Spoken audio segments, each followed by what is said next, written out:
Carlo Cafiero is relatively unknown within America. He was the Italian leader of the First International and was a weird sort of bisexual of socialism because he was in between anarchism and Marxism. He was very much a big follower of Marx, but he was also very much on Bakunin's side within that anarchist communist split. And he wrote a summary of Capital that was approved by Marx himself. Carlo Cafiero unfortunately died very sickly in a mental institution, relatively unknown. However, his summary of Das Kapital Volume 1 remains one of the best out there, and so we will be reading that today to continue our Capital series in the final entry of our series on Capital. My summary of Capital on Substack will be linked in the description, and my episode on Das Kapital Volume 1 will also be linked in the description. Chapter 1, Commodities, Currency, Wealth, and Capital. A commodity is an object that has two values, a use value and exchange value, or an appropriately determined value. If I have, for example, 20 kilos of coffee, I can either consume it for my own use or exchange it for 20 meters of canvas, or for a suit, or for 250 grams of silver, if instead of coffee, I need one of these three commodities. Right, so what is a commodity? It's the most basic cell of capitalism. A commodity is just simply, at the most fundamental level, something produced for exchange, right? So if you at home made a pizza for your family or friends, and you gave that pizza to your family and friends for free, is that a commodity? No. But if you had a pizza and you sold it at your shop, your pizza shop, and somebody bought it from you, there you go. That's a commodity. And what he's saying is this commodity has two values. A use value, what is that commodity used for? Pizza is used for eating. And an exchange value, how much moolah money can you make off of a pizza? The use value of the commodity is based on the actual qualities of the commodity itself, is meant to equal such qualities based on its qualities, and not on any other needs. The use value of 20 kilos of coffee is based on the qualities of the coffee, the qualities being such that they make it clear to all that it is apt for us to drink, but they don't enable us to clothe ourselves or to give us material for a shirt. It is for this reason that we are able to gain from the use value of 20 kilos of coffee only if we feel the desire to drink coffee, but if instead we need a shirt or to wear a suit that costs the use value of 20 kilos of coffee, we don't know what to do. Or, to say it better, we wouldn't know what to do if alongside use value there wasn't also, in the commodity, the exchange value. We in fact find another who has a suit, but who doesn't need it and needs coffee instead. Now one makes the trade right away, and we give him the 20 kilos of coffee and he gives us the suit. Right, so this is exchange value. We're assuming that money doesn't exist within this economy. So in order to exchange things of equal value, right, I need a suit, I have 20 kilos of coffee, I need to figure out the right weight of coffee that equals that suit, right? The amount of labor spent to produce that coffee that equals that suit, right? Because what is the common denominator between all of these commodities? It took human labor to produce them, labor power. And therefore, this gets into the basics of Marx's labor theory value. The idea that the value of commodities is inherently based in the socially necessary labor time across the entire industry, so the average amount of time across the entire industry that it takes to make a commodity. And the more amount of time it takes to make a commodity, the more amount of human labor is embodied within it, the more value it has. But if that process is sped up, or a commodity inherently takes less time to make, it has less human labor interaction with it, less human hours are spent making it, and therefore it has less value. And eliminating money from our theoretical economy helps us see this core shared trait between all commodities, and really get to the root of the source of their value under capitalism. Of course, labor is not the only source of value under capitalism. There are many other sources of value and use values. Marx pointed them out. They are produced in nature, sunshine, air. But labor is a fundamentally important part of that because it can add value to something, right? If you have crap pieces of wood, with human labor, you can turn it into something with value, like a table. So it's added value to these raw materials. But does it follow that commodities, while they differ completely between themselves because of their different qualities, that is, for their use values, can be exchanged for one the other? We have already shown this. But alongside use value, there is also found an exchange value in the commodity. Now, the foundation of the exchange value, or the appropriately determined value, is the human labor needed for its production. The commodity is made by the worker. Human labor is the life force that gives it essence. All commodities, therefore, although they are different in quality, are substantially the same, because daughters of the same father all have the same blood in their veins, and the same blood that he's talking about is human labor. If 20 kilos of coffee are exchanged for a suit or 20 meters of canvas, it is indeed because the same amount of human labor is needed to produce 20 kilos of coffee as is needed to produce a suit or 20 meters of canvas. Therefore, the value substance is human labor, and the size of the value is determined from the amount of human labor itself. The value substance is the same in all commodities. Therefore, it does not stand that they must be equal in size, because the commodities are likewise expressions of value, all equal to one another, i.e., all able to be exchanged for one another. And really, right now, the example we have is an ancient commodity, right? Ancient economy, right? So we're just trading commodity to commodity, right? We're assuming that money doesn't exist. But also, this sort of shows the social origins of where money comes out of, right? Because you're trading CC, commodity, right? You can abbreviate commodity to C in a mathematical formula. You're just trading CC.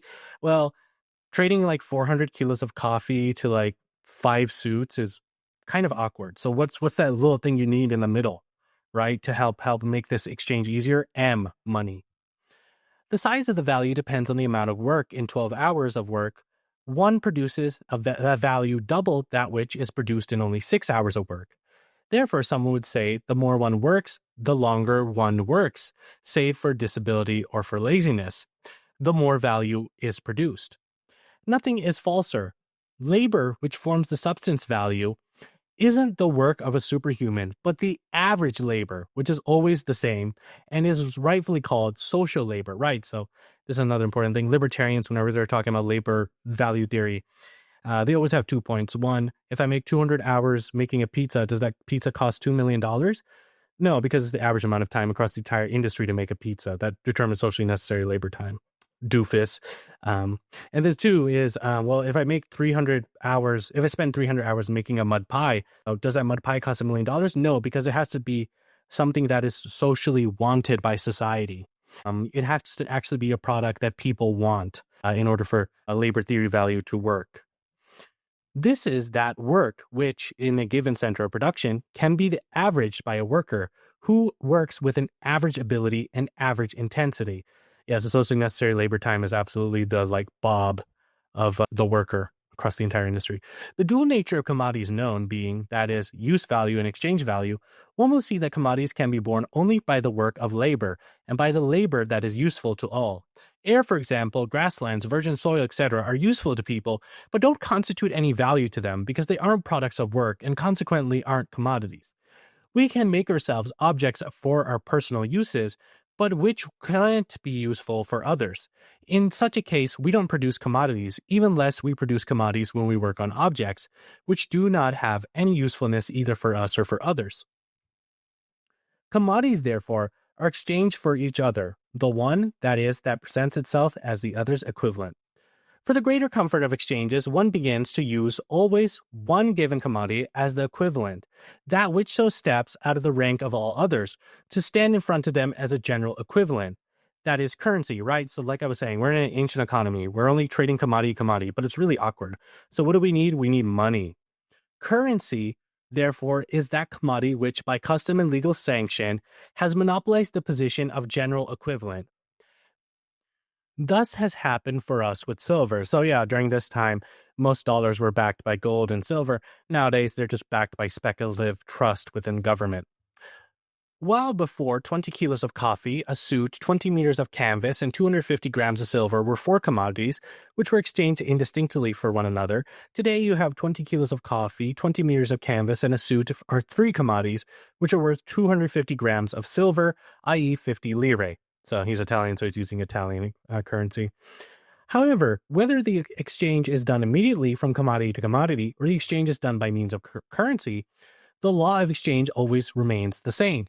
And the law of exchange is always this underlying law of value. And this law of value mostly comes from human labor power. So these commodities are really representing human labor and human labor relations, right? And the human labor contained within them. A commodity can never be exchanged with one another if the labor that is needed to produce one is not equal to the labor that is needed to produce the other. This law must be kept well in mind, because above it is founded everything that we will see said afterwards. Yeah, so this is really the basis of the capitalist economy, and from this, the commodity, law of value, socially necessary labor time, labor value theory, you can build up all these arguments, right? This gets up to imperialism, the falling rate of profits, inter-imperialist wars, world wars, Great Depressions, recessions, but it all starts from this. And in fact, it goes from where you can use this to investigate where capitalism came from, where capitalism is going, the inherent contradictions within capitalism, and what it will evolve into, which is socialism out of these inherent contradictions within it. But the commodity is the basic starting point of all this. With the arrival of currency, immediate or direct exchanges, commodity for commodity, and exchanges must all be done from now on through currency, so that a commodity that wishes to transform into another must first, from a commodity, transform into currency, then from currency transform itself again into a commodity. The formula of exchanges, therefore, will not be a chain of commodities anymore, but the chain of commodities and currency. See here, commodity, currency, commodity, currency, commodity, currency. So this is the life cycle of a commodity, right? You have a commodity, right, like a laptop. You sell it for somebody for moolah. That money moves fast. You buy more commodities. And under capitalism, one commodity is human labor power, right? So people's ability to do work. And so you buy workers to make you more laptops, and you buy more raw materials to make laptops. Those workers make those laptops. You exchange it for money again because you've sold it, and then you get more commodities, right? Human workers and things like that. One thing you'll notice in the commodity life cycle, the commodity kind of sits there, right? The money moves faster than the commodity, right? Money can be exchanged very fast. It can fly out of your hands just like that. The commodity will sometimes sit there for a little bit. And this is one of the bases of recessions, right? More commodities are produced than actually people want them, and the money goes fast. And yet within the life cycle of commodities may be overproduced for actual market needs, as is often the case. Now, if in this formula we find indicated the turns that make the goods, in their successive transformations, we equally find the turns of currency. It is from the same formula, therefore, that we will derive the formula of capital. When we find ourselves in the position of certain accumulation of commodities or of currency, which is the same thing, we are the owners of a certain wealth. If we are able to give a body to this wealth, that is, an organism able to develop itself, we will have capital. Giving it a body, or an organism able to develop itself, means to be born and to grow. And in fact, the essence of capital is placed precisely in this possibly prolific nature of currency. The resolution of the problem to find the way to give birth to capital is contained in the resolution of another problem, to find a way to make money grow progressively. In the formula which marks the turn of commodities and currency, we add to the term currency a mark of progressive growth, indicating, for example, with a number which we will have currency, commodity, currency to the power of 1, commodity, currency to the power of 2, commodity, currency to the power of 3. This is the formula of capital, right? So capital is not just money, as we pointed out. Capital is money that you use, you are constantly reinvesting into hiring out human labor, which is a commodity again, the human labor power, and raw materials and machines and factories, right? And so it's a never-ending reinvestment that goes over and over and over again, and is a tool of human leverage. It represents within it the labor of hundreds of human beings, thousands of human beings, hundreds of thousands of human beings, millions of human beings, all trapped within the currency. Because remember, again, currency is also a commodity, which is a universal transfer of value, holds value, and it makes commodities universally transferable to each other easily. And therefore, this is also the Marxist explanation for the basis of inflation. If you print more money than there actually is labor power or value produced within a country, the currency's value goes down because you're producing more money than there actually is value being produced within the country, and then vice versa. But what capital ultimately represents, remember, since labor is the main source of value under capitalism, is dead labor, right? Workers who have already worked, their labor being transformed into currency and commodities, and being used to buy more workers and more raw materials and more machines, right? Like these factories and apartment buildings and yada yada. And so it is a tool of social leverage that almost captures the souls of people, right? Their value, the value that they produce, but it's their labor, right? Not their actual soul, but it captures their labor, and that's why Marx described capitalism as sort of like a vampire in so many ways. But that guy at that bar who's arguing with you like, "Oh, I got 30K in my bank. I'm a capitalist." No, no, no. He's not a capitalist. A capitalist is not money. It is money that is exchanged for commodities, right? You invest it to buy workers and machines and raw materials that is then sold for more money, right? So it's money that makes more money. It's money that's constantly reinvested in a never-ending loop.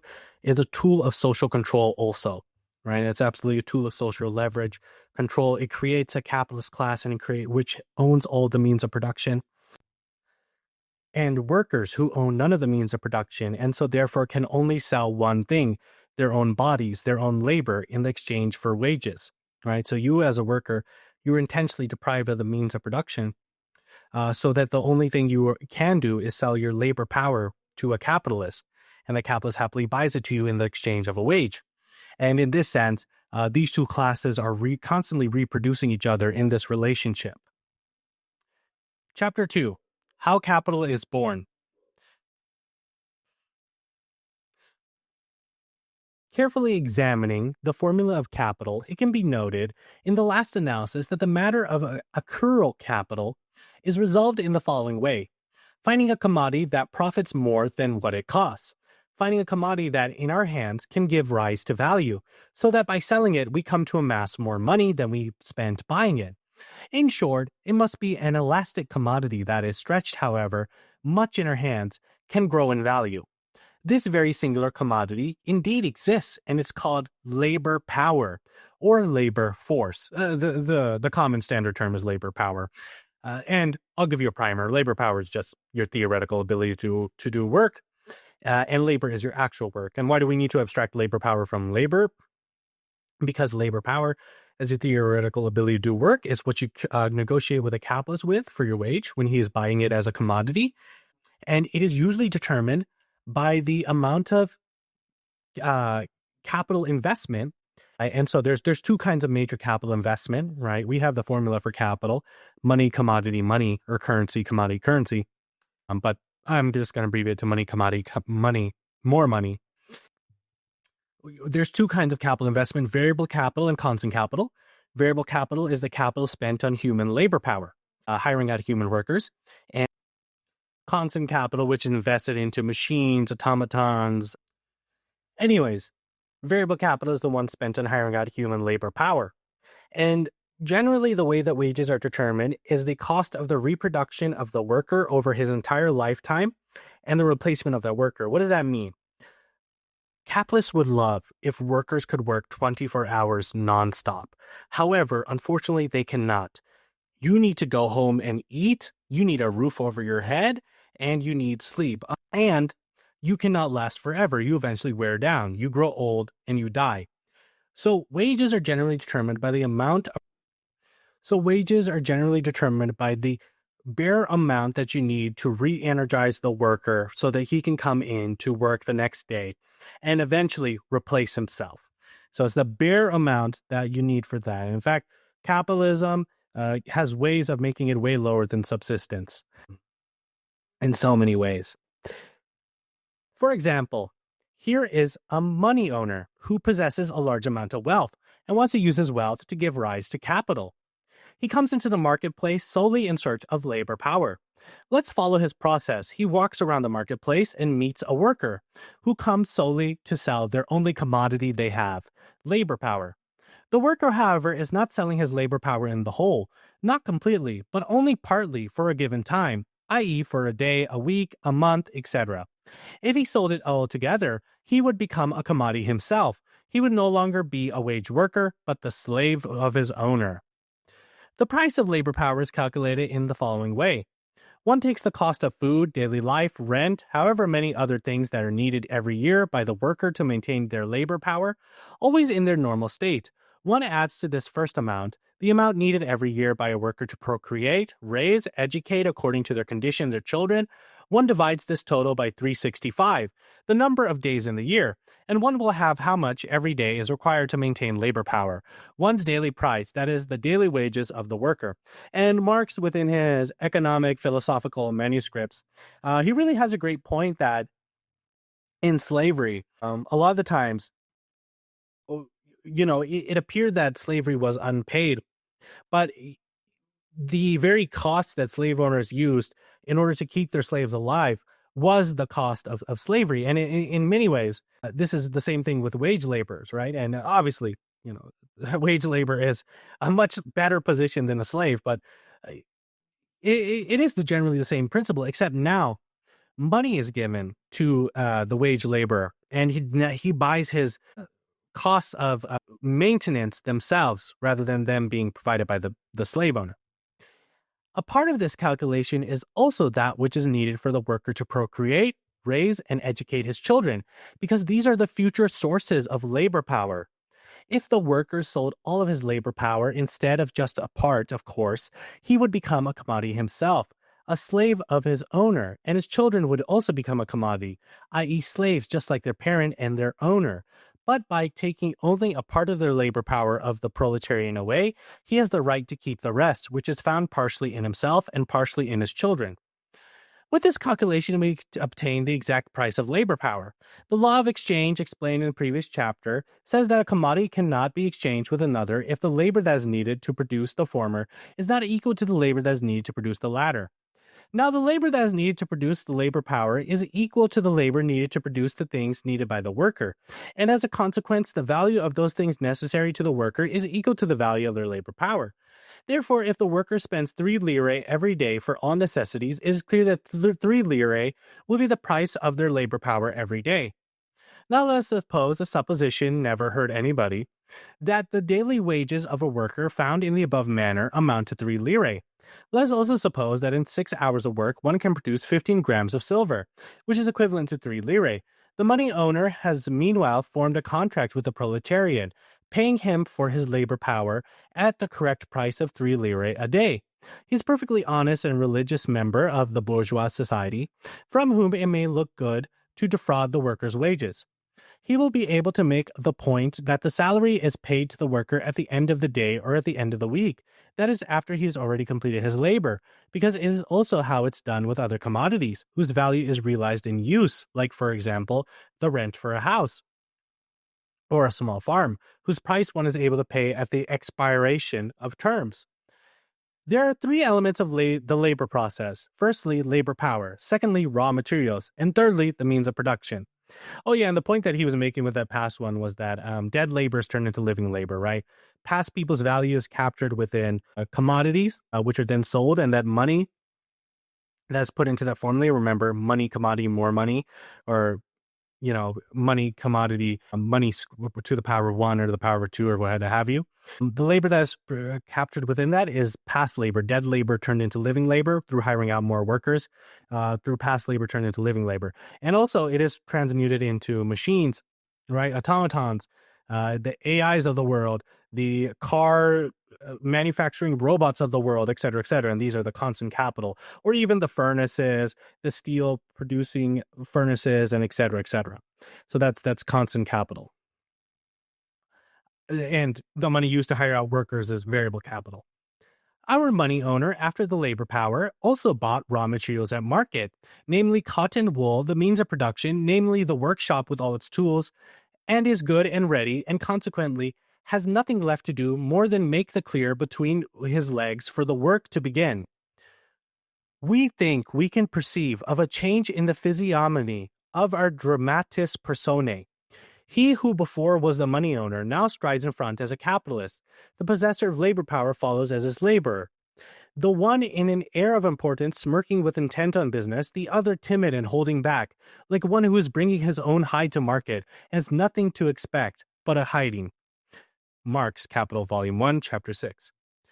Our characters arrive at the workshop where the boss hurries to put his worker to task, giving him 10 kilos of cotton wool, since he is a cotton spinner.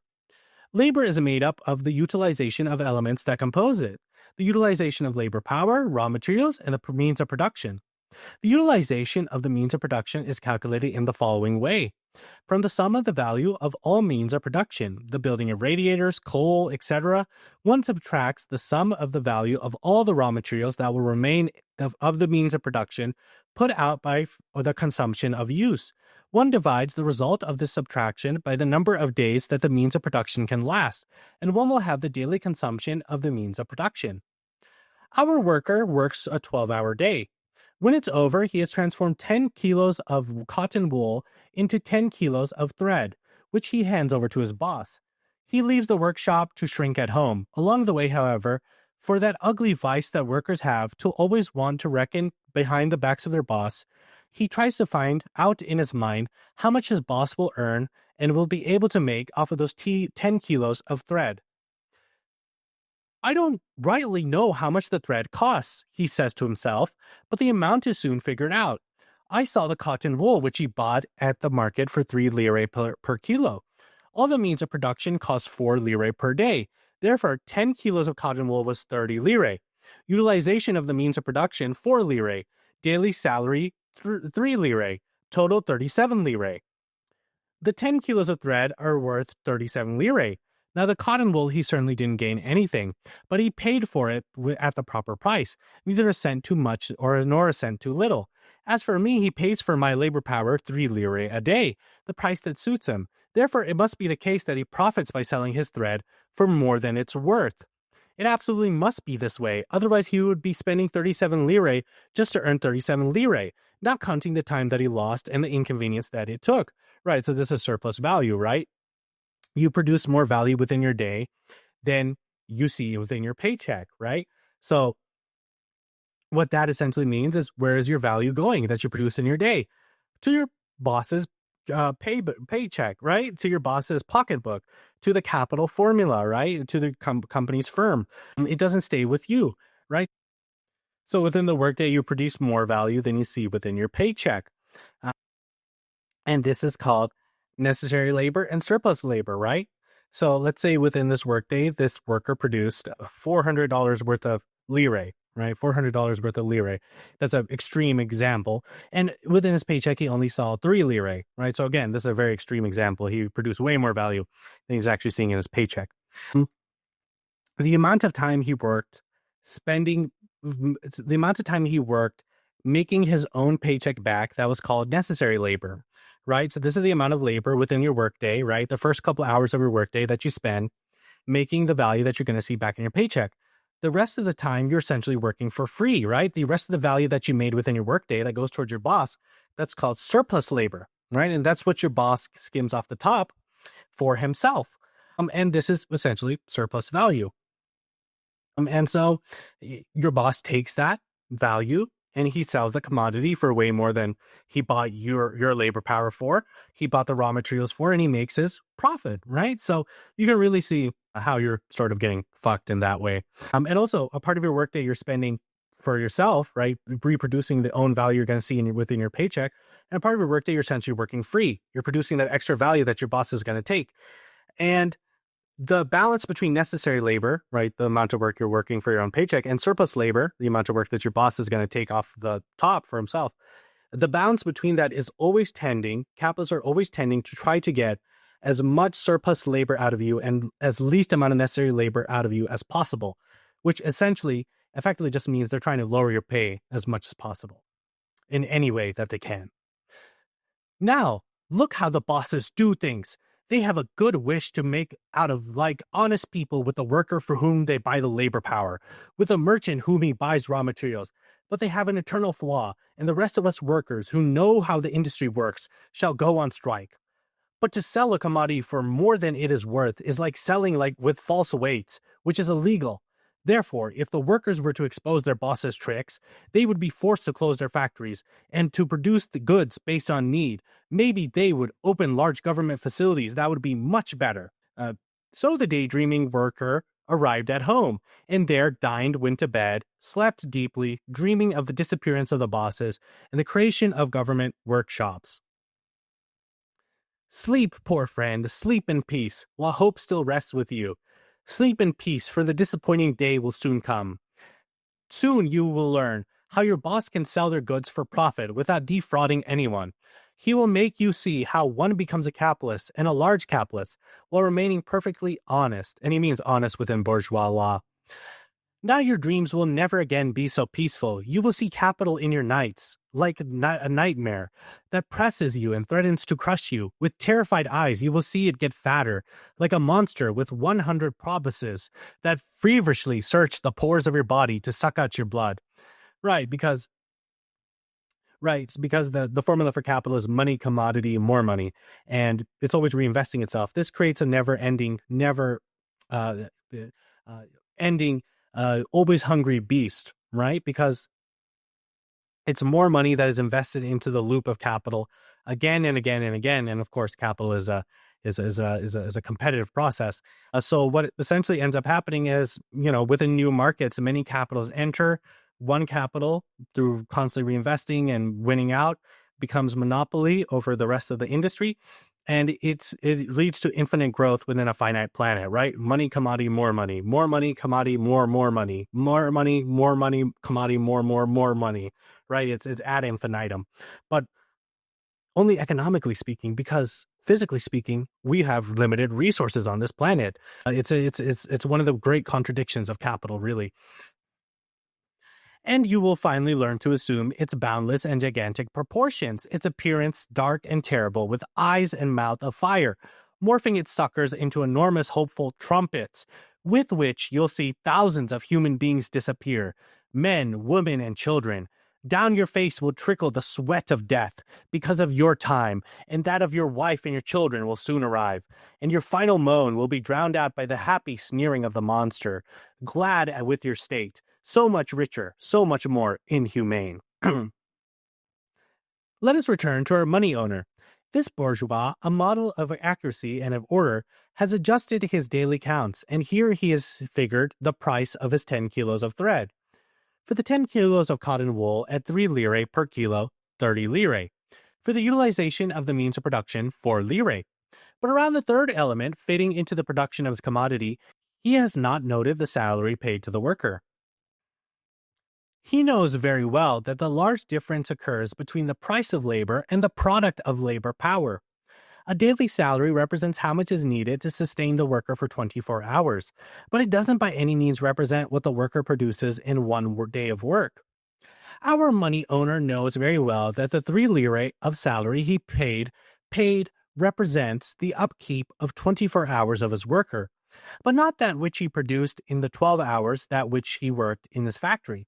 He knows all of this precisely as a farmer knows the difference between that occurs, what it costs to maintain a cow in a stable, to feed it, etc., and what is produced in milk, cheese, butter, etc. Labor power has the singular quality to give something more worth than it costs, and it is for this exactly that the money owner went to purchase it in the marketplace. Yeah, that really is the special universal quality of labor power, which makes it the main source of value under capitalism. The worker has nothing to smile about. He took the fair price for his good. The law of exchanges was observed perfectly, and he doesn't have the right to tell the buyer what to do with the commodity, like how a grocer can't tell a patron how to use sugar and pepper bought in a shop. We have supposed above that in 6 hours of work, 15 grams of silver are produced, equivalent to 3 lire. Therefore, if in 6 hours of the labor power produces a value of 3 lire, in 12 hours it will produce a value of 6 lire. Here, therefore, is a calculation which states the value of 10 kilos of thread. 10 kilos of cotton wool at 3 lire per kilo, 30 lire. Use of means of production, 4 lire. So, I'm assuming electricity. 12 hours of labor power, 6 lire. Total, 40 lire. So, the worker produced 6 lire, but was only paid 3, right? So that first 3 lire he got in his paycheck, that was necessary labor, right? That's the labor he spent. That's the amount of his workday he spent reproducing his own wage. Then surplus labor, the 3 lire that went to the boss as he sold the finished canvas, that was the other 3 lire. That was surplus labor. The money owner has therefore spent 37 lire and has obtained a commodity that is worth 40 lire. So he gained 3 lire. His money has increased. The problem is unraveled. Capital is born, right? And so you can see within this, capital is that contained human labor, the contained human value, that dead labor turned into living labor, right? And is a tool of societal leverage. It starts to reproduce capitalists on one end of the pole and workers on the other end, one with means of production, one without. That is then forced to sell their labor power as a commodity on the market because that's the only thing they have. Chapter 3, The Workday. Capital just born feels quickly the need for nourishment to develop itself, and the capitalist who lives now, but for the life of capital, attentively worries about the needs of this being, which has become his heart and soul, which he finds a way to satisfy himself. The first method employed by the capitalist in favor of his capital is the extension of the workday, right? So that is one of the ways. There's many ways to get more value out of your workers. One is more intensity of work, right? So having your workers work more intensely. You can think of like how in Amazon factories, people are worked on such tight schedules that they have to pee out of bottles. One is lengthening the workday. So if capitalism had its way, the 8-hour workday was only really won with massive labor struggles from communists and socialists, nonstop. So if capitalism had its way, we would be working 12 hours, 16 hours. So that's another way for it to increase the value that it gets from you and the value that you produce. And the final way is to make you more productive, right? Introduce a machine to the process that it makes you able to produce way more commodities than you were before. And therefore, they can pay you less because you are spending less time per commodity producing it. And also the commodity's value lowers, which then they can bring to market. People generally like a commodity of lower value. However, this creates a problem because now there's less human labor time involved within every single commodity. These two ways of getting value out of a worker are called absolute surplus value, which is lengthening the workday as much as possible so that less amount of the workday is spent reproducing your own paycheck. More work within your workday is spent reproducing the boss's paycheck, ratio-wise. And then also relative surplus value, which is getting the worker more productive. Therefore, they're spending less time imparting their value into each commodity. Therefore, overall, more value is going towards the capitalist because more is being produced overall, even though, the value is lowering. And while in the short term, this is great, right? For like a short term competitive standpoint, and capitalism is a competitive endeavor, eventually these new machines that make things faster and increase productivity get adopted across entire industries, right? And so this leads to two things. More capital being invested from variable capital used to hire out human beings into these machines, constant capital, right? Automatons, industry, etc. And constant capital cannot produce value, right? It can only impart its pre-existing value into the commodity, and the value is gotten somewhere else within the capitalist supply chain from human labor power. So that's one problem. And two is, as it's introduced across the entire industry, what this generally causes is a falling rate of profit because there's less human labor power involved. The value is lower. And while in the short term, they were able to offset this by selling way more of the commodity because it was cheaper, as it goes across the entire industry, this causes a general tendency in the rates of profit to fall because there's less human labor time involved within making the commodity. And this is a ticking time bomb within capitalism, right? Capitalism, therefore, is spending more time on automatons and more constant capital than it is in variable capital, more money on machines solely over time than it is in human beings. This creates a reserve army of labor or a temporary section of the human population that is unemployed permanently or semi-permanently. And it also creates the crisis of the falling rate of profit. So what are capitalists going to do when the labor process is almost entirely automated, right? This is the source of wars. This is the source of erratic decisions in capitalism. And by this, of course, I mean the falling rate of profit. This is the source of why so many people within Silicon Valley are scared and thinking about UBI, Universal Basic Income. It certain limits the workday that it has For most, a day only consists of 24 hours. It is then necessary form that these 24 hours to cut to a certain number, because a worker must satisfy all his physical and moral needs. He needs to sleep, feed himself, rest his strength, etc. Quote, but both of these limiting conditions are of a very elastic nature and allow the greatest latitude. So we find working days of 8, 10, 12, 14, 16, and 18 hours of the most different lengths. Yeah, people used to work 18 hours, up to 18 hours before, labor struggles, which is crazy. And I'm sure they would love to make us do that again. The capitalist has bought the labor power at its day rate. To him, its use value belongs during one working day. He has thus acquired the right to make the laborer work for him during one day. But what is a working day? At all events, less than a natural day. But by how much? The capitalist has his own views of this ultima thule, the outermost limit, the necessary limit of the working day. As a capitalist, he is only capital personified. His soul is the soul of capital. And remember that capital is just money, commodity, more money. But capital has one single life impulse, the tendency to create value and surplus value, to make its constant factor, the means of production, absorb the greatest amount of surplus labor. Capital is dead labor.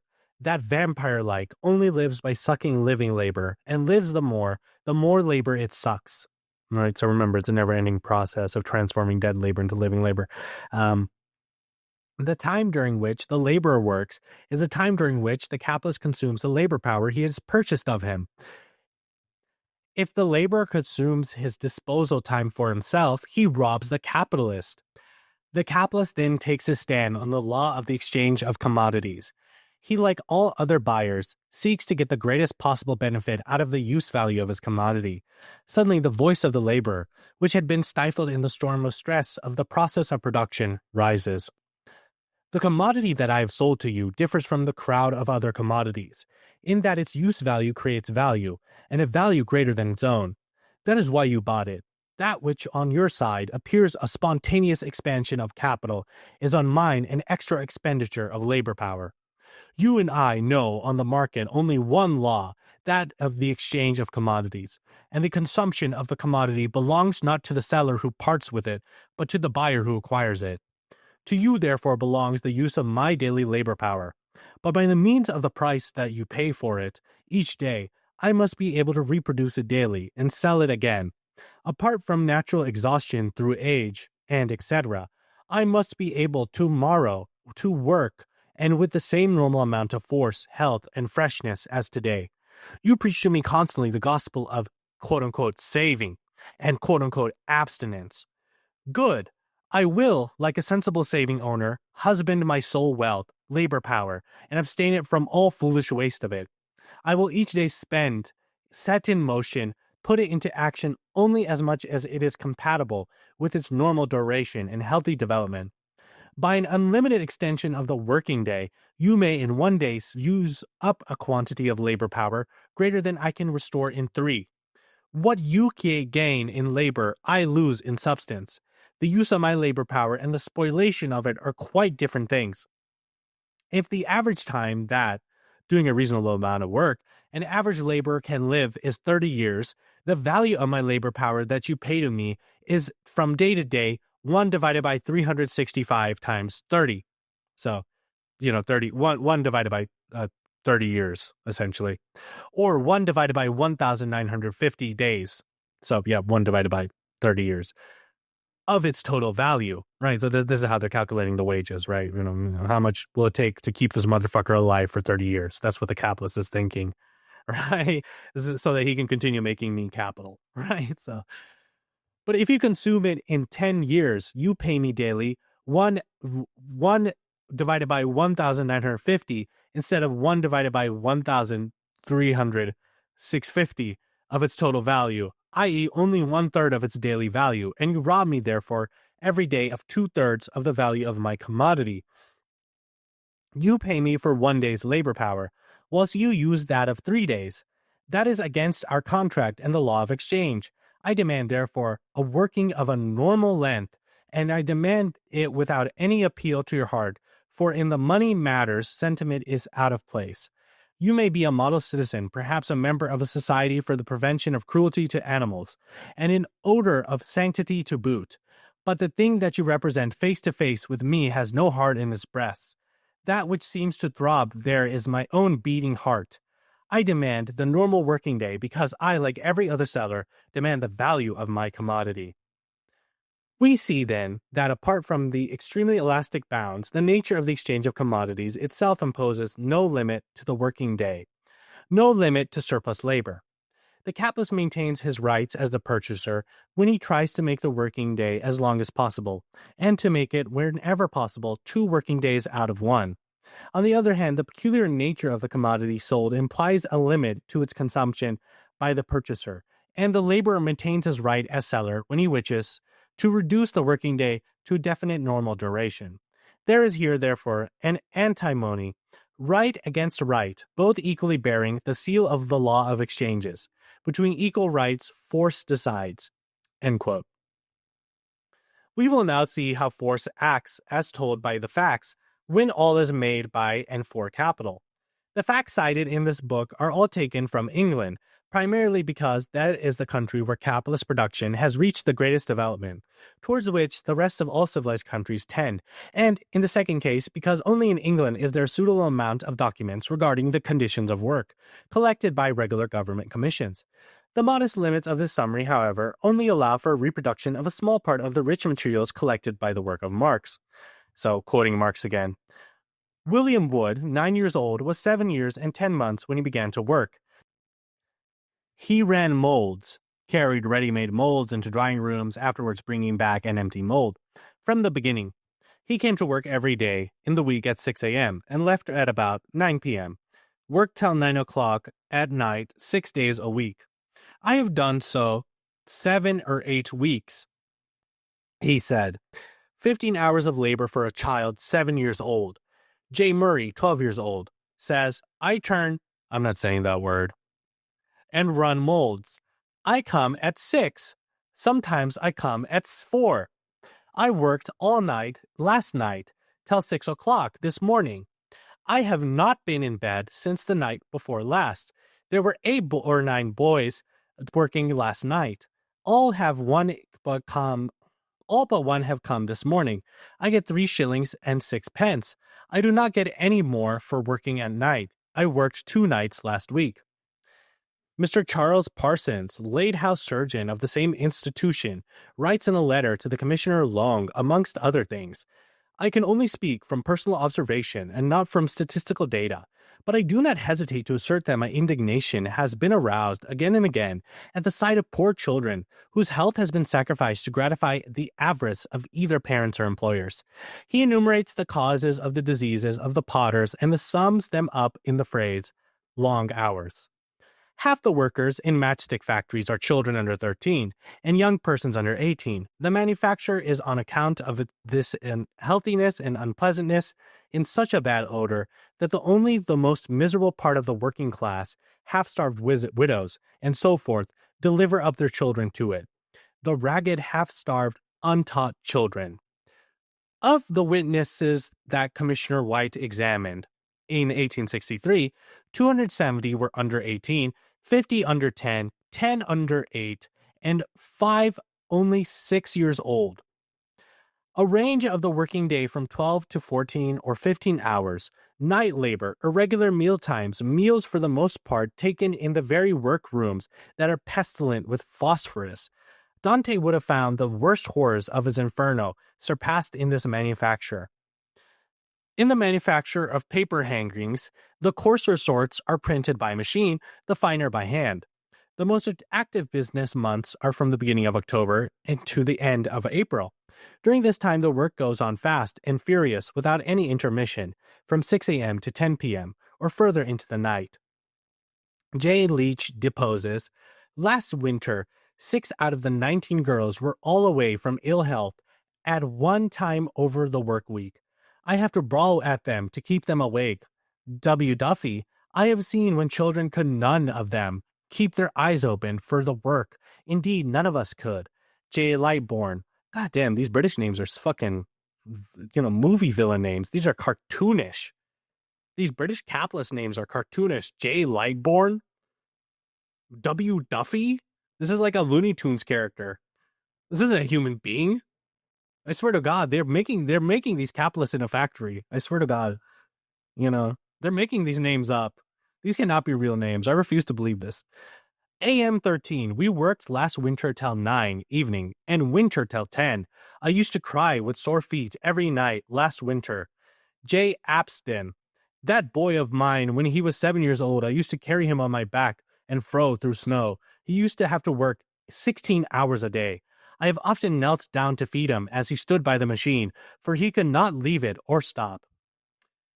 In the last week of June 1863, all the London daily newspapers published a paragraph with this quote-unquote sensational heading, Death from Simple Overworking. It dealt with the death of a milliner, Mary Ann Wakely, 20 years of age, employed in a highly respectable dressmaking establishment, exploited by a lady with the pleasant name of Elise. The old, often-told story was once more recounted. This girl worked, on average, 16 and a half hours during the season, often 30 hours without a break, whilst her failing labor power was revived by occasional supplies of sherry, port, or coffee. It was just now the height of the season. It was necessary to conjure up in the twinkling of an eye the gorgeous dresses for the noble ladies bidden to the ball in honor of the newly imported Princess of Wales. Mary Ann Wakely had worked without intermission for 26 and a half hours with 60 other girls, 30 in one room, and only afforded 1/3 of cubic feet of air required for them. At night they slept in pairs in one of the stifling holes in which the beds were divided by partitions of board. And this was one of the best millinery establishments in London. Mary Ann Wakely fell ill on Friday, died on Sunday, without, to the astonishment of Madame Elise, having previously completed the work in hand. The doctor, Mr. Keyes, called too late to the deathbed, duly bore witness before the coroner's jury that, quote, Mary Ann Wakely had died from long hours of work in an overcrowded room and too small and badly ventilated bedroom, end quote. In the city of Marylebone, blacksmiths die at the rate of 31,000 per annum, or 11 men per male adults of the county in its entirety. The occupation instinctive, almost as a portion of human art, unobjectable as a branch of human industry, is made by mere excess of work, the destroyer of man, end quote. So these were all excerpts from Marx's Capital, Volume 1, Chapter 10, Section 3, if you're interested. This is how capital whips labor, which, after much suffering, searches until the end to resist it. The workers unite and demand, to the powers that be, the establishment of a normal workday. One may easily comprehend how much this they are able to obtain, considering that the law must be made and upheld by the capitalists themselves, against whom the workers would like to contend. Chapter 4, Relative Surplus Value. This chapter gets again into the fact that making a worker, in fact, more productive through introducing machines that make them more productive, spend less time making each product. Remember, again, value is determined by socially necessary labor time, the average amount of time across the entire industry it takes somebody to make a commodity. And if you can lower that, the value is a lot less. This gives more surplus value to the capitalist because the worker is spending less human labor into each commodity. And the capitalist can offset this temporarily by selling more of the product. But then once entirely it gets adopted across the entire industry, this leads to a falling rate of profit because, again, there's less human labor power being spent making each commodity. And so now that there's less human labor power being spent making each commodity across the entire industry, more capital is going towards now constant capital than variable capital, right? These towards machines than hiring out human laborers. And so again, this leads to that falling rate of profit because value is slowly becoming less because there's less human labor involved within the production of the commodity. And also, there's now a reserve army of labor, a large amount of people who are semi-unemployed or unemployed. And having a reserve army of labor is great for capitalism, right? Because there's always now somebody desperate enough to work for any amount of pay, right? So it really helps with breaking down unions, wage strikes, et cetera, because there's always somebody willing to cross the picket line for a piece of bread within their mouth. And so these are two ticking time bombs within capitalism as capitalism starts to automate itself more and more, right? And ultimately, constant capital or these machines cannot produce any value. They're only imparting value onto each commodity piece by piece by piece, but their value is derived from somewhere else within the capitalist chain, from human labor power, right? So labor power producing a greater value than how much something is worth, that is surplus, has created capital, enlarging then this surplus value with prolongation of the workday, has given sufficient nourishment to the capital for its infancy. The capital grows and the surplus value must increase to satisfy the grown need. Increase of surplus value, however, does not mean, like we saw before, the extension of the workday, which eventually also has its necessary limits, although it is a very elastic length. For what little time there is that the capitalist leaves to the worker for the satisfaction of his most basic needs, the workday will always be less than 24 hours. The workday meets then a natural limit, and the surplus value consequently an insurmountable object. Let's represent the workday as an AB linear line. A, D, C, B.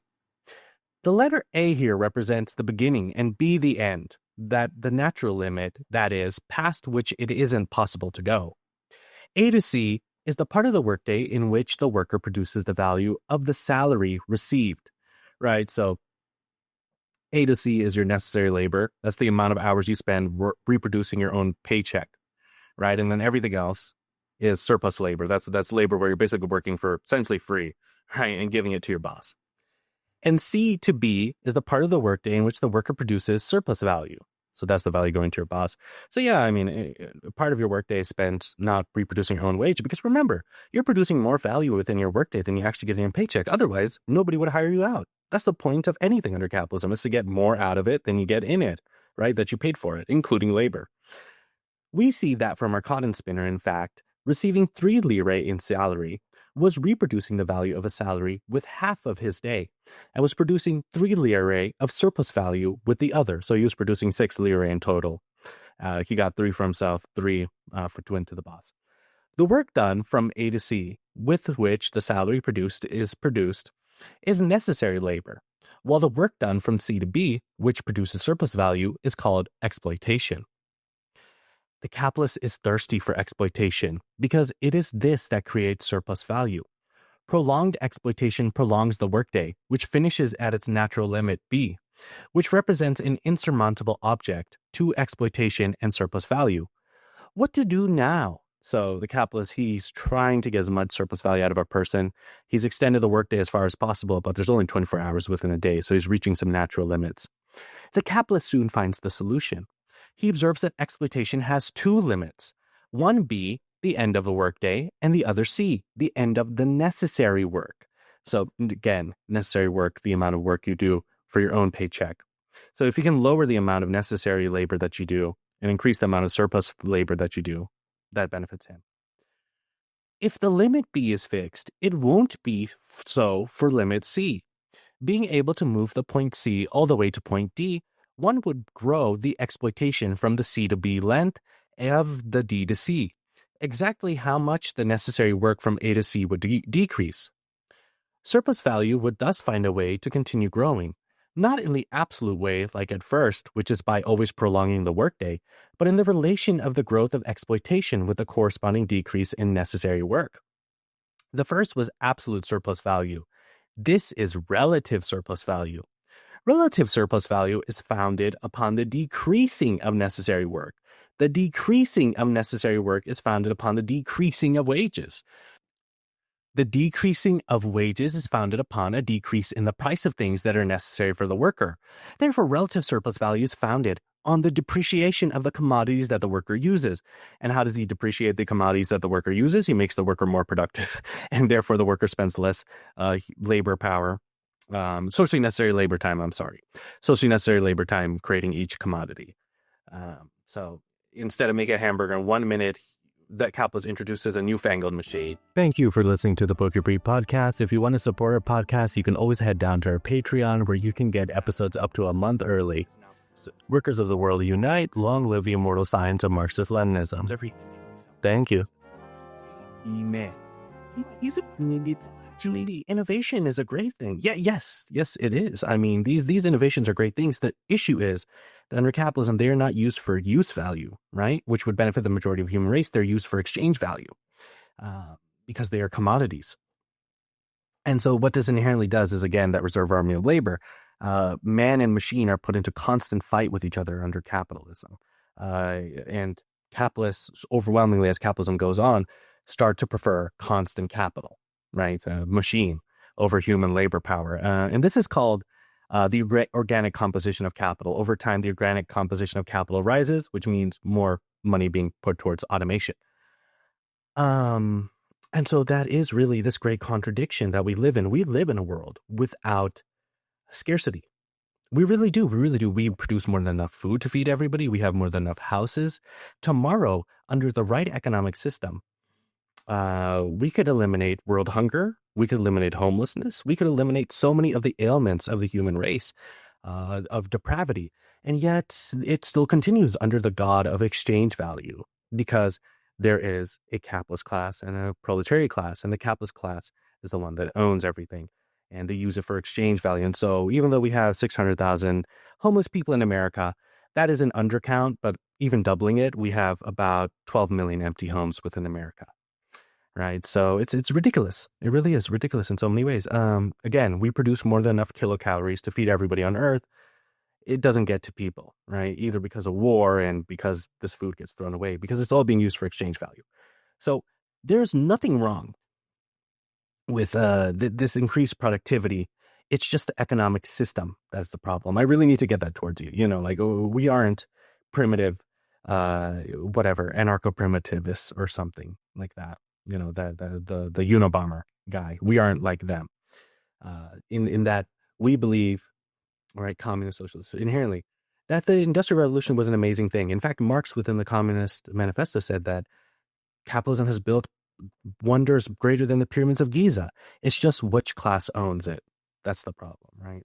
And even the relation of capital itself, that's the problem. And there would be an even quicker way of producing relative surplus value. Someone will say, and that would be to pay the worker a salary less than which he is due. That is not to pay him the proper price of his commodity, labor power. We cannot consider this expedient, used often, in fact, minimally, because then we are admitting that it's the most perfect observance of the law of exchange, according to which all commodities, and consequently labor power as well, must be sold and bought at their proper value.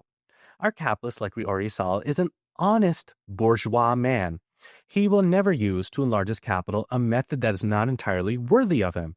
So this is like we're working within an ideal scenario where we have the most honest capitalist possible, and he's adhering to the laws of capitalism as much as possible, right? So this is not a swindler who just does wage theft, right? So even then, still, he's going to find a way to lower the amount he pays his workers. Let us suppose that in a workday, a worker produces 6 items of a commodity, that the capitalist sells them for the price of $7.50. Because in the value of this commodity, the raw materials and means of production come to about $1.50, and the 12 hours of labor come to about $6, all 3 components, therefore, must come to $7.50. The capitalist finds a surplus value of $3 on the value of the $7.50. The cost of his commodity, and on top of every component, a surplus value of 50 cents. Because he spends 75 cents and extracts $1.25 from each of these. Let us suppose that with a new system of work, or just the perfection of the old way, production doubles. That instead of 6 items a day, the capitalist is able to obtain 12. Right? So now he's double the amount of commodities being produced. If in the 6 items, the raw materials and the means of production would come to about $1.50, in 12, he will come to $3. That is, every item comes to 25 cents. These $3 combined with the $6 produced by labor power in 12 hours make $9. That is how much the 12 items cost, each of which, therefore, comes to the price of about 75 cents. Now the capitalist needs to make himself a larger place in the market to sell double the quantity of his commodity, and you can do this by somewhat restricting the price.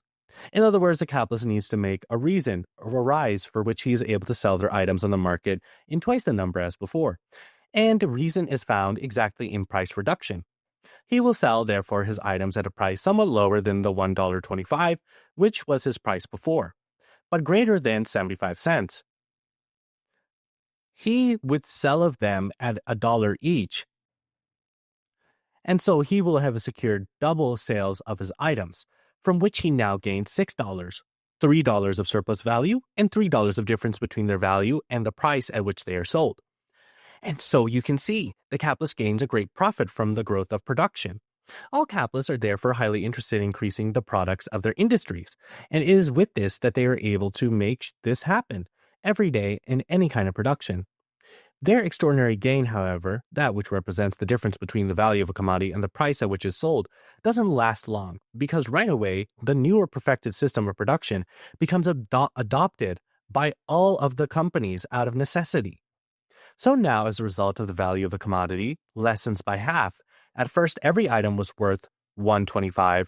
Now instead they are worth 62 cents and a half. Back then they had like half pennies, so 62 cents and a half. The capitalist, however, always attains a profit, having doubled the production. At first, $3 of surplus value for 6 items, and now $3 of surplus value for 12 items. But given that the 12 items are produced in the same time of the 6 items were made, that is, in 12 hours of work, he will find the final result, $3 of surplus value for 1 day of 12 hours of work, but double the production. When this increase in production is regarding goods necessary to the worker, it consequently carries the lowering of the price of labor power, and therefore the lessening of necessary work and the increase of exploitation or surplus labor, which makes up the relative surplus value. Chapter 5, Cooperation. Labor has always been a social process. However, under capitalism, it adds special qualities. First of all, by hiring out many workers, you can create that socially necessary labor, right? Which is the average time across the entire industry, the average skill set across the entire industry, right? So you can have workers that are super hard working and productive. You can have workers that are super low producing and not that productive. And by having as many workers as possible, you sort of create an average that evens out all of these different varieties, right? Secondly, it also creates classes, right? So you can go from a quantitative change to a qualitative change. This is a general law of that Marxism sees the universe. That is, like, let's say you're a farmhand, right? You're a farmer and you have like one farmhand, right? Are you a capitalist yet? No, you're working with your farmhand. Let's say you hire 15 people. Are you a capitalist yet? Well, you're not really producing constantly this cycle of money, commodity, more money, money, commodity, more money. So you're still working along your farmhands. Well, let's say you get 100 people to work your farm. Are you a capitalist yet?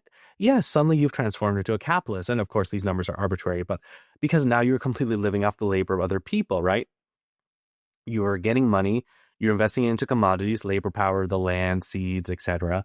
And you're getting more money out of it, and you're using that to hire even more workers and buy more land and buy more seeds.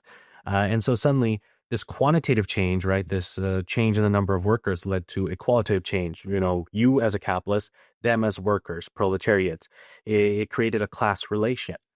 And of course, finally, why this is all important is because capitalism stripped people of their skills, right? So it used to be that a person was a shoemaker, you know, he was an artisan. He knew every single part of making the shoe, right? The laces, the leather, the zipping it up. And what capitalism did was it took individual people, it de-skilled them, and it just made them one part of an assembly line, right? So one guy puts in the sole, one guy puts in the laces, one guy stitches it up, right? And this essentially de-skilled labor, de-skilled artisans. And it had that effect. And then, of course, this leads to a lot of things, amongst them alienation, right? You were suddenly alienated from the very product that you create.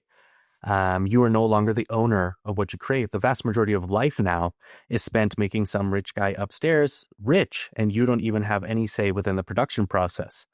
You are producing commodities not for yourself or your own self-satisfaction, but for some rich asshole upstairs. And you work most of your day reproducing surplus value for him, while doing only a little bit of necessary labor for yourself. But you have no ownership or any sort of connection to the commodity that you're producing. So cooperation under capitalism, it covers a lot of things. It's been a bit since we haven't dealt with the facts of our capitalists, who must have certainly prospered in the meantime. Let's go back to his workshop, where we may have the pleasure of seeing our friend, the spinner, again. Here we are. Let's enter. Oh, surprise! There's no longer one worker, but now a large number of workers who find themselves at work, all quiet and in order as if they were many soldiers. The lack of guards and inspectors is seen as supervisors who walk among the ranks. All observing, giving orders, and overseeing the execution is by the books. Of the capitalists, nothing is seen, not even a shadow. A glass door opens inside. Maybe it will be him. Let's see. It's solemn a person, but it's not our capitalist. The supervisors carefully stand around, and they receive his orders with the utmost attention. The sound of an electric doorbell is heard. One of the supervisors runs to put his ear to the mouth of the metal tube, which descends from a doorway along the wall, and he soon comes to announce to the director that the boss demands a conference with him. Let us look in the crowd of workers for our old acquaintance, the spinner, and finally we come to find him in a corner, completely devoted to his work. He's become gaunt and pale in the face. On his face one reads a profound thought of sadness. One day we saw him at the market negotiating his labor power peer-to-peer with a money owner, but now how a great distance between him and the capitalist has grown. Today he is a worker, lost in the crowd of many that populate the workshop and oppressed by the extraordinarily long workday, while the money owner, who's already become a big capitalist, stands like atop a Mount Olympus, from where he sends orders to his people through the ground of intermediaries. Whatsoever has happened, it's a piece of cake. The capitalist has prospered, capital has grown by a lot, and in order to satisfy his new needs, the capitalist has established cooperative labor, that is labor done with the joining of forces. In this workshop, where at one time only one labor force was used to work, today there is a whole cooperation of labor forces. Capital has gone out of its infancy and presents itself for the first time as its true appearance. The advantages that capitalism finds in cooperation can be reduced to four. Firstly, it's in cooperation that capital realizes the true social labor power. Social labor power being, as we've already seen, the average time in a given center of production among the number of workers who labor with an average degree of ability and intensity. It's clear that every single labor force will move itself more or less from average or social force, which it therefore can only obtain by gathering a great number of labor forces in the same workshop, i.e. in cooperation. The second advantage is in the economics of the means of production. The same workshop, the same heaters, etc., that used to serve only one, now serve many workers. The third advantage of cooperation is the growth of labor power. Quote, just as the offensive power of a squadron of cavalry or the defensive power of a regiment of infantry is essential, different from the sum of the offensive or defensive powers of the individual cavalry or the infantry soldiers taken separately, so the sum total of the mechanical forces exerted by isolated workmen differs from the social force that is developed when many hands take part simultaneously in one and the same undivided operation, such as rising a heavy weight, turning a winch, or removing an obstacle, end quote. And, well, this seems obvious to us. For people in Marx's time who were just coming out of feudalism, seeing massive amounts of people going to urban areas working within factories was a relatively new phenomenon. So, work has always been social. Even in feudal times, work was social, but this was cooperative work on a never-before-seen scale. And it's one of the many contradictions under capitalism, right? It trains the workers, it centralizes them, it gives them enough education to run the machines, and in that sense, it produces surpluses beyond anybody's wildest imaginations, right? More than a food, housing, etc., than anybody could ever have. And in that sense, the capitalist class becomes unnecessary. Why do we still need this relationship, right? So, you can see it from there. The fourth advantage is the possibility to combine forces that are able to execute tasks in a way that either wouldn't be able to be accomplished with isolated efforts or would be able to be accomplished in very flawed fashion. Who hasn't seen how 50 workers can move enormous loads in an hour, while one laborer wouldn't be able to move them in 50 hours altogether, even an inch? Who hasn't seen how 12 workers placed along the scaffolding of the house under construction go through a quantity of materials in 1 hour immensely greater than that which one worker could go through in 12 hours? Who doesn't understand how 20 bricklayers could do more work in one day than one can do in 20 days? Quote, cooperation ever constitutes the fundamental form of the capitalist mode of production, end quote. And again, I mean, this isn't necessarily a bad thing. What's the bad thing is the social relations around this process, and the seed being born, the contradiction between this will eventually lead to socialism. There's this very beautiful dialectical inversion that Marx mentions within Das Kapital, and it's that for most of human history, tools have served man. And yet with capitalism, when we got these tools that could run 24/7 or these giant coal-eating behemoths, suddenly humans became appendages of tools in order to keep them running 24/7 in these very hot factories. I think it's a very beautiful inversion that he noticed in the world that was being created around him. When the capitalist gathers the workers to perform the various tasks which make up all of the labor for a commodity in his workshop, he gives an entirely special nature to simple cooperation.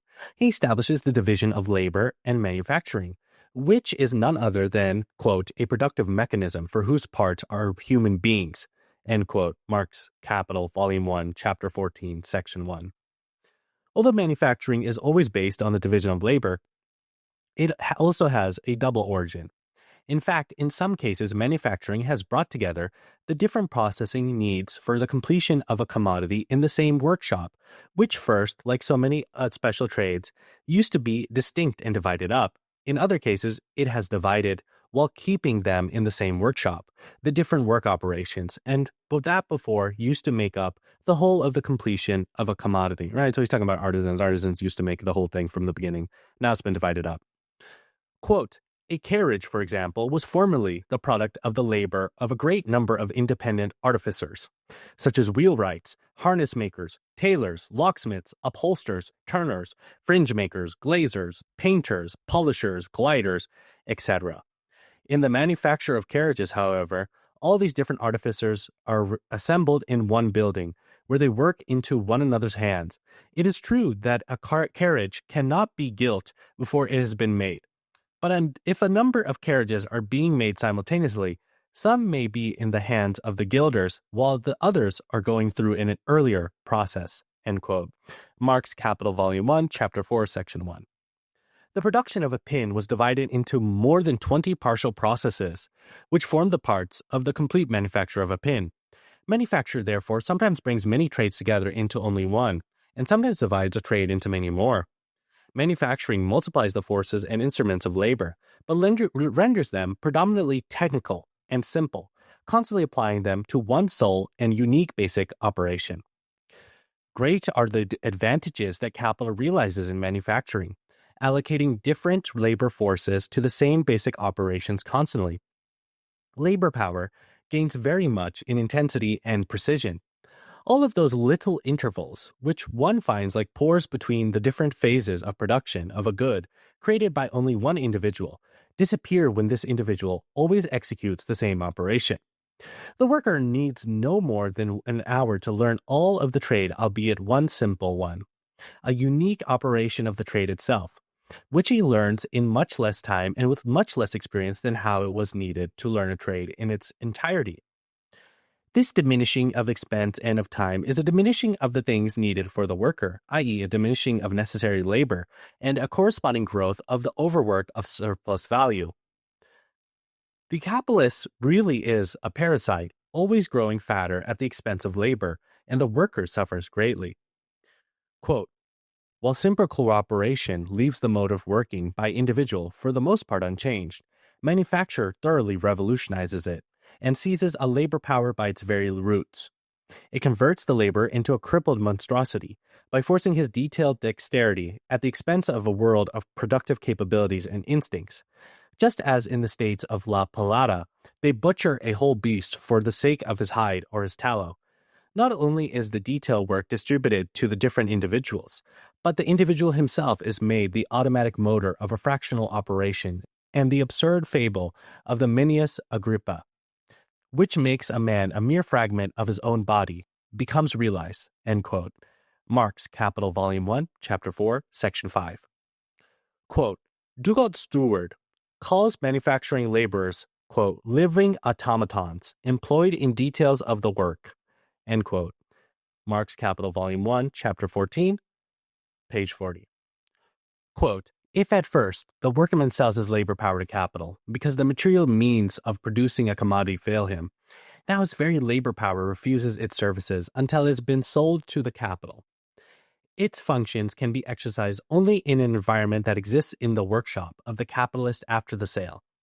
By nature unfitted to make anything independently, the manufacturer laborer develops a productive activity as a mere appendage of the capitalist's workshop.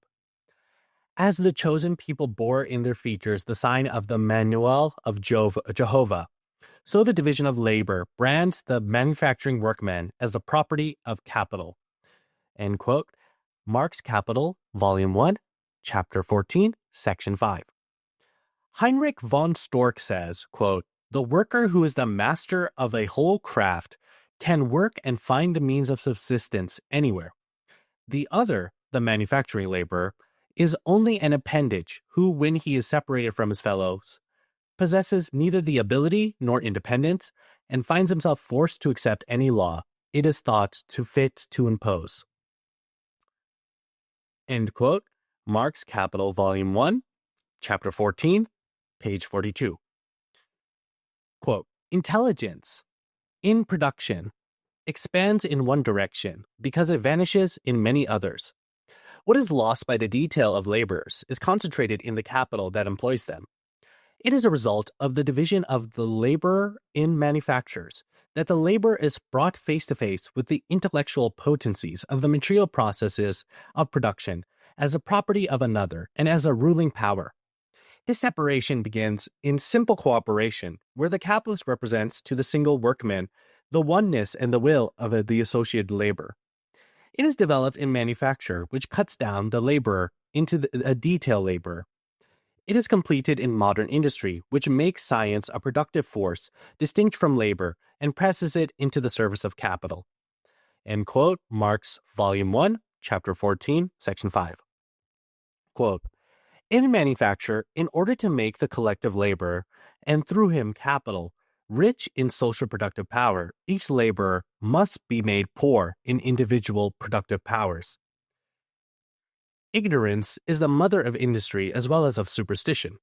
Reflection and fancy are subject to error, but a habit of moving the hand or the foot is independent of either. Manufacturers, accordingly, prosper most where the mind is the least consulted, and where the workshop may be considered as an engine, the parts of which are men. As a matter of fact, some few manufacturers in the middle of the 18th century preferred, for certain operations that were trade secrets, to employ half-idiotic persons. A little bit of ableist language, unfortunately. The understandings of the greater part of men, says Adam Smith, are the necessarily formed by their ordinary employments. The man whose whole life is spent in performing a few simple operations has no occasion to exert his understanding. He generally becomes as stupid and as ignorant as it is possible for the human creature to become. Adam Smith said that? Damn. Man, even the capitalism's greatest defender didn't even like capitalism, really.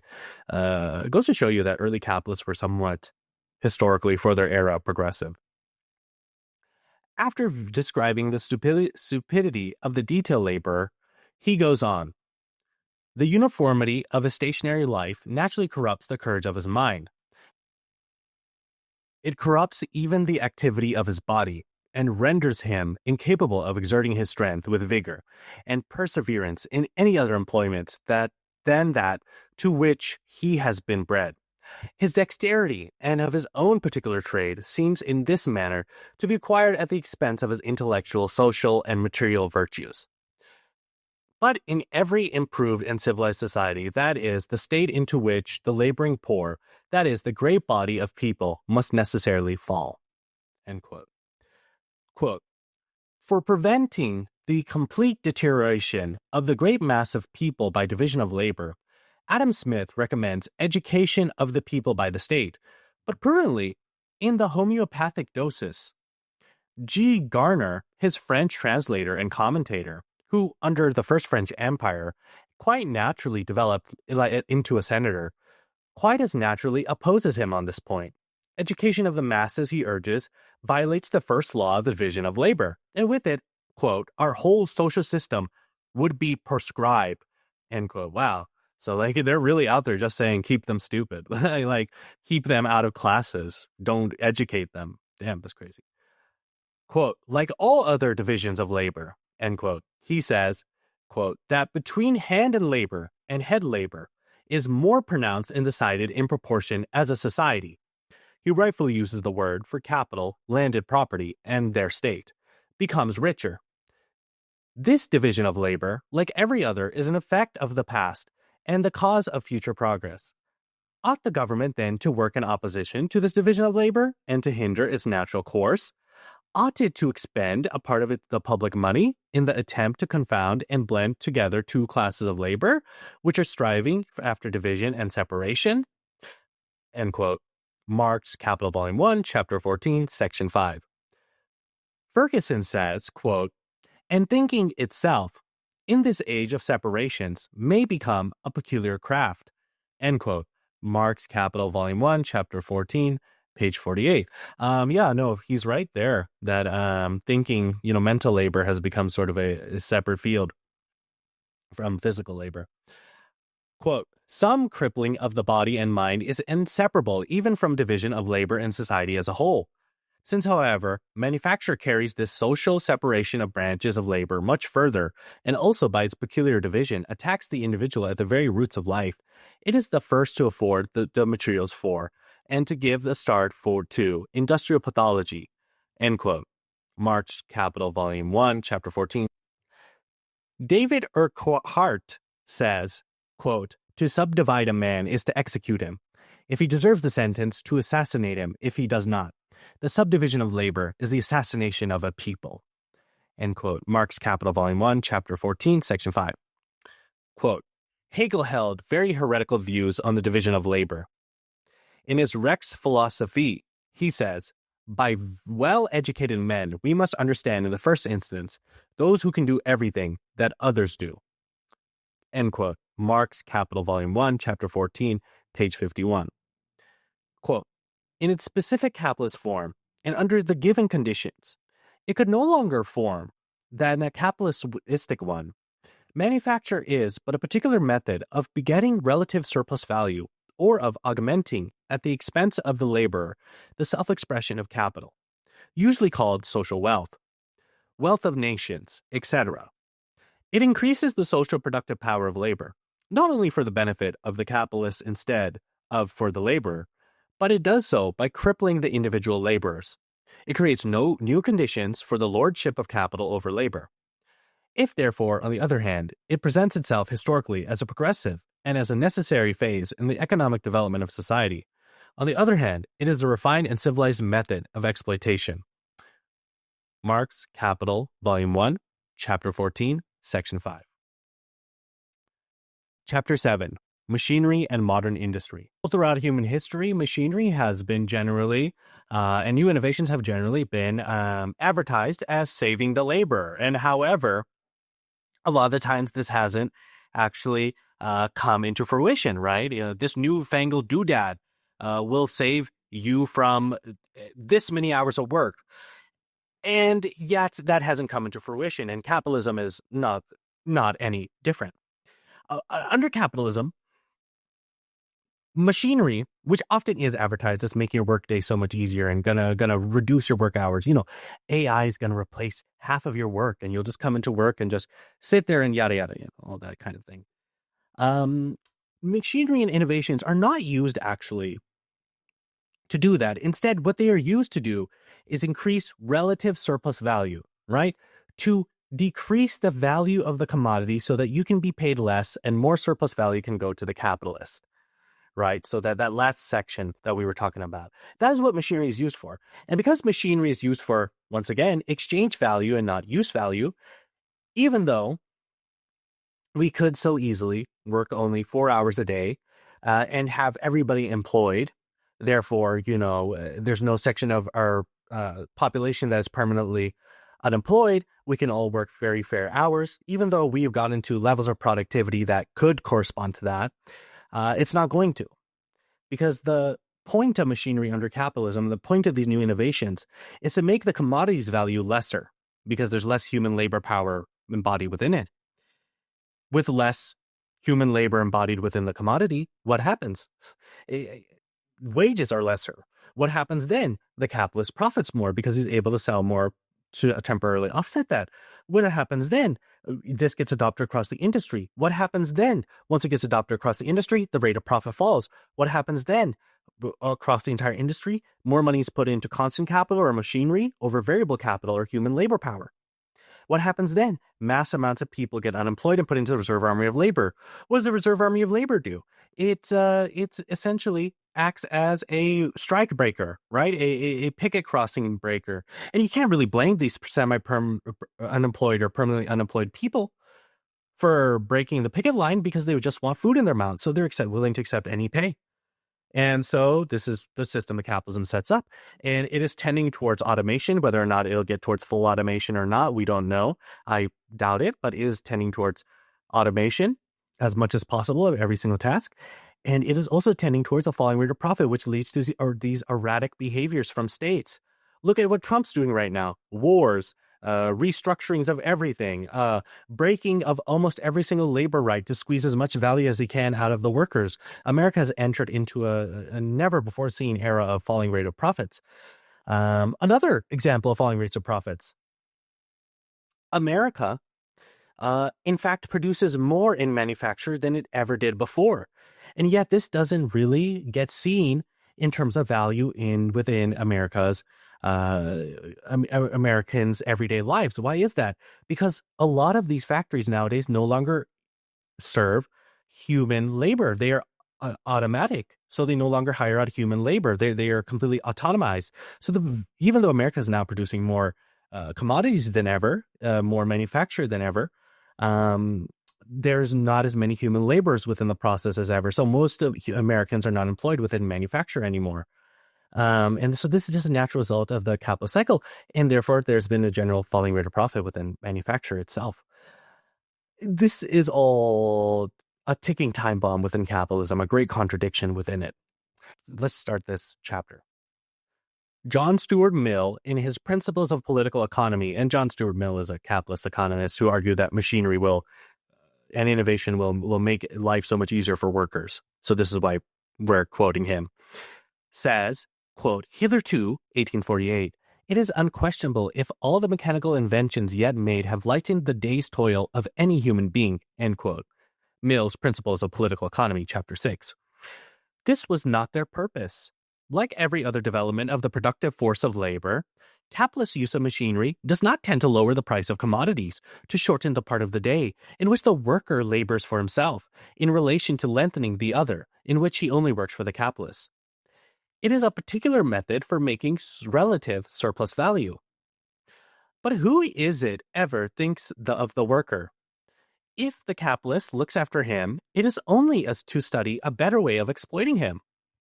The worker sells his labor power, and the capitalist buys it, as the only commodity that, with its surplus value, can enable him to give birth to and grow capital. The capitalist, therefore, is only concerned with making more surplus value. After having exhausted the resources of absolute surplus value, he found relative surplus value.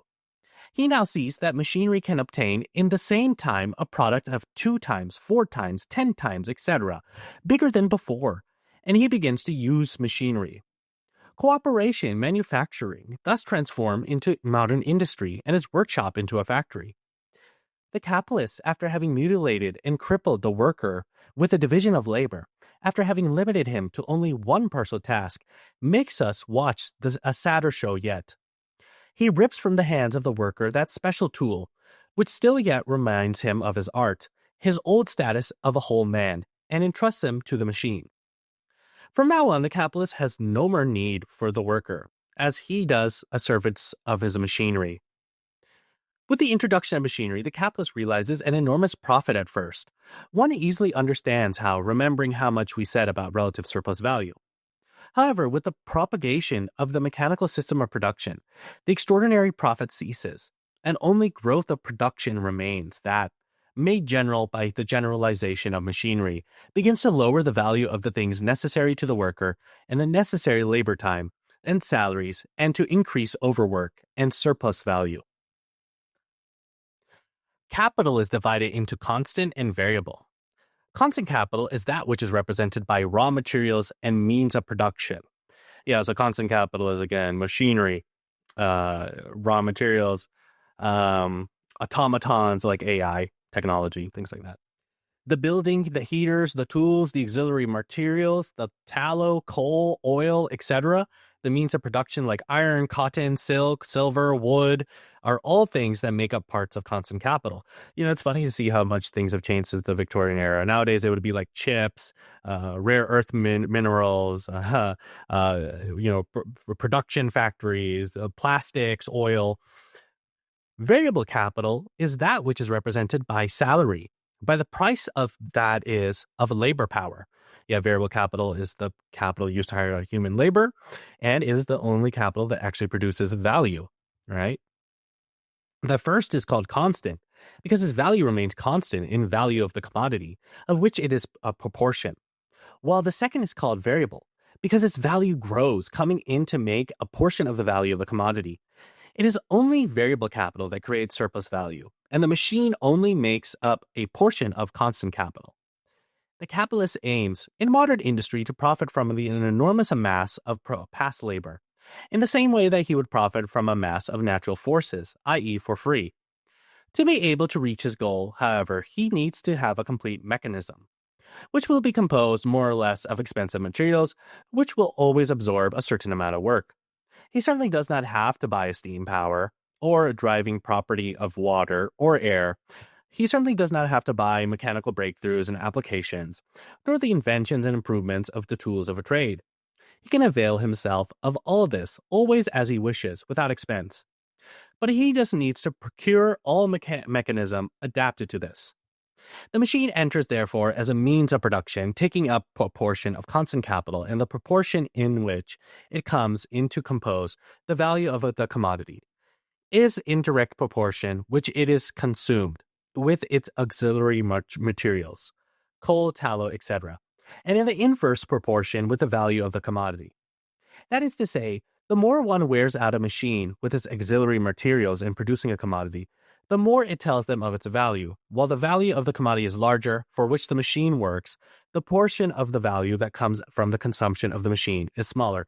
Basically, what he's saying is, every machine has a lifespan. As you use that machine and it breaks down, it imparts its value onto the commodity until, bam, it breaks, right? And then it's imparted all the value it could onto the commodity, right? So every time you use that machine, you're slowly wearing it down bit by bit, bit by bit. It might be like, might break within 5 years, might break within 30 years, might break within 100 years. It all depends. If it breaks over 100 years, it's only imparting like a cent of its value onto every single commodity. If it's breaking in 5 years, it's imparting a lot more. Since the steam hammer's daily wear and tear, its coal consumption, etc., are spread over the stupendous mass of the iron hammered by it day in, only a small value is added to 100 weight of iron. But that value would be very great if the cyclopean instrument were employed in driving in nails. Marx, Capital, Volume 1, Chapter 15, Section 2.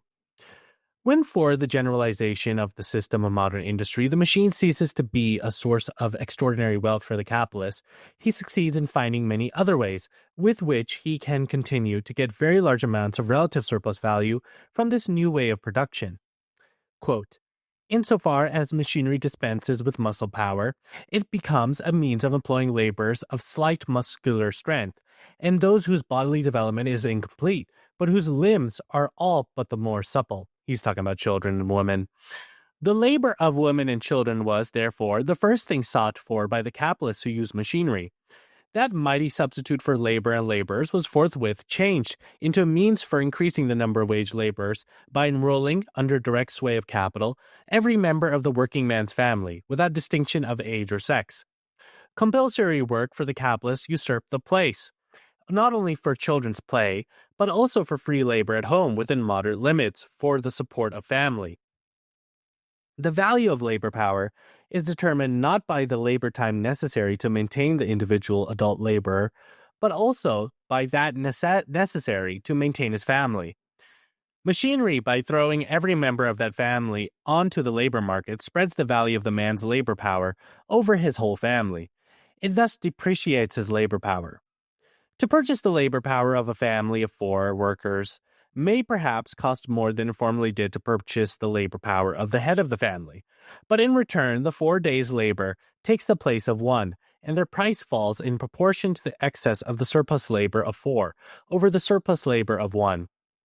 In order that the family may live, 4 people must now not only labor, but expend surplus labor for the capitalist. Thus we see that machinery, while augmenting human material that forms the principal object of capital's exploiting power, at the same time raises the degree of exploitation.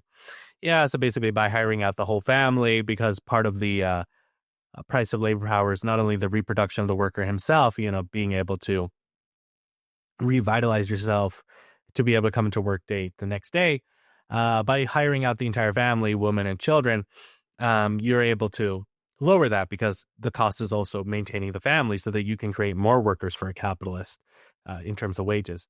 And so by hiring out the entire family, you're able to offset that a lot. And then also, generally children are paid less, and so are women, because of historical roles, on the woman's part, sexism, so child labor, of course, has been always a great labor struggle. And in America, it has been coming back slowly. But it was a decades-long labor struggle over the Gilded Age to get rid of child labor. And it exists all across the world. Still to this day, this is a sin that capitalism has never shed, nor will it ever shed, because the profits are there. I mean, there's amazing surplus value that you can get from child labor, and you can also use it to lower other people's labor's worth. Machinery also revolutionizes out and out the contract between the laborer and the capitalist, which formally fixes their mutual relationships.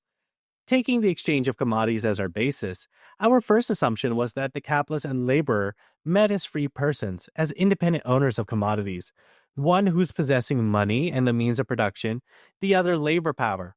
But now the capitalist buys the children and young persons under age. Previously, the workman sold his own labor power, which he disposed of nominally as a free agent. Now he sells his wife and child. He has become a slave dealer. Marx, Capital, Volume 1, Chapter 15, Section 3a. If machinery becomes the most powerful means for increasing the productiveness of labor, i.e., for shortening the working time required in the production of a commodity, it becomes in the hands of capital the most powerful means in those industries first invaded by it, for lengthening the working day beyond all bounds set by human nature. Again, humans become appendages of machines, which is an inversion of how it's historically been done, right? Tools have always served human beings. Quote, in the first place, in the form of machinery, the implements of labor become automatic things, moving and working independent of the workman. The automaton, as capital, and because it is capital, is endowed in the person of the capitalist with intelligence and will. It is therefore animated by the longing to reduce to a minimum the resistance offered by that repellent yet elastic natural barrier, man. This resistance is moreover lessened by the apparent lightness of work, and by the more pliant and docile character of women and children employed on it. Quote, the material wear and tear of the machine is of 2 kinds. The one arises from use, as coins wear away by circulating. The other from non-use, as sword rusts when left in the scabbard. The latter kind is due to elements. The former is due more, less, or directly proportional. The latter, to a certain extent, inversely proportional to the use of the machine. But in addition to the material wear and tear, a machine also undergoes what we may call moral depreciation. It loses exchange value, either by the machines of some sort being produced cheaper than it, or by better machines entering into competition with it. End quote. Marx, Capital, Volume 1, Chapter 15, Section 3b. To repair this damage, the capitalist feels the need to make the machine work as much as possible, and most importantly begins to prolong daily labor, introducing night shifts and relay systems. As the word itself indicates, used to indicate the changing of postal horses, the relay system consists of making two teams of workers carry out labor, then switch off every 12 hours, or three that switch off every 8 hours, in a way that labor always proceeds without the slightest interruption for all 24 hours. This system, so advantageous for capital, is also begun to use the first moment of the appearance of machinery when the capitalist is in a great rush to be able to amass the greatest quantity possible of extraordinary profit. That soon must stop for the generalization of machinery itself. The capitalist therefore breaks down all obstacles of time with machinery, all of the limits of the day that were imposed on labor and manufacturing. And when he is joined with the natural limit of the day, to absorb that as all of the 24 hours of the day, he finds the way to make only one day, 2, 3, 4, or more days, intensifying labor 2, 3, 4, or more times. In fact, if in one workday one finds a way of making a worker carry out 2 times, 3 times, 4 times, etc. more labor than before, it's clear that the old workday will correspond 2, 3, 4, or more workdays. And the capitalist finds the way to do this, rendering, as we have already said, labor more intense, squeezing, in other words, into only one day the labor of 2, 3, 4, or more days. It is with machinery that he is able to achieve this goal. And again, this is relative surplus value, while absolute surplus value is lengthening the workday. Relative surplus value is making the worker work more productively. Quote, the improvements in the steam engine have increased the piston speed and at the same time have made it possible, by greater means of economy of power, to drive with the same or even a smaller consumption of coal more machinery with the same engine. The improvements in transmitting mechanism have lessened friction, and what so strikingly distinguishes modern from the older machinery have reduced the diameter and the weight of the shafting to a constantly decreasing minimum. Finally, the improvements in the operative machines have, while reducing their sizes, increased their efficiency and speed, as in the modern power loom, or while increasing the size of their framework, have also increased the extent and number of their working parts, as in spinning mules, or have added to the speed of these working parts by imperceptible alterations of detail, such as those which 10 years ago increased the speed of the spindles in the self-acting mules by 1/5. The reduction of the working day to 12 hours dates in England from 1832. In 1836, a manufacturer stated, the labor now undergone in the factories is much greater than it used to be, compared with 30 or 40 years ago, owing to the greater attention and activity required by the greater increased speed which is given to the machinery. End quote. Quote, in the year 1844, Lord Ashley and Lord Shaftesbury, what the fuck? That's a fucking cartoon name. That is not a real British person. Made in the House of Commons the following statements, supported by documentary evidence. Quote, the labor performed by those engaged in the process of manufacture is 3 times as great as in the beginning of such operations. Machinery has executed, no doubt, the work that would demand the sinews of millions of men, but it has also prodigiously multiplied the labor of those who are governed by its fearful movements. End quote. So even the capitalists are themselves admitting, politicians themselves are admitting that an increase in productivity does not lessen the workday. In fact, under capitalism, because of the relations of production, who owns the machines, how they're distributed, et cetera, who owns the technology, which class does it benefit for, what is it used for? Is it used for commodity production and exchange value, or is it used for use value? All of these things. It in fact increases the workday. It doesn't lower the workday. This increased productivity. And that section was from Marx Capital Volume 1, Chapter 15, Section 3C. Quote, so far as division of labor reappears in the factory, it is primarily a distribution of the working men, among whom the specialized machines and masses of workmen, not however organized into groups among the various departments of the factory, in each of which they work at a number of similar machines placed together. The cooperation, therefore, is only simple. The organized group peculiar to manufacture is replaced by a connection between the head workman and his few assistants. The essential division is into workmen who are actually employed on the machines, among whom are included the few who look after the engine, and into mere attendants, almost exclusively children, of these working men. Among the attendants are reckoned more or less all feeders who supply the machines with the material to be worked.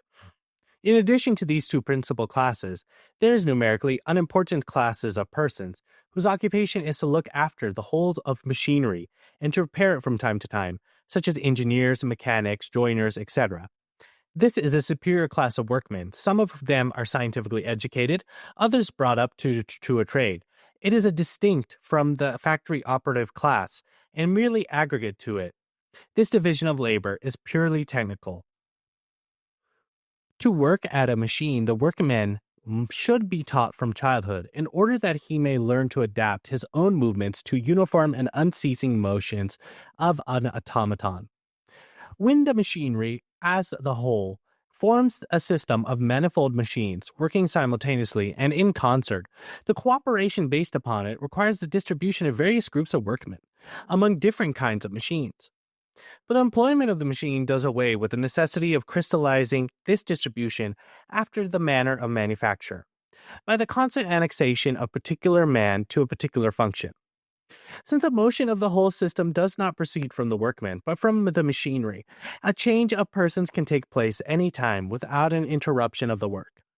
The most striking proof of this is afforded by the relay system, put into operation by the manufacturers during the revolt from 1848 to 1850.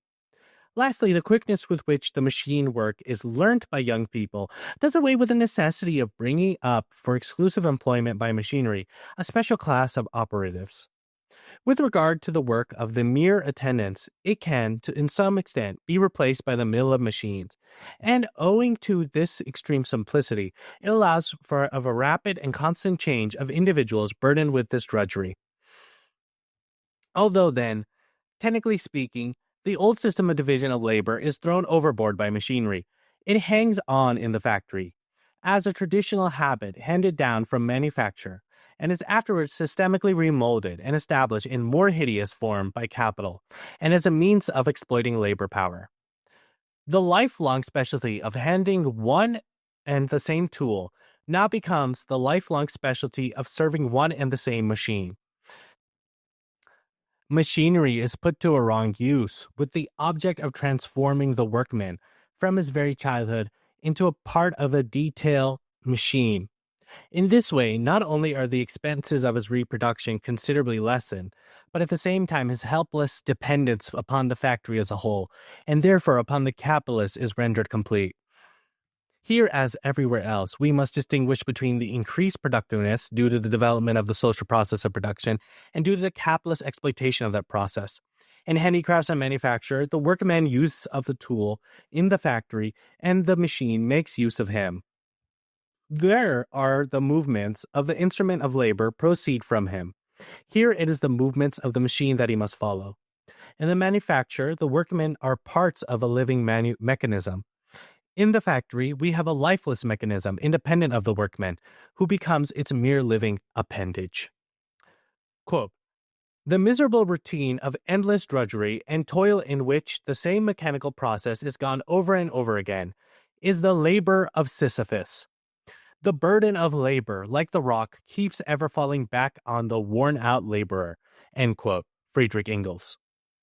Quote, "At the same time that the factory work exhausts the nervous system to the uttermost, it does away with the many-sided play of the muscles and confiscates every atom of freedom, both bodily and intellectual activity.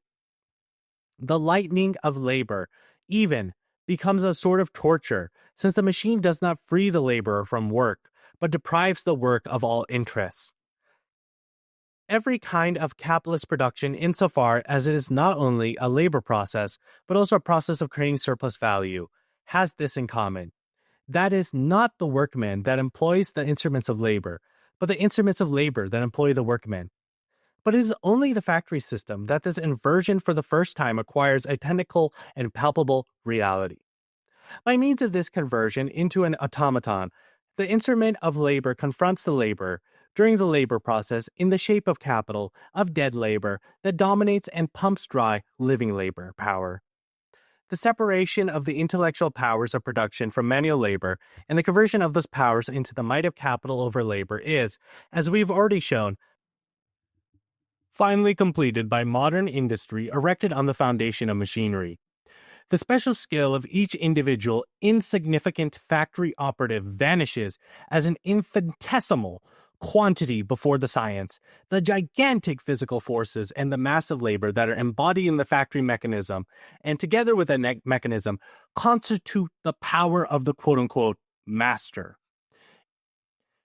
This quote-unquote master, therefore, in whose brain the machinery and his monopoly of it are inseparably united, wherever his falls out with his quote-unquote hands, contemptuously tells them, quote, the factory operatives should keep in the wholesome remembrance the fact that theirs is really a low species of skilled labor, and that there is none which is more easily acquired, or of its quality more amply remunerated, or which by a short training of the least expert can be more quickly as well as abundantly acquired.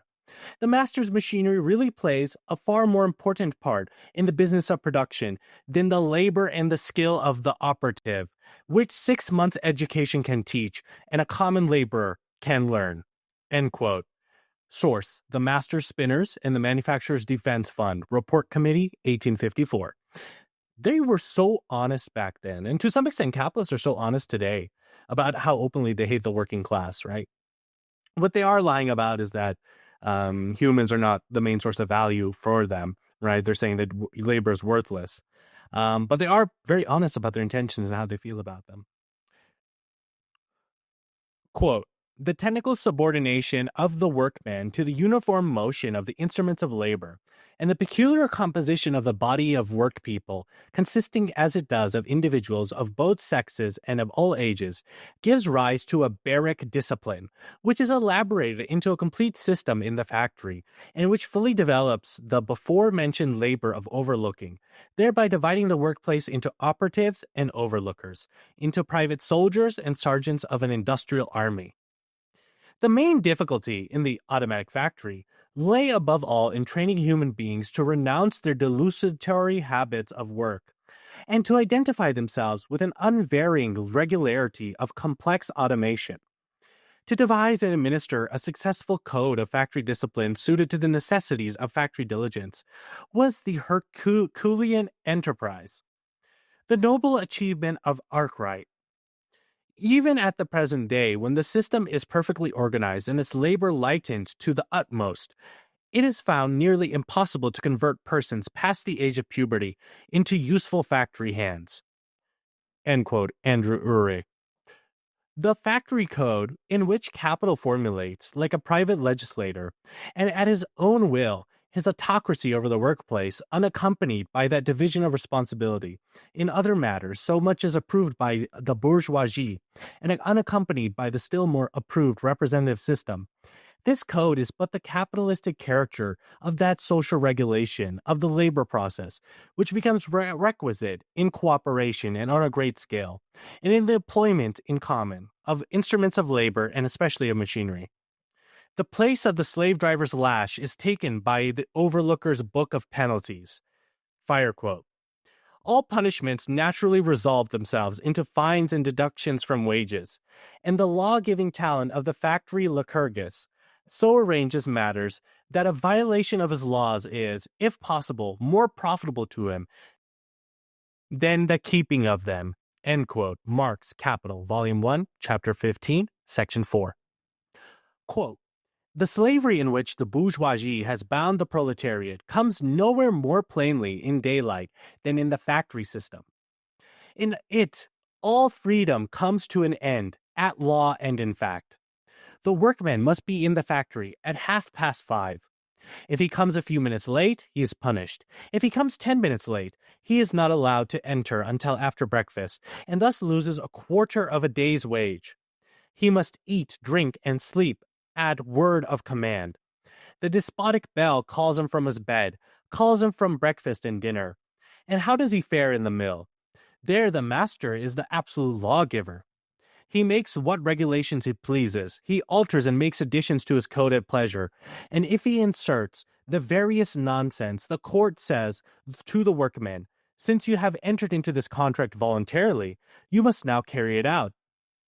These workmen are condemned to live from their 9th year till death under this mental and bodily torture.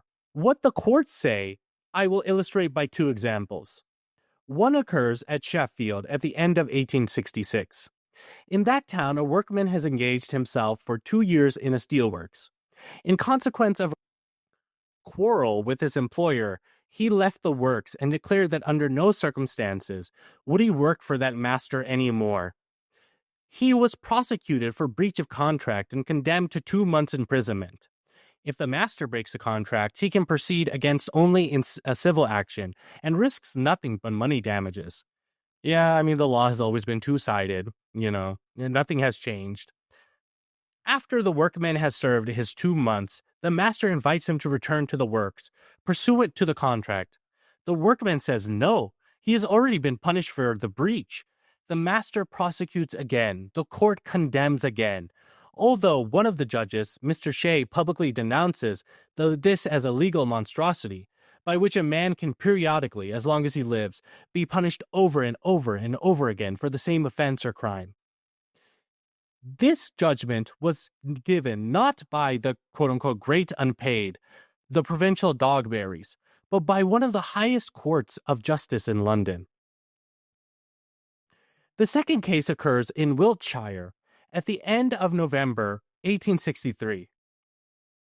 About 30 power loom weavers in the employment of one Harrop, a clothing manufacturer at Lawyer's Mill, Westbury Lay, struck work because Master Harrop indulged in the agreeable habit of making deductions from their wages for being late in the morning. Harrop also appointed a boy to announce the starting time by a whistle, which he often did before 6 o'clock in the morning. And if the hands were not all there at the moment the whistle ceased, the doors were closed, and those hands who were outside were fined, and there was no clock on the premises. The unfortunate hands were at the mercy of the young Harrop-inspired timekeeper. The hands on strike, mothers of families as well as girls, offered to resume work if the timekeeper were replaced by a clock, and a more reasonable scale of fines were introduced. Harrop summoned 19 women and girls before the magistrates for breach of contract. To the utter indignation of all present, they were all multiplicated of a fine of 6d and 2s, 6d for costs. Harrop was followed from the court by a crowd of people who hissed at him. End quote. Marx, Capital, Volume 1, Chapter 15, page 108. Quote, the contest between the capitalist and the wage laborer dates back to the very origin of capital. It raged on throughout the whole manufacturing period, but only since the introduction of machinery has the workman fought against the instrument of labor itself, the material embodiment of capital. He revolts against this particular form of the means of production as being the material basis of the capitalist mode of production. In the 17th century, nearly all of Europe experienced revolts of workpeople against the ribbon loom, a machine for weaving ribbons and trimmings. These machines were invented in Germany.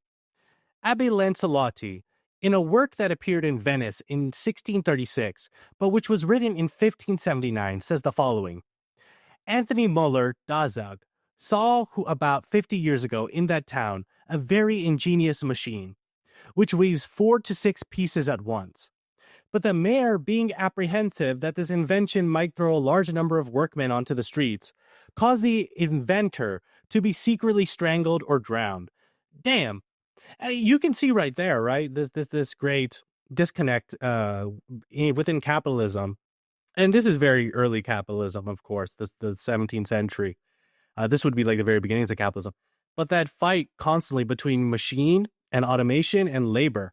And the reserve army of labor is just created, constantly reproduced as machines become more productive and win out more capital investment through constant capital. Quote, in Leyden, this machine was not used till 1629. There, the riots of the ribbon weavers at length compelled the town council to prohibit it. In this town, says Boxhorn, referring to the introduction of the machine into Leyden, about 20 years ago, certain peoples invented an instrument for weaving, with which a single person could weave more cloth and more easily than others in the same length of time. As a result, there arose disturbances and complaints from the weavers, until the town council finally prohibited the use of this instrument. After making various decrees more or less prohibitive against this loom in 1632, 1639, etc., the States General of Holland at length permitted it to be used under certain conditions by the decree of the 15th December, 1661. It was also prohibited in Cologne in 1676, at the same time that its introduction into England was causing disturbances amongst the workplace people. By an imperial edict of 19th February 1685, its use was forbidden throughout all of Germany. In Hamburg, it was burnt in public by order of the Senate. The Emperor Charles VI, on the 9th of February 1719, renewed the edict of 1685, and not till 1765 was its use allowed in the electorate of Saxony. This machine, which shook Europe to its foundations, was in fact the precursor of the mule and the power loom, and of the Industrial Revolution of the 18th century. It enabled a totally inexperienced boy to set the whole loom with all of its shuttles into motion, by simply moving a rod backwards and forwards, ayo, and in its improved form produced from 40 to 50 pieces at once.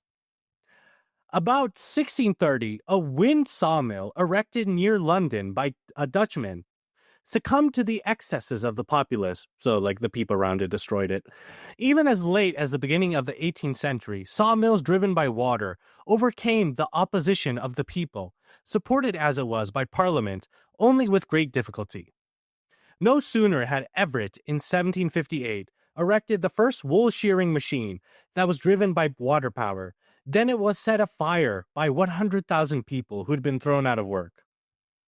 15,000 people who had previously lived in carding wool petitioned Parliament against Arkwright scribbling mills and carding engines. The enormous destruction of machinery that occurred in the English manufacturing districts during the first 15 years of this century, chiefly caused by the employment of the power loom, and known as the Luddite movement, gave the anti-Jacobin governments of Sidmouth as well as Casterlet and the like a pretext for the most reactionary and forcible measures.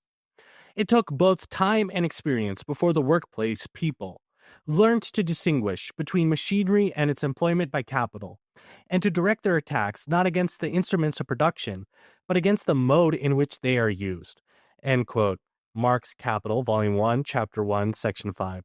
And yes, really, our enemy under capitalism is not industrialization, but rather who owns it and how it is used. We are not, as Marxists, primitive communists, or whatever the fuck the Unabomber was. Here, therefore, are the results of machinery and modern industry for the workers. These are, foremost, driven in large part by factories in which the machine has taken its place. The few people who remain must suffer the humiliation of seeing the last instrument of labor snatched from their hands and being reduced to the condition of servants of machinery.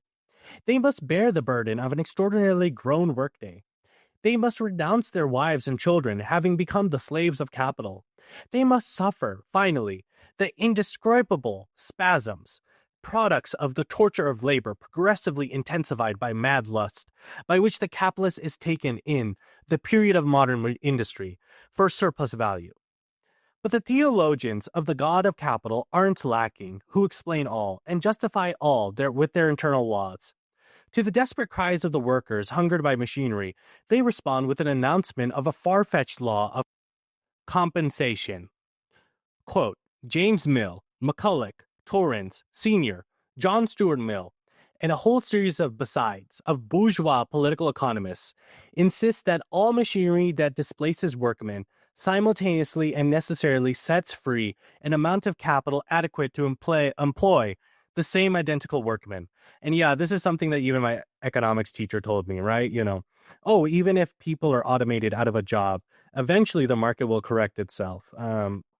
No. capital will just grow more towards constant capital. This will produce more of a reserve army of labor. Some people may eventually re-enter the job market that are displaced by increased automation. And yet, first of all, this is not an immediate effect, so these people are stuck unemployed for a long time and suffer the effects of that. And also, not everybody within that pool that is made unemployed ever truly recovers. Because now more capital has been invested in constant capital, which is machines, than variable capital, which is hiring out human labor power. Quote, suppose a capitalist to employ 100 workmen at £30 a year in a carpet factory. The variable capital annually laid out amounts, therefore, to £3,000. Suppose also that he discharges 50 of his workmen and employs the remaining 50 with machinery that costs him about £1,500. To simplify the matter, we take no account of buildings, coal, etc. Further suppose that the raw material annually consumed costs about £3,000. Therefore, before and after the change, is any capital set free by this metamorphosis? Before the change, the sum total of £6,000 consisted half of a constant and half of variable capital. After the change, it consists of £4,500 constant, £3,000 raw material, and £1,500 machinery, and £1,500 variable capital towards human labor power. The variable capital, instead of being 1/2, is now only 1/4 of the total capital. Instead of being set free, a part of the capital here is locked up in such a way as to it ceases being exchanged against labor power. Variable capital has been changed into constant capital. And remember, this value was produced by living labor, by human labor, and it has become dead labor and now trapped almost like a soul into this machine. Like value is not a soul, of course. It's not, metaphysical, but I think that's a fun way to think about it, right? Like machines just being these big soul-sucking products, things like that. Other things remaining unchanged, the capital of £6,000 can, in future, employ no more than 50 men. With each improvement in the machinery, it will employ fewer. If the newly introduced machinery had cost less than did the labor power and implements displaced by it, for instance, instead of costing £1,500, it had cost only £1,000, a variable capital of £1,000 would have been converted into constant capital and locked up, and capital of £500 would have been set free. The latter sum, supposing wages unchanged, would form a fund sufficient to employ about 16 of the 50 men discharged. Nay, less than 16, for in order to be employed as capital, as part of this £500 must now become constant capital, thus leaving only a remainder to be laid out in labor power. Quote, but suppose besides that the making of the new machinery affords employer to a greater number of mechanics. Can that be called compensation to the carpet makers thrown into the streets? At best, its construction employs fewer men than its employment displaces. The sum of £1,500 that formerly represented the wages of the discharged carpet makers now represents, in the shape of machinery, 1. The value of the means of production used in the construction of that machinery, 2. The wages of the mechanics employed in its construction, and 3. The surplus value falling to the share of their quote-unquote master. Further, the machinery need not be renewed till it is worn out. Hence, in order to keep the increased number of mechanics in constant employment, one carpet manufacturer after another must displace workmen by machines. As a matter of fact, the apologists do not mean this sort of setting free. They have in their minds the means of subsistence of the liberated work people. It cannot be denied in the above instance that the machines not only liberates 50 men, thus displacing them at others' disposal, but at the same time it withdraws from their consumption and sets free means of subsistence to the value of £1,500. The simple fact, by no means a new one, that machinery cuts off workmen from their means of subsistence is therefore, in economic parlance, tantamount to this, that machinery liberates means of subsistence for the workmen, or converts means into capital for his employment. This mode of expression, you see, is everything. It is lawful to hide evil with words. End quote. Marx, Capital, Volume 1, Chapter 15, Section 6. Chapter 8, Salary. This chapter is about wages. There's two general wages under capitalism. There's time wages, and these are generally just based on the amount of work you do or over hours, and you get paid per hour. It's the wages that we're most familiar with, 8-hour workday, I get paid like $15 per hour. Then there's piece wages. Piece wages are being paid per commodity produced or piece of work done, right? So you can think of Uber, you can think of DoorDash, right? You get paid per product delivered. There's also a couple concepts that we've already gone over, right? Exchange value versus use value. Well, now we're going to talk about labor powers, exchange value versus use value, right? So capitalists, you use the exchange value of labor power in form of paying workers' wages, but get the use value out of it of how much value that the worker produces, right? And they get more use value out of you than they pay you, right? Capitalists would not pay you if you didn't produce more value for them than they paid you, right? Otherwise, they wouldn't make a profit. That's the basic source of a profit. And of course, human labor power is so unique because it creates more value than it costs to maintain, right? Constant capital, which is inert matter, it cannot create new value on its own, right? Only labor can do that. So that's, of course, important. Finally, the important thing about piece wages, right, getting paid per product, is that it is a highly exploitative system, right? First of all, there's the fact that the more pieces that are produced, right, and this system inherently, right, forces workers to pay with more work with more intensity. Piece wages, it forces workers to work with way more intensity. What that happens to do is it makes them produce more commodities. And yet the more commodities that they produce, remember, the price of a commodity is determined by socially necessary labor time. As they become more productive, and as the industry overall becomes more productive as new machinery is introduced, the price per commodity begins to lower. And then so does the wage that they get out of it. So even though piece wages on the surface look like a great way to make money, in the end, what it actually ends up doing is it ends up hiding a lot of exploitation because it ends up making workers work with way more intensity. And every single commodity that they produce ends up lowering their own wage, especially as they begin to work with more and more intensity and this industry becomes more and more efficient, these piece wage industries. And of course, bosses in piece wage industries can arbitrarily say that your commodity is not good enough and not pay you for it, right? So in DoorDash, you're DoorDashing and randomly your delivery gets refunded and you don't get paid for it, even though you drove like halfway across town.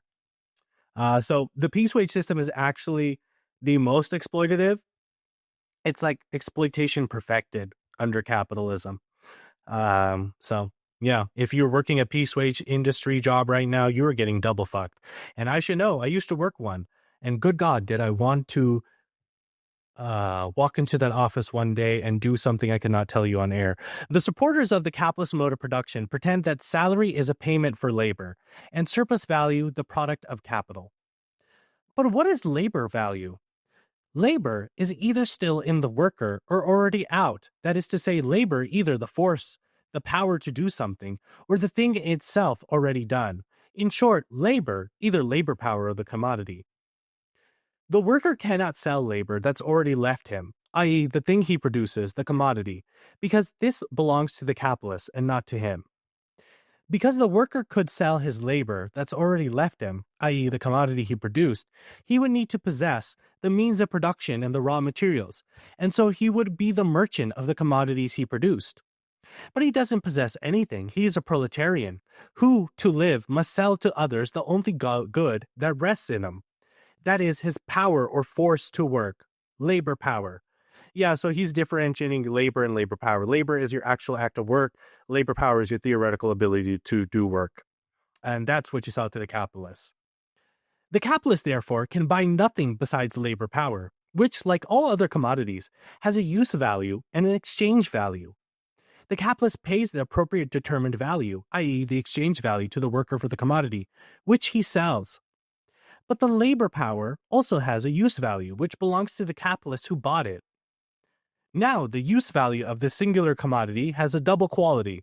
The first, that which it has in common with the use value of all other commodities, is that of satisfying a need. The second is that, completely special to it, of creating value, which distinguishes this commodity from all others. And again, I mean, your use value to your boss is just to produce more value for him.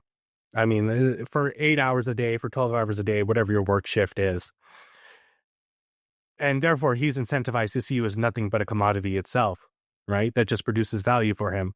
And the only reason he gives you rights, your boss or your capitalist or, whatever you want to call him, only reason he gives you like basic rights is because you need to reproduce yourself, right? You need to reinvigorate yourself the next day to be able to produce some more value. And you need to pop out a little bastard or two to replace yourself eventually, right? You got to start popping out kids eventually to replace yourself. And therefore, what are you other than a machine? I mean, this is why capitalism has no humanity within it. Therefore, salary cannot represent the price of labor power. And surplus value cannot be produced by capital, because capital is inert matter, which is always found to have the same amount of value as it did when it was used in the commodity. It is a matter that hasn't any life, and that remaining by itself without labor power would never be able to have it.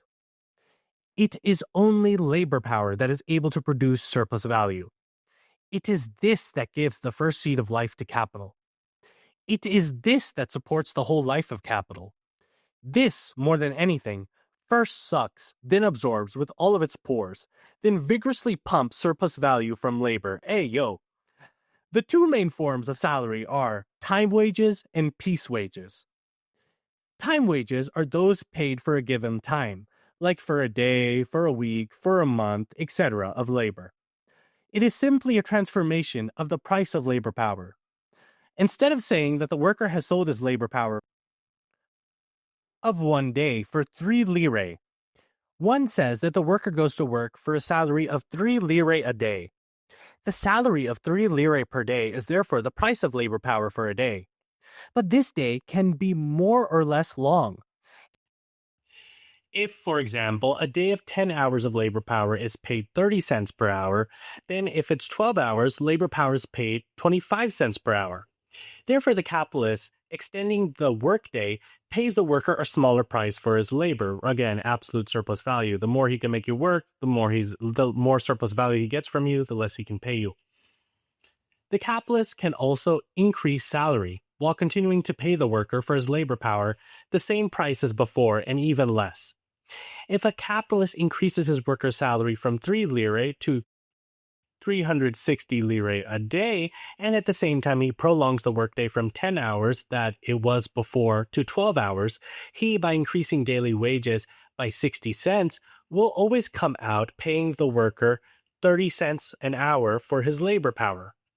If then the capitalist increases the salary from $3 to $3.60, but at the same time prolongs the day from 10 to 15 hours, he, by increasing the daily wages, will be able to pay the worker less than before for his labor power, i.e. 24 cents instead of 30 cents an hour.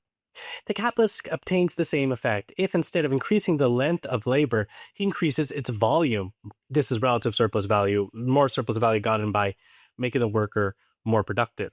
And therefore, less socially necessary labor time is spent making each commodity. Therefore, there's less value produced for the worker and overall.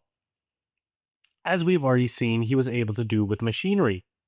In conclusion, the capitalist, increasing labor, is able to cheat the worker honestly, and he can do it while gaining fame for his generosity and with the increase of his daily wages.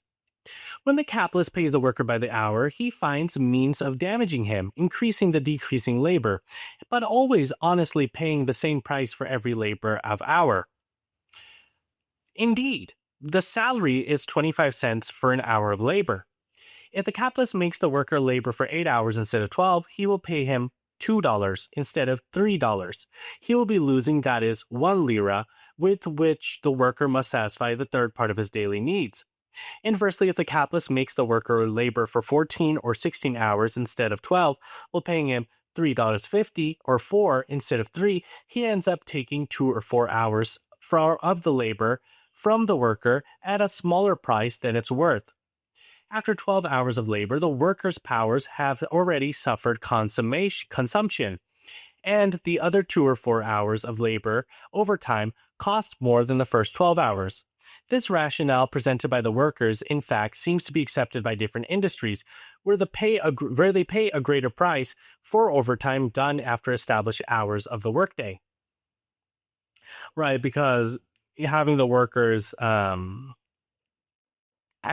be able to come into the workday tomorrow with the same amount of intensity is required under capitalism, right? They have to give you a little bit of time off.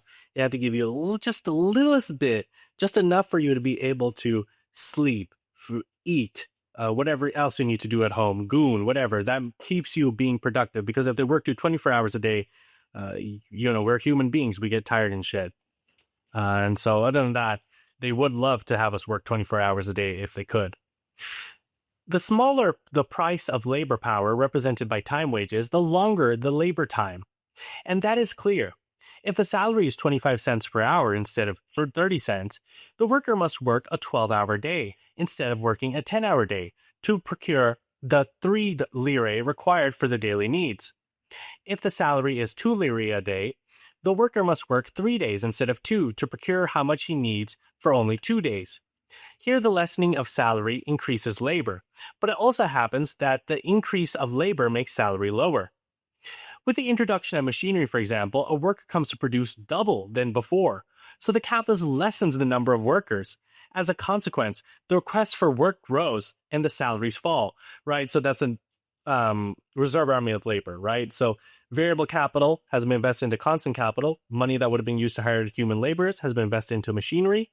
And so this has thrown human beings into the reserve army of labor, this permanently unemployed part of the human population that is always taking work at any wage possible. And so that drives the price of labor power down, because again, we're all competing with each other to sell our labor power to capitalists.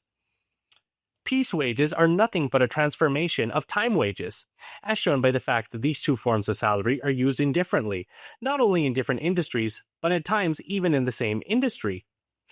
A worker labors 12 hours a day for a salary of 3 lire and produces a value of 6 lire.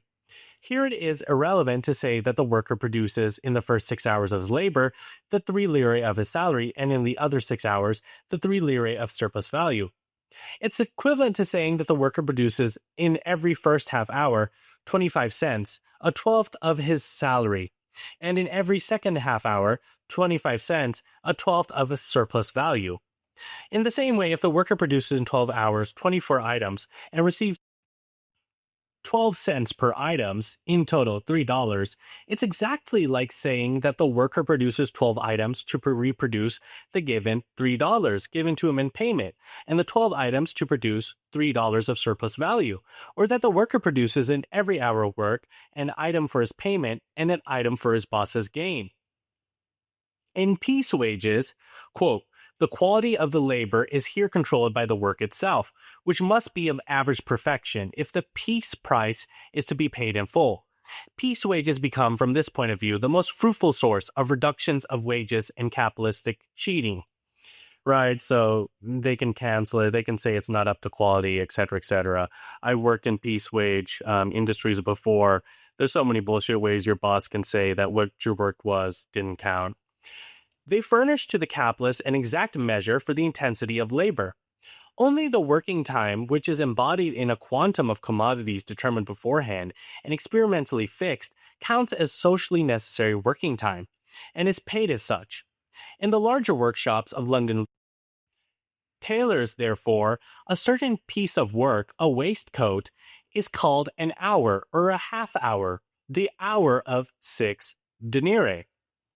By practice, it is known how much it is that the average product of 1 hour, with new fashions, repairs, and a contest arises between master and labor as to whether a particular piece of work is 1 hour, and so on, until here also experience decides. Similarly, in London furniture workshops, and etc., if the laborer does not possess the average capacity, if he cannot in consequence supply certain minimum of work per day, he is dismissed. Since the quality and intensity of the work are here controlled by the form of the wage itself, superintendence of labor becomes in a great part superfluous. Piece wages therefore lay the foundation of the modern domestic labor, described above, as well as hierarchically organized system of exploitation and oppression. One thing that Marx predicted was that almost all industries would become piece wage industries, right? You get paid per commission, because it is really the best way to exploit people. It is essentially, you're still producing the same amount of value, you're still getting the same amount of surplus value taken from you by the capitalist. But that didn't pan out, and it didn't pan out because of the labor movement. But yeah, no, people who are working within piece wage industries, you guys are getting fucked the most. You know, door dashers, Uber drivers, whatever. Like, oof, feel bad for you guys. The latter two has two fundamental forms.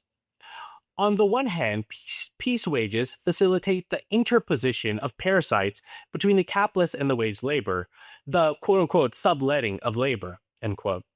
The gain of these middlemen comes entirely from the difference between the labor price, which the capitalist pays, and the part of the price which they actually allow to reach the laborer. In England, this system characteristically is called the sweating system. On the other hand, piece wage allows the capitalist to make a contract for so much per piece with the head of the laborer. In a manufacturer with the chief of some people, in mines with the extractor of coal, in the factory with the actual machine worker, at a price for which the head laborer himself undertakes the enlisting and the payment of his assistant workpeople. The exploitation of the laborer by capital is here effected through the exploitation of the laborer by the laborer.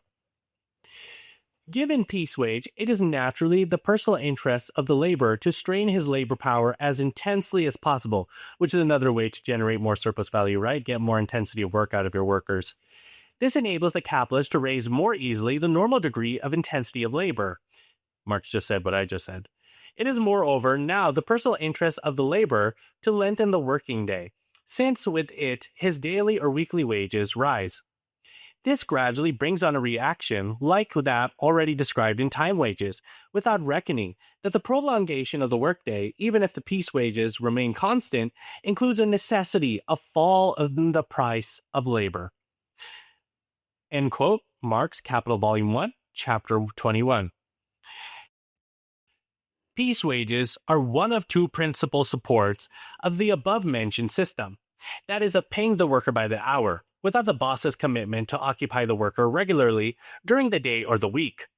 Quote, in the workshops, under factory acts, piece wages become the general rule, because capital can therefore only increase the efficacy of the working day by intensifying labor. End quote. Marx, Capital, Volume 1, Chapter 21. The increase in the production is followed by the proportional decrease in salary. When the worker was producing 12 items in 12 hours, the capitalist used to pay him, for example, a salary of 25 cents per item.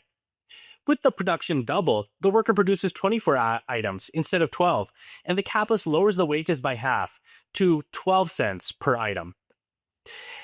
Quote, this change in piece wages, so far purely nominal, leads to a constant battle between the capitalist and the laborer. Either because the capitalist uses it as a pretext for actually lowering the price of labor, or because increased productive power of the laborer is accompanied by an increase in intensity of the same, or because the laborer takes seriously the appearance of piece wages, viz., that his product is paid for and not his labor power, and therefore revolts against the lowering of wages, unaccompanied by the lowering in the selling of the price of the commodity. The capitalist rightfully knocks on the head such pretensions as gross errors as to the nature of wage labor.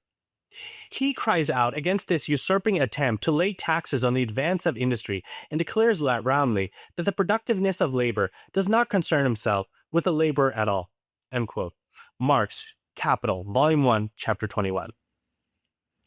Chapter 9. The Accumulation of Capital. This chapter goes over several concepts, and it's the longest within the summary. So I'll just briefly go over them. A lot of them we have already gone over. A lot of them we haven't. So capital is not just money. Remember, it's money, commodity, more money. It is constantly reproducing itself, right? It's constantly creating more workers, right? So my favorite example of this, if you go to India and you go to any major city, you will see people from the countryside, peasants, just pouring into cities. Not actually them walking into cities, but living on the sides of cities in these shanty towns. And what's happening is that the capital relation is continually reproducing itself, right? Peasants are being stripped of land, and so they're left with nothing to sell but their own labor power, their ability to do work. They go to cities and they're hired out by capitalists for very little pay, right? In this way, feudalism, even though some of its relation still remains within India, is constantly dying as capital reproduces itself. Its relation of this capitalist on top who owns all the means of production, these Indian billionaires and millionaires that buy all these farmlands and foreclosures, and these landless peasants who now are forced to sell their labor power. So now they are become proletarian from a peasant. Constant versus variable capital, right? So constant capital, again, it's machinery, it's automation, it can't create any value. Variable capital is capital that can create value, right? It's wages paid out to workers, labor power, and labor creates value. And then capitalists take the surplus value from this, right? The value created from this, and they gear it towards constant capital. So they're constantly replacing workers with machines, with their own replacements.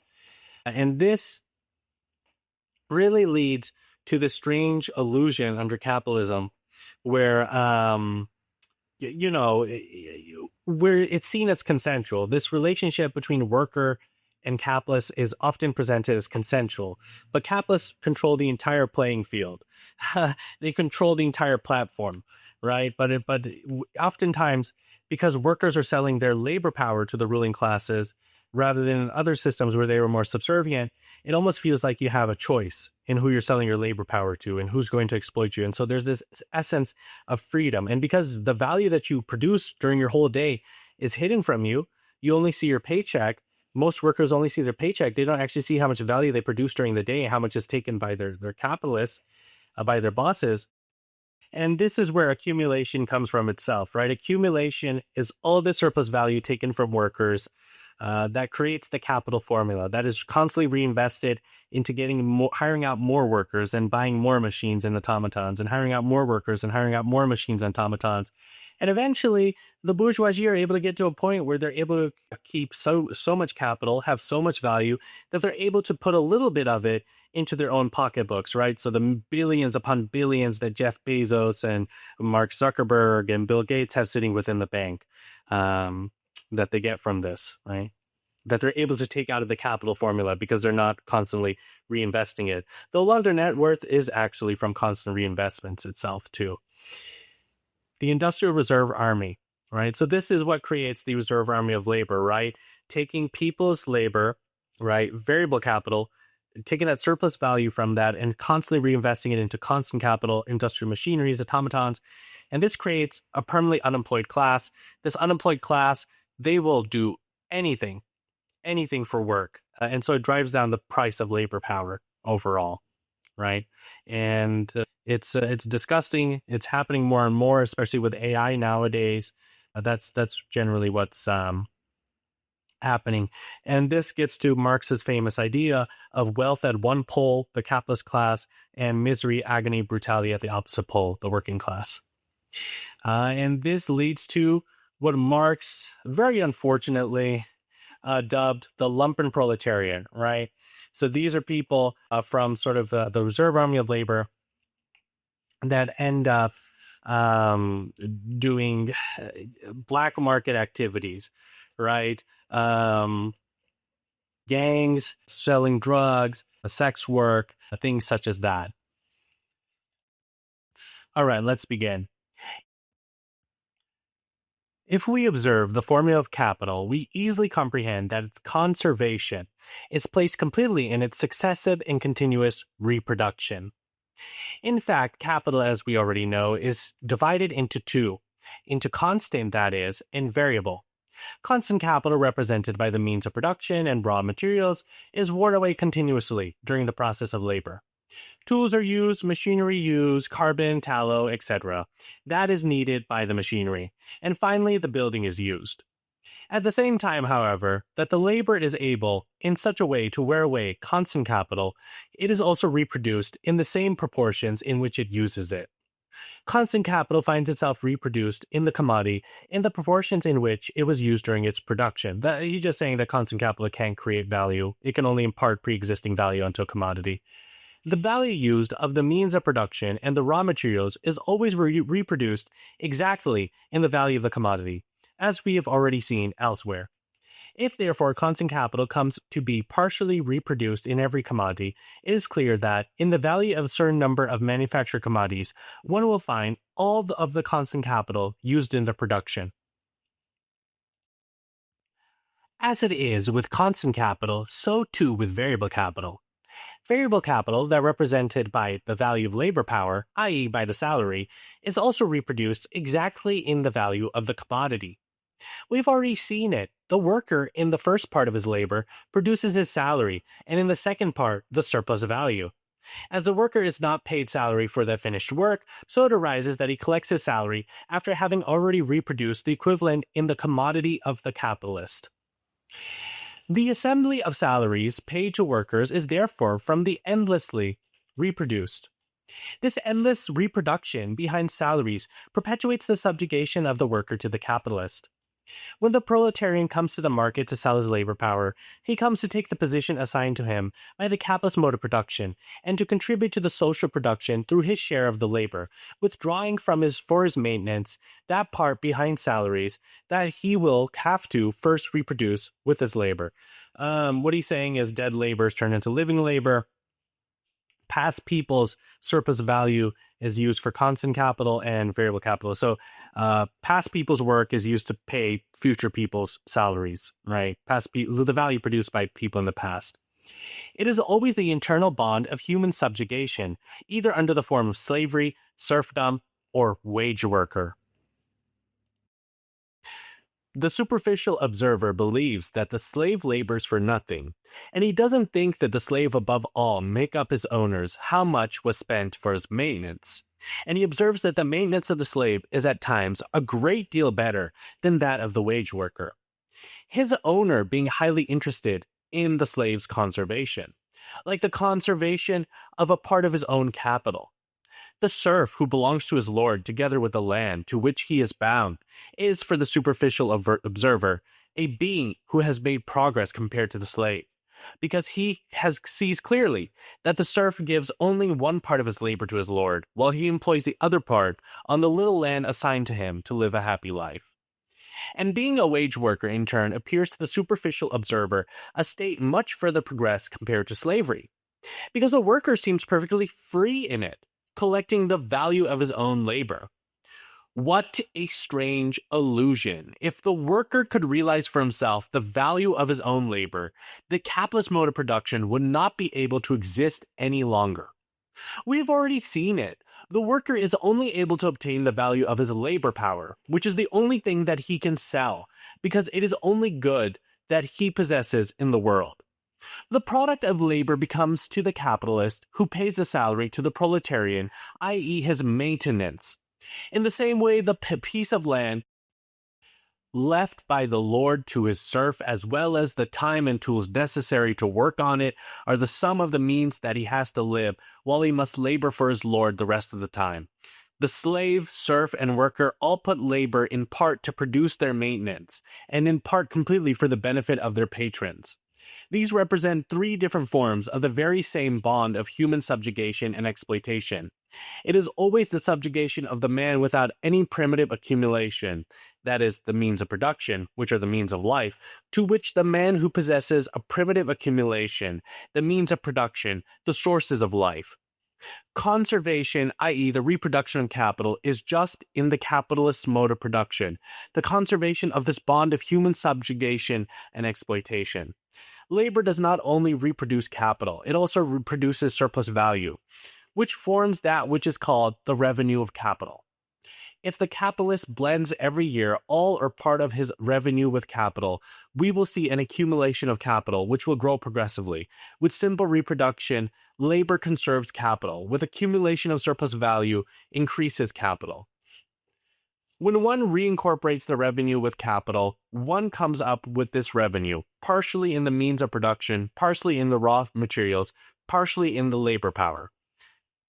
Now you've seen the past overwork, the past unpaid labor, increases the whole capital. One part of last year's unpaid labor pays this year's unnecessary work. Here is what a capitalist is able to do, thanks to the ingenious mechanism of modern production. Once the system of modern production is admitted, all based upon private property and the wage worker, nothing can be said about the consequences that derive from it, one of which is the capitalist accumulation. It is important to the worker Antonio if the 3 lire that are paid to him as salary represent the worker Peter's unpaid labor. What he has right to know is if the 3 lire are the right price of his labor power, i.e., if they are the exact equivalent of the things necessary to him in a day, if the law of exchange, in a word, was observed rigorously. When the capitalist begins to accumulate capital upon capital, a new virtue, all rightly his, develops in him, the so-called virtue of abstinence, which consists of limiting all of his own expenses to use the greater part of his revenue on accumulation. So these are like the capitalists that like only own one shirt, and the majority of their capital is not in their personal funds, but instead spent on generating more capital. Quote, so far, therefore, as his actions are a mere function of capital, endowed as capital as is, in his person, with consciousness and will, his own private consumption is a robbery perpetuated on accumulation, just as bookkeeping by double entry. The private expenditure of the capitalist is placed on the debtor side of his account against his capital. To accumulate is to conquer the world of social wealth, to increase the mass of human beings exploited by him, and thus to extend both the direct and indirect sway of capital. Marx, Capital, Volume 1, Chapter 24, Section 3. Quote, taking the usurer, that old-fashioned but ever-renewed specimen of the capitalist for his text, Luther shows very aptly that the love of power is an element in the desire to get rich. The heathen were able, by the light of reason, to conclude that a usurer is a double-dyed thief and murderer. We Christians, however, hold them in such honor that we fairly worship them for the sake of their money. Whenever eats up, robs, steals the nourishment of another, that man commits as great as a murder, so far as in him lies, as he who starves a man or utterly undoes him. Such does a usurer, and sits in the while safe on his stool, when he ought rather to be hanging out on the gallows, and be eaten by many ravens, as he has stolen guilders. If only there were so much flesh on him that so many ravens could stick their beaks in and share. Meanwhile, we hang the small thieves. Little thieves are put on the stocks. Great thieves go flaunting in gold and silk. Therefore, is there on this earth no greater enemy of man, after the devil, than a gripe money and a usurer? For he wants to be God all over men. Turks, soldiers, and tyrants are also bad men. Hey, oh, okay. A little bit of racism there. Yet must they let the people live and confess that they are bad and enemies, and do nay must now, and then show pity to some? But as usurers and money glutton, such as one would have the whole world perish of hunger and thirst, misery and want, so far as in him lies, so that he may have all himself, and every one may receive from him from a God, and be his serf forever. To wear fine cloaks, gold chains, rings, to wipe his mouth, to be deemed and taken for a worthy pious man, usury is a great huge monster, like a werewolf, who lays waste all, more than any Caucasus, Gerin, or Antis. And since we break on the wheel and behead highwaymen, murderers, and housebreakers, how much more ought we to break on the wheel and kill, hunt down, curse, and behead all usurers? End quote. And Marx is actually quoting Martin Luther, the Protestant reformer, right there. And that is from Marx, Capital, Volume 1, Chapter 24, footnote 20. Capitalist accumulation requires an increase of hands. The number of workers must be increased if one wishes to convert a part of the revenue into variable capital. The same organism of capitalist reproduction performs in a way that the worker is able to conserve his labor power in the new generation, from which the capital takes labor power in order to continue its endless process of reproduction. But the labor that is required today by capital is higher than that by which was required yesterday, and constantly its price would naturally have to increase. And in fact, wages would have to increase if, in the same accumulation of capital, there were not reason to make them decrease instead. It's true that revenue would have to be converted partially into constant capital and partially into variable capital, partially, that is, into the means of production and raw materials, and partially into labor power. But it must be considered that with the accumulation of capital comes perfections of the old system of production, new systems of production and machinery, all things that make production grow and lessen the price of labor power. Like we already know, to the extent that the accumulation of capital grows, its variable part shrinks, while its constant part increases. That is, the buildings, the machinery with its auxiliary materials increase. The raw materials increase, but at the same time, and in proportion to this increase, the accumulation of capital, the need for the labor power decreases, the need of hands. Decreasing the need of labor power diminishes for it, and finally, it also lowers its price. One has, therefore, the more the accumulation of capital progresses, the more wages go down. The accumulation of capital takes vast amounts of competition and credit. Credit spontaneously brings more capital to merge together, or to merge together with one stronger than any of the others. Competition, instead, is the war that all the capitalists wage between themselves. It is their struggle for existence, from which emerges those who, to win, had to already be stronger than the ones before, rendered even stronger. The accumulation of capital, therefore, makes a great number of hands useless. It creates, that is, a surplus laboring population, which we have been referring to as the reserve army of labor. Quote, but if a surplus laboring population is a necessary product of the accumulation or of the development of the wealth on a capitalist basis, this purely surplus population becomes conversely the lever of capitalist accumulation, nay, the condition of the existence of the capitalist mode of production.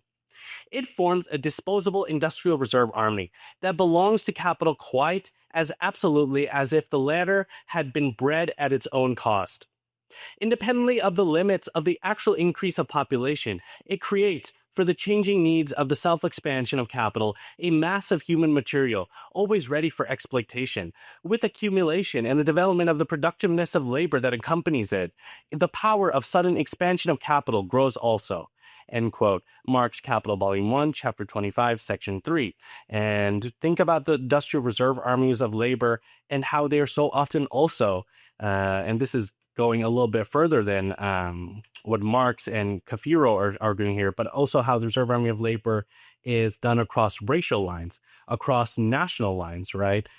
These laborers who are out of work permanently because their countries are so colonized or because they are of color. This ekes its way into almost every single aspect of our society. And these people very often are then forced into work that is lower paid with less rights, etc., such as undocumented labor that is being cracked down upon right now by ICE. This industrial reserve army, this surplus laboring population, is divided into different categories. The first of these is better paid and is less short of work than the others, while doing a less painful job. The last category is instead composed of workers who find themselves occupied more rarely than all others and always by a more tiresome and vile job, which pays them the lowest price than one can ever pay human labor. This last category is the most numerous not only of the great contingent that the industrial progress cosigns year by year, but by above all it is composed of the most prolific amount of people, as the same fact demonstrates. Poverty seems favorable to generation. Adam Smith. This is even a especially wise arrangement of God, according to the gallant and witty Abbe Giuliani. God ordains that men who carry on trades of primary utility are born in abundance. Misery, up to the extreme point of famine and pestilence, instead of checking, tends to increase the population. After these categories, none remains besides, quote, the lowest sediment of the relative surplus population, finally dwells in the sphere of pauperism.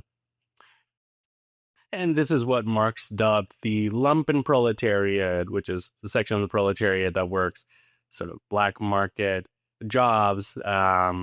It's a lot of people argue it's sort of like an ableist category, especially sex workers. So it is very controversial. But anyways, continuing. Quote, exclusive of vagabonds, criminals, prostitutes, in a word, of the, quote, dangerous classes. This layer of society consists of three categories. First, those able to work.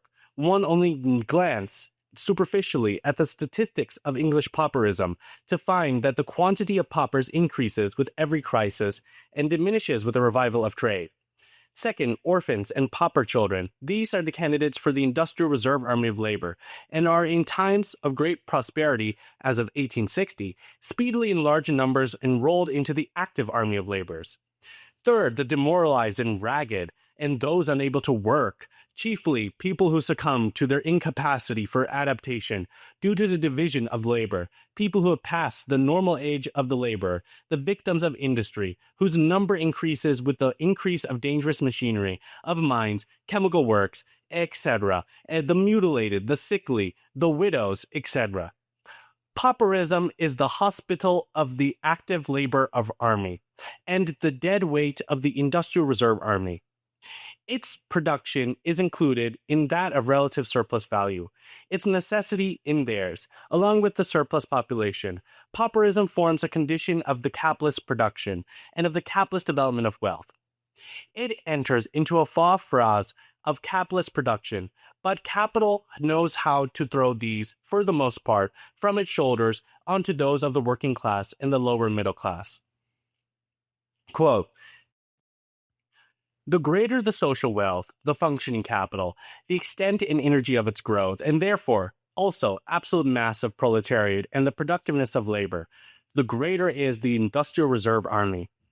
The same causes which develop the expansion of capital develop also the labor power at its disposal. The relative mass of the Industrial Reserve Army increases, therefore, with the potential energy of wealth. But the greater this reserve army in proportion to the active labor army, the greater is the mass of a consolidated surplus population, whose misery is in inverse ratio to its torment of labor. The more extensive, finally, the Lazarus layers of the working class and the Industrial Reserve Army, the greater is official pauperism. This is the absolute general law of capitalist accumulation. Like all other laws, it is modified in its working by many circumstances, the analysis of which does not concern us here. Quote, the folly is now patent of the economic wisdom that preaches to laborers the accommodation of their number to the requirements of capital. The mechanism of capitalist production and accumulation constantly affects this adjustment. The first word of this adaptation is the creation of a relative surplus value, or industrial reserve army.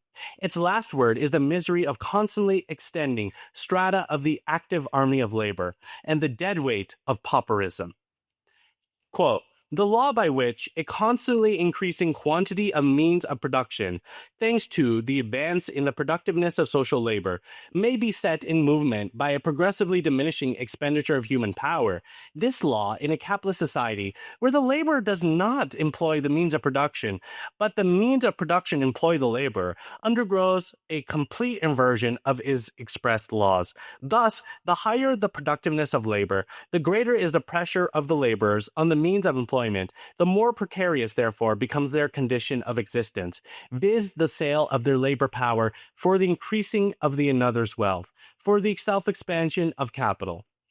The fact that the means of production, the productiveness of labor, increase more rapidly than the productive population expresses itself, therefore, capitalistically in the inverse form that the laboring population always increases more rapidly than the conditions under which capital can employ this increase for its own self-expansion. Quote, as we saw in Part 4, when analyzing the production of relative surplus value within the capitalist system, all methods for raising the social productiveness of labor are brought about at the cost of the individual labor. All the means for the development of production transform themselves into the means of domination over and exploitation of the producers. They mutilate the laborer into a fragment of a man, degrade him to the level of an appendage of a machine, destroy every remnant of charm in his work, and turn it into a hated toil. They estrange him from its intellectual potentials of the labor process in the same proportion as science is incorporated in it as an independent power. They distort the conditions under which he works, subject him during a labor process to a despotism, the more hateful its meanness. They transform his lifetime into working time and drag his wife and child beneath the wheels of the juggernaut of capital. But all methods for the production of surplus value are at the same time methods of accumulation, and every extension of accumulation becomes again a means for the development of those methods. It follows, therefore, that in proportion as capital accumulates, the lot of the laborer, be his payment high or low, must grow worse. The law, finally, that always equilibrates the relative surplus population or the industrial reserve army to the extent and energy of accumulation. This law rivets the laborer to capital more firmly than the wedges of Vulcan did Prometheus to the rock. It establishes an accumulation of misery corresponding with the accumulation of capital. Accumulation of wealth at one pole is therefore at the same time accumulation of misery, agony, of toil, slavery, ignorance, brutality, mental degradation at the opposite pole, i.e., on the side of the class that produces its own product in the form of capital. This antagonistic nature of capitalistic accumulation is enunciated in various forms by political economists, although by them it is confounded with phenomena, certainly to some extent analogous, but nevertheless essentially distinct, and belonging to pre-capitalistic modes of production. Quote, the Venetian monk Ortiz, one of the great economic writers of the 18th century, regards the antagonism of capitalist production as a general natural law of social wealth. Quote, in the economy of a nation, advantages and evils always balance one another. The abundance of wealth with some people is always equal to the want of it with others. The great riches of a small number are always accompanied by the absolute privation of the first necessaries of life for many others. The wealth of a nation corresponds with its population, and its misery corresponds with its wealth. Diligence to some compels idleness in others. The poor and idle are necessary consequences of the rich and active. In a thoroughly brutal way, about 10 years after Ortiz, the Church of England parson Townshend glorified misery as a necessary condition of wealth.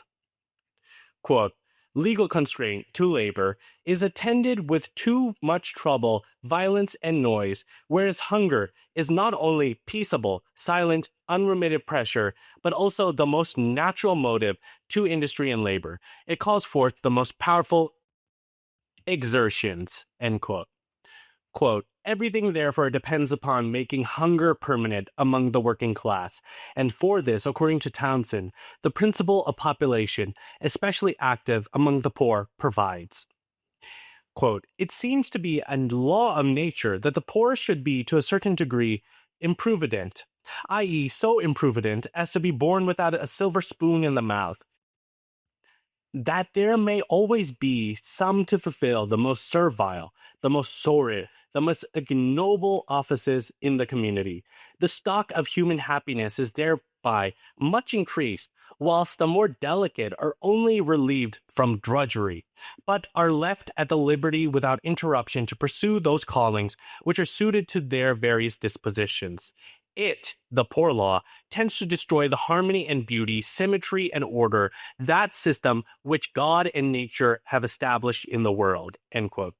If the Venetian monk founded in the fatal destiny that makes misery eternal, the raison d'etre of Christian charity, celibacy, monasteries, the holy houses, the Protestant prebendary finds in it a pretext for condemning the laws in virtue of which the poor possessed a right to a miserable public relief.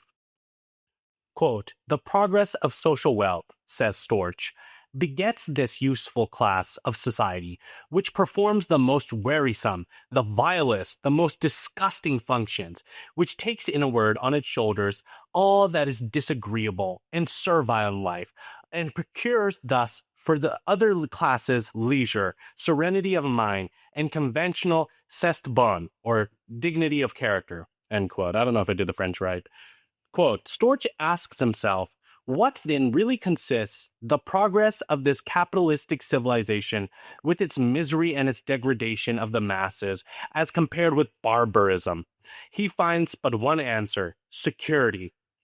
Quote, thanks to the advance of industry and science, says Sismondi, quote, every laborer can produce every day much more than his consumption requires.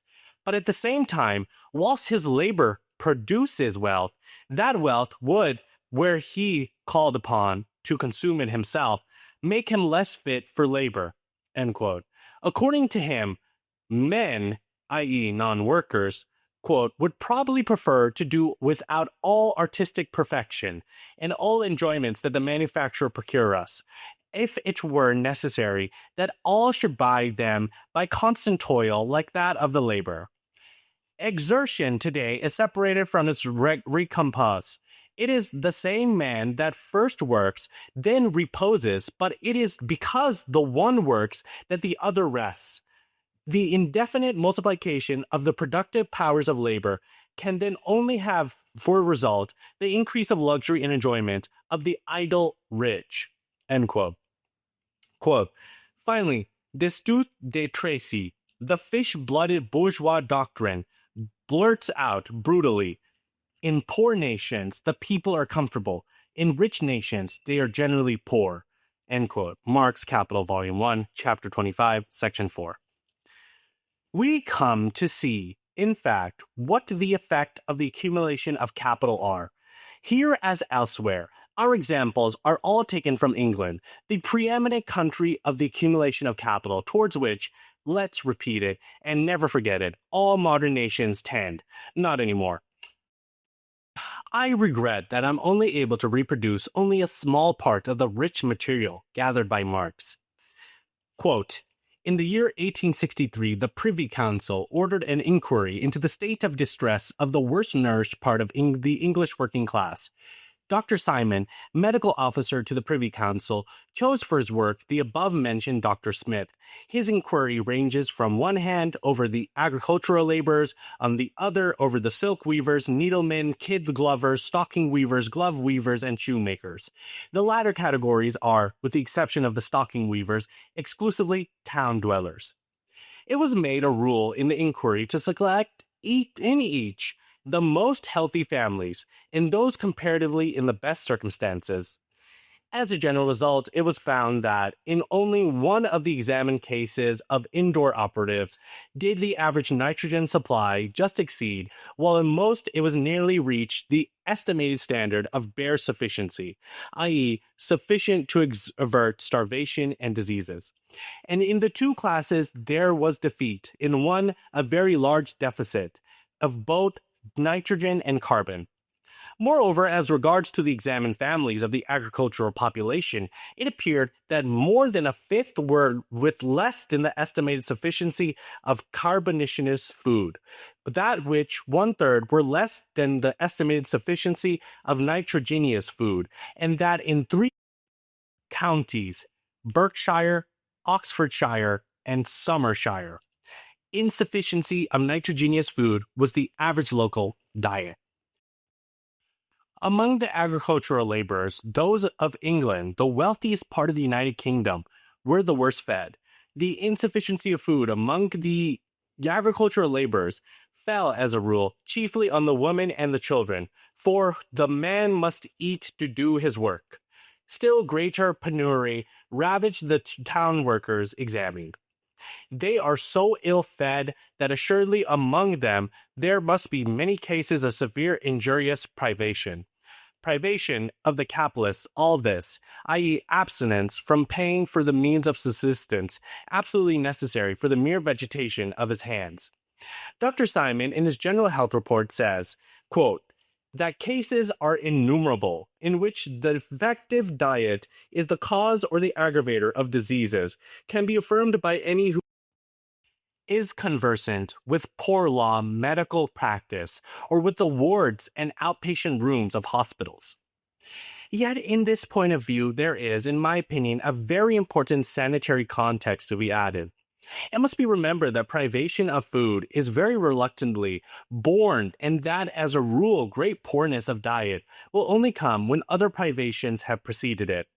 Long before insufficiency of diet is as a matter of a hygienic concern, long before the psychologist who would think of counting grains of nitrogen and carbon in intervene between life and death situations, the household will have been utterly destitute of material comfort. Clothing and fuel will have been even scantier than food. Against inclemencies of weather, there will have been no adequate protection. Dwelling space will have been stinted to the degree in which overcrowding produces or increases disease. Of household utensils and furniture, there will have been scarcely any. Even cleanliness will have been found costly or difficult. And if there still be self-respectful endeavors to maintain it, every such endeavor will represent additional pangs of hunger. The home, too, will be where shelter can be cheapest bought in, quarters where commonly there is least fruit of sanitary supervision, least drainage, least scavenging, least supervision of public nuisances, least or worst water supply, and if the town, least light and air. Such are the very serious dangers to which poverty is almost certainly exposed, when it is poverty enough to imply scantiness of food. And while the sum of them is of terrible magnitude against life, the mere scantiness of food is itself of a very serious moment. There are painful reflections, especially when it is remembered that the poverty to which they advert is not deserved poverty of idleness. In all cases, it is the poverty of working populations. Indeed, as regards to the indoor operatives, the work which obtains the scanty pittance of food, for the most part excessively prolonged. Yet evidently it is only in a qualified sense that the work can be deemed self-supporting, and on a very large scale, the nominal self-support can only be a circuit, longer or shorter, to pauperism." End quote. Every unprejudiced observer sees that the greater the centralization of the means of production, the greater is the corresponding heaping together of the laborers within a given space, that therefore the swifter capitalistic accumulation, the more miserable are the dwellings of the working people. Quote-unquote improvements of towns accompanying the increase of wealth by the demolition of badly built quarters, the erection of palaces for banks, warehouses, etc., and the widening of streets for business traffic, for the carriages of luxury, and for the introduction of tramways, drive away the poor into even worse and more crowded hiding places. I quote as preliminary a general remark of Dr. Simon. Quote, "Although my official point of view," he says, "is one exclusively physical, common humanity requires that the other aspect of this evil should not be ignored. In its higher degree, i.e., overcrowding, almost necessarily involves such negation of all delicacy, such unclean confusion of bodies and bodily functions, such exposure of animal and sexual nakedness, as is rather bestial than human. To be subject to these influences is a degradation which must become deeper and deeper for those on whom it continues to work. To children who are born under its curse, it must be a very baptism into infancy. And beyond all measure, hopeless is the wish that person thus circumstanced should ever, in other respects, aspire to that atmosphere of civilization which has in its essence in physical and moral cleanliness." End quote. Marx, Capital, Volume 1, Chapter 25, Section 5b. Quote, "We now turn to the class of people whose origin is agricultural, but whose occupation is in great part industrial. They are the light infantry of capital, thrown by it, according to its needs, now to this point, now to that. When they are not on the march, they quote-unquote camp. Nomad labor is used for various operations of building and draining, brick making, lime burning, railway making, and flying column of pestilence. It carries into places whose neighborhoods it pitches its camps, smallpox, typhus, cholera, scarlet fever. In undertakings that involve much capital outlay, such as railways, the contractor himself generally provides his army with wooden huts and the like, thus imposing villages without any sanitation provisions. outside of the normal control of the local boards, very profitable to the contractor, who exploits the laborers in twofold fashion, as soldiers of industry and as tenants. According as the wooden hut contains 1, 2, 3 holes, its inhabitant, navy, or whoever he may be, has to pay 1, 3, or 4 shillings weekly. One example will suffice. In September 1864, Dr. Simon reports that the chairman of the Nuisance Removal Committee of the parish of the Sevenoaks sent the following denunciation of Sir George Grey, Home Secretary. Quote, smallpox cases were rarely heard of in this parish until about 12 months ago. Shortly before that time, the works for a railway from the Lewisham and Tunbridge were commenced here, and in addition to the principal works being in the immediate neighborhood of this town, here was also established the depot for the whole of the works, so that a large number of persons was of necessity employed here. As cottage accommodation could not be obtained for all of them, huts were built in several places along the line of workers by the contractor, Mr. J, for this especial occupation. These huts possessed no ventilation, no drainage, and besides were necessarily overcrowded, because each occupant had to accommodate lodgers, whatever the number in his own family might be, although there were only 2 rooms to each tenant. The consequences were, according to the medical report we received, that in the night time these poor people were compelled to endure all the horror of suffocation, to avoid the pestiferous smells arising from the filthy stagnant water, and the privies close under their windows.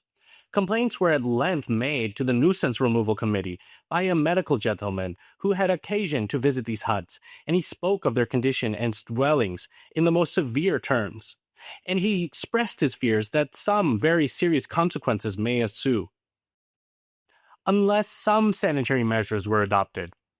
About a year ago, Mr. J promised to appropriate a hut to which persons in his employ who were suffering from contagious diseases might at once be removed.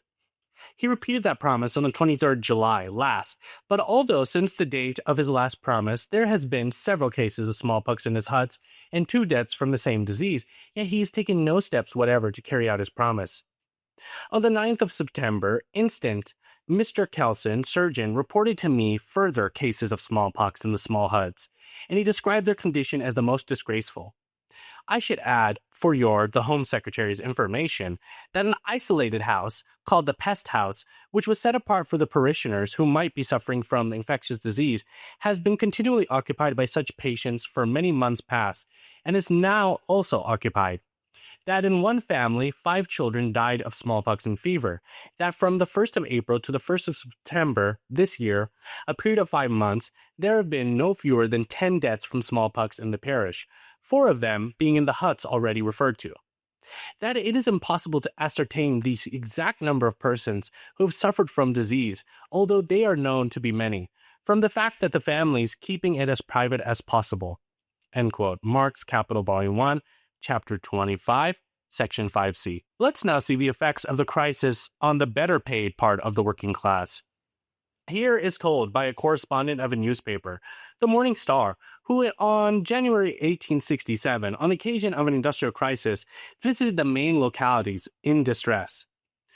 Quote, in the East End districts of popular Millwall, Greenwich, Deptford, Limehouse, and Canning Town, at least 15,000 workmen and their families were in a state of utter destitution, and 3,000 skilled mechanics were breaking stones in their workyard, after distress of over half a year's duration. I had a great difficulty in reaching the workhouse door, for a hungry crowd besieged it. They were waiting for their tickets, but the time had not yet arrived for distribution.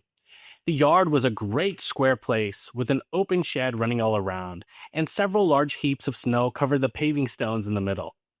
In the middle also there were wicker fenced spaces, like sheep pens, where the finer weather the men worked. But on the day of my visit, the pens were so snowed up that nobody could sit on them. Men were busy, however, in the open shed, breaking paving stones into macadam. Each man had a big paving stone for a seat, and he chipped away at the rime-covered granite with a big hammer until he had broken open and thick 5 bushels of it, and then he had done his day's work and got his day's pay, 3 pence, and an allowance of food. In another part of the yard was a rickety little wooden house, and when we opened the door of it, we found it filled with men who were huddled together, shoulder to shoulder, for warmth of one another's bodies and breath. They were picking oakum and disputing the while as to which could work the longest on a given quantity of food, for endurance was the point of honor. Several thousand in this one workhouse were recipients of relief, many hundreds of them, it appeared, were 6 or 8 months ago, earning the highest wages paid to artisans.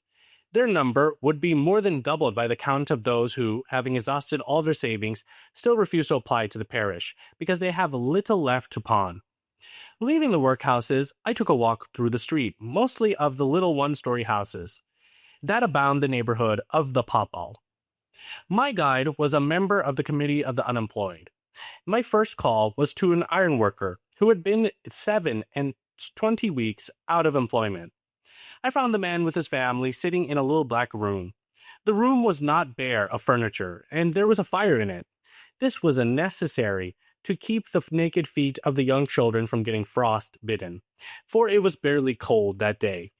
On the tray in front of the fire lay a quantity of oakum, which the wife and children were picking in return for their allowances from the parish. The man worked in the stone yard of the workhouse for a certain ration of food and 3 pence per day. He had now come home to dinner quite hungry, and he told us with a melancholy smile, and his dinner consisted of a couple slices of bread and dripping, and a cup of milkless tea. The next door which we knocked was opened by a middle-aged woman, who, without saying a word, led us to a little black parlor, in which all her family sat, silent and fixedly staring at the rapidly dying fire. Such desolation, such hopelessness, was about these people and their little room, as I should not care to witness again. "Nothing have they done, sir," said the woman, pointing to her boys, "for 26 weeks, and all our money's gone. All the 20 pounds that me and the father saved when times were better, thinking it would yield a little to keep us when we got past work. Look at it," she said almost fiercely, bringing out a bank book with all it was well kept entries of money paid in and money taken out, so that we could see how little fortunes had begun with the first 5-shilling deposit, and had grown little by little to be 20 pounds, and how it had all melted down again till the sum in our hands got from 20 pound shillings, and the last entry made the book worthless as a blank sheet. This family received relief from the workhouse, and it furnished them with just one scanty meal a day. Our next house was an ironwork laborer's wife, whose husband had worked in the yards. We found her ill from want of food, lying on a mattress in her clothes, and just covered with a strip of carpet, for all the bedding had been pawned. 2 wretched children were tending her, themselves looking as much in need of nursing as their mother. 19 weeks of forced idleness had brought them to this pass, and while the mother told the history of that bitter past, she moaned as if all her faith in her future that should atone for it were dead. On getting outside, a young fellow came running after us and asked us to step inside his house to see if anything could be done for him. A young wife, 2 pretty children, a cluster of pawn tickets, and a bare room were all he had to show. As it is in the fashion among English capitalists to quote Belgium as the paradise of the laborer because, quote, freedom of labor, or what is the same thing, quote, freedom of capital, is there limited neither by the despotism of trade unions nor by the factory acts. A word or two of the, quote, happiness of the Belgian laborer. Surely no one was more thoroughly initiated in the mysteries of this happiness than the late M. de Poix, Inspector General of Belgian prisons and charitable institutions, and member of the Central Commission of Belgian Statistics. Let us take a look at his work. Here we find, among other matters, a normal Belgian laborer's family, whose yearly income and expenditure he calculates on the very exact data, and whose conditions of nourishment are then compared with those of a soldier, a sailor, and a prisoner. Calculated at this rate, the resources of the family would amount to about 1,068 francs a year. According to this, the budget of the family is the father, 300 working days at 468 francs, mother, 300 working days at 267 francs, boy, 300 working days at 168 francs, girl, 300 working days at 165 francs. total 1,068 francs. The annual expenditure of the family would cause a deficit on the hypothesis that the laborer has the food of the man of war's deficit 760, the soldier deficit 405, and the prisoner deficit 44. So basically, he's just saying that soldiers, people in war, and prisoners get fed better than workers within Belgium at this point under capitalism.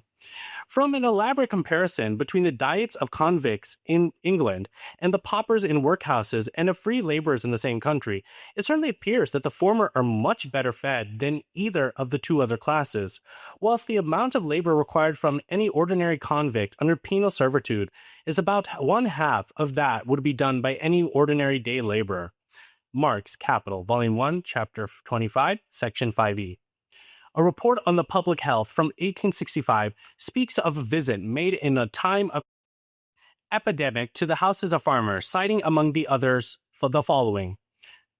Quote, a young woman having a fever lay at night in a room occupied by her father and her mother, her bastard child, 2 young men, her brothers, her 2 sisters, each with a bastard child. 10 persons in all. A few weeks ago, 13 persons slept in it. End quote. Marx, Capital, Volume 1, Chapter 25, Section 5e. The modest size of this summary does not permit me to report here from the text the minute aspects of the horrible state in which the farmers in England lie. Let's close together, therefore, speaking of a completely special plight produced in England among agricultural workers by the accumulation of capital. The surplus agricultural population produces the effect of making wages sink, while not even satisfying all the needs of capital in exceptional and urgent moments of labor, which are required in a given period of the year from agriculture.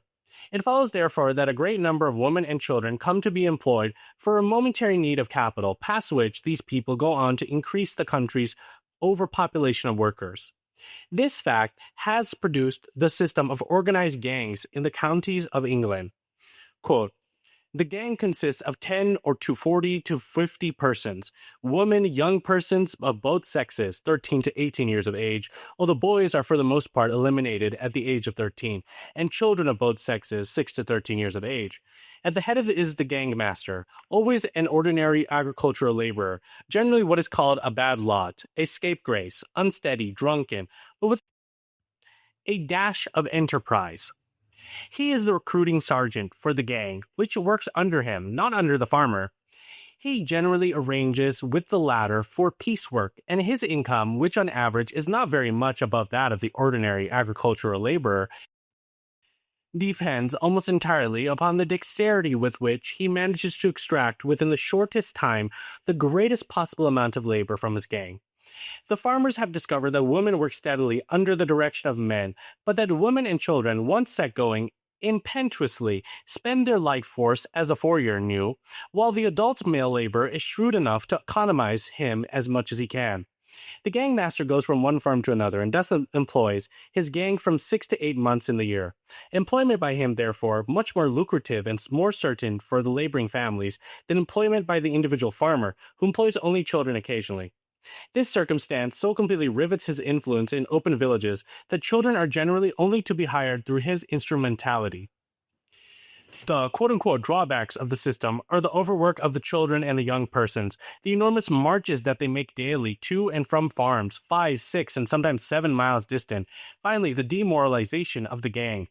Although the gangmaster, who in some districts is called the driver, is armed with a long stick, he uses it but seldom, and complaints of brutal treatment are exceptional. He is a democratic emperor, or a kind of Pied Piper in Hamlet. He must therefore be popular with his subjects, and he binds them to himself by the charms of the life under his direction. Coarse freedom, a noisy joviality, an obstinate impudence given attractions to the gang.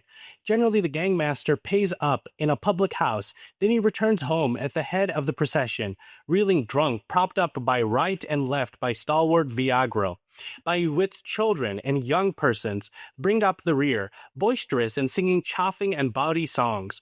On the return home, the foyer calls the phenomenon Phanagogem is the order of the day. The getting with child of girls of 13 or 14 by their male companions of the same age is common.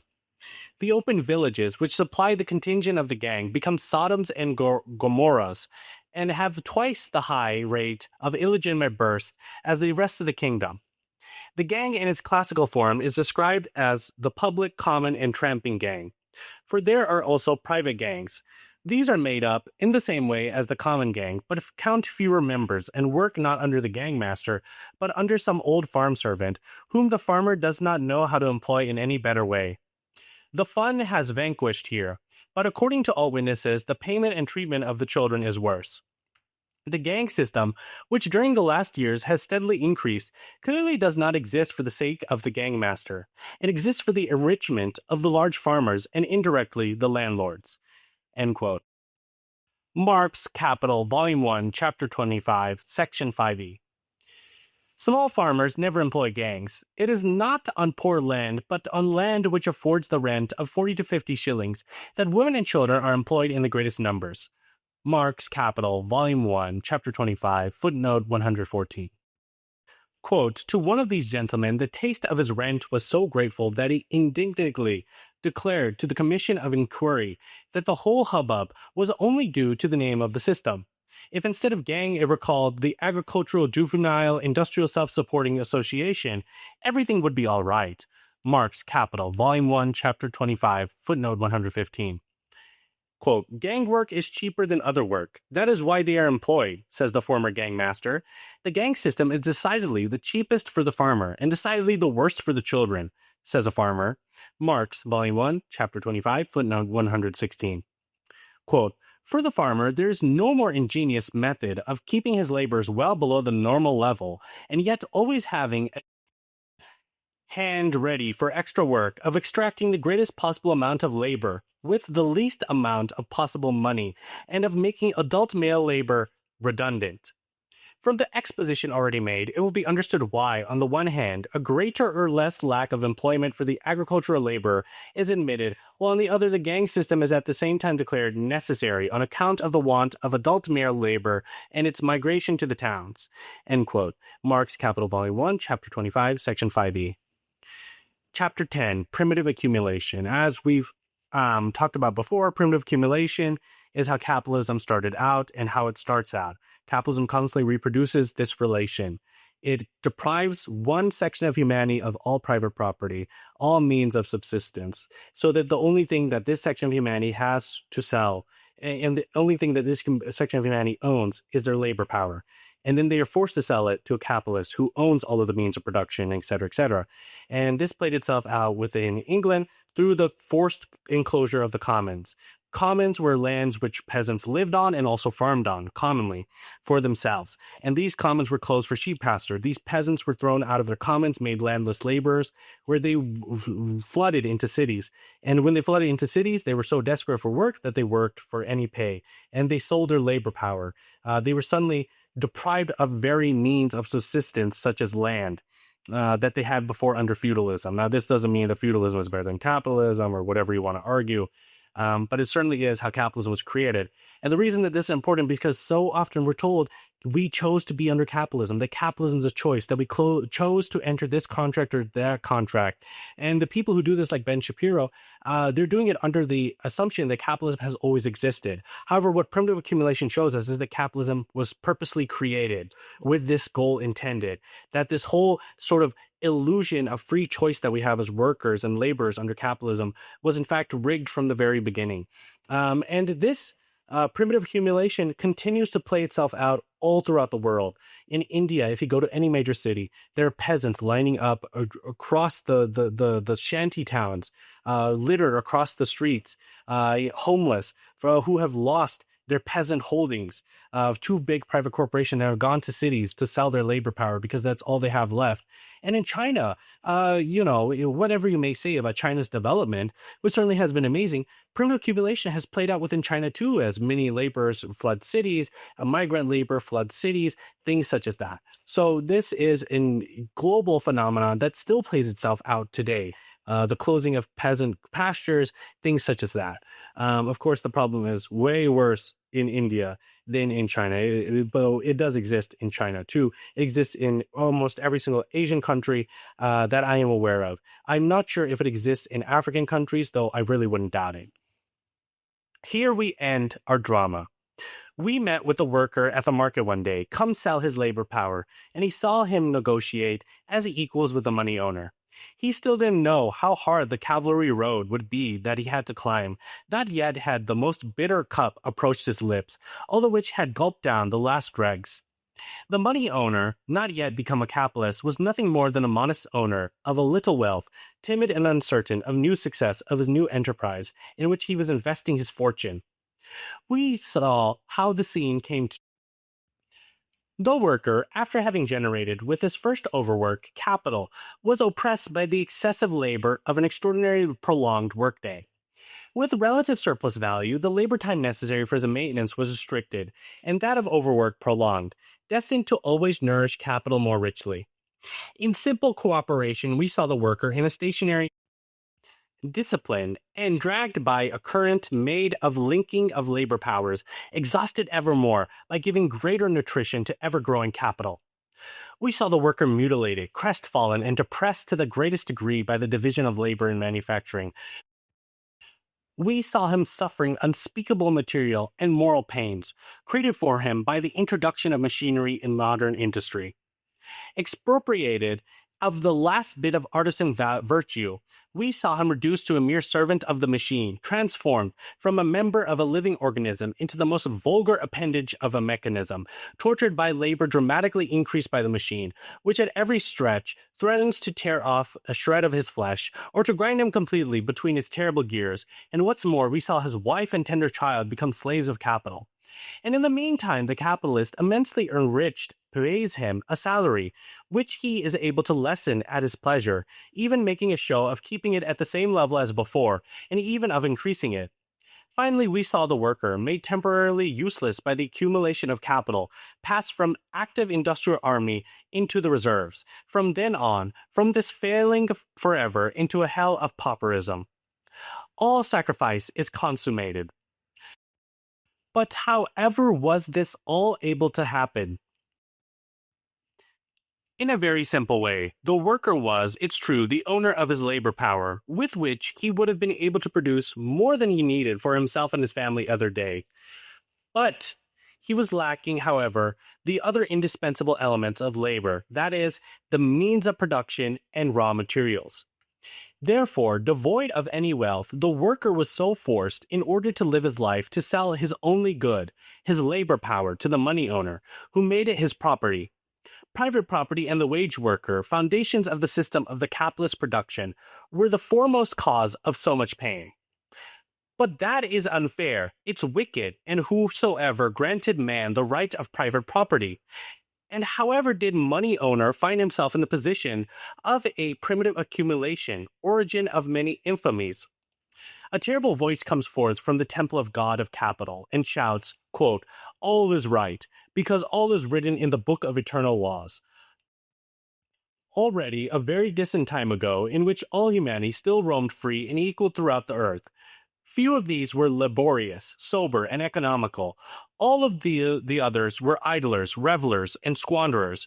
Virtue made the first rich, and vice impoverished the second.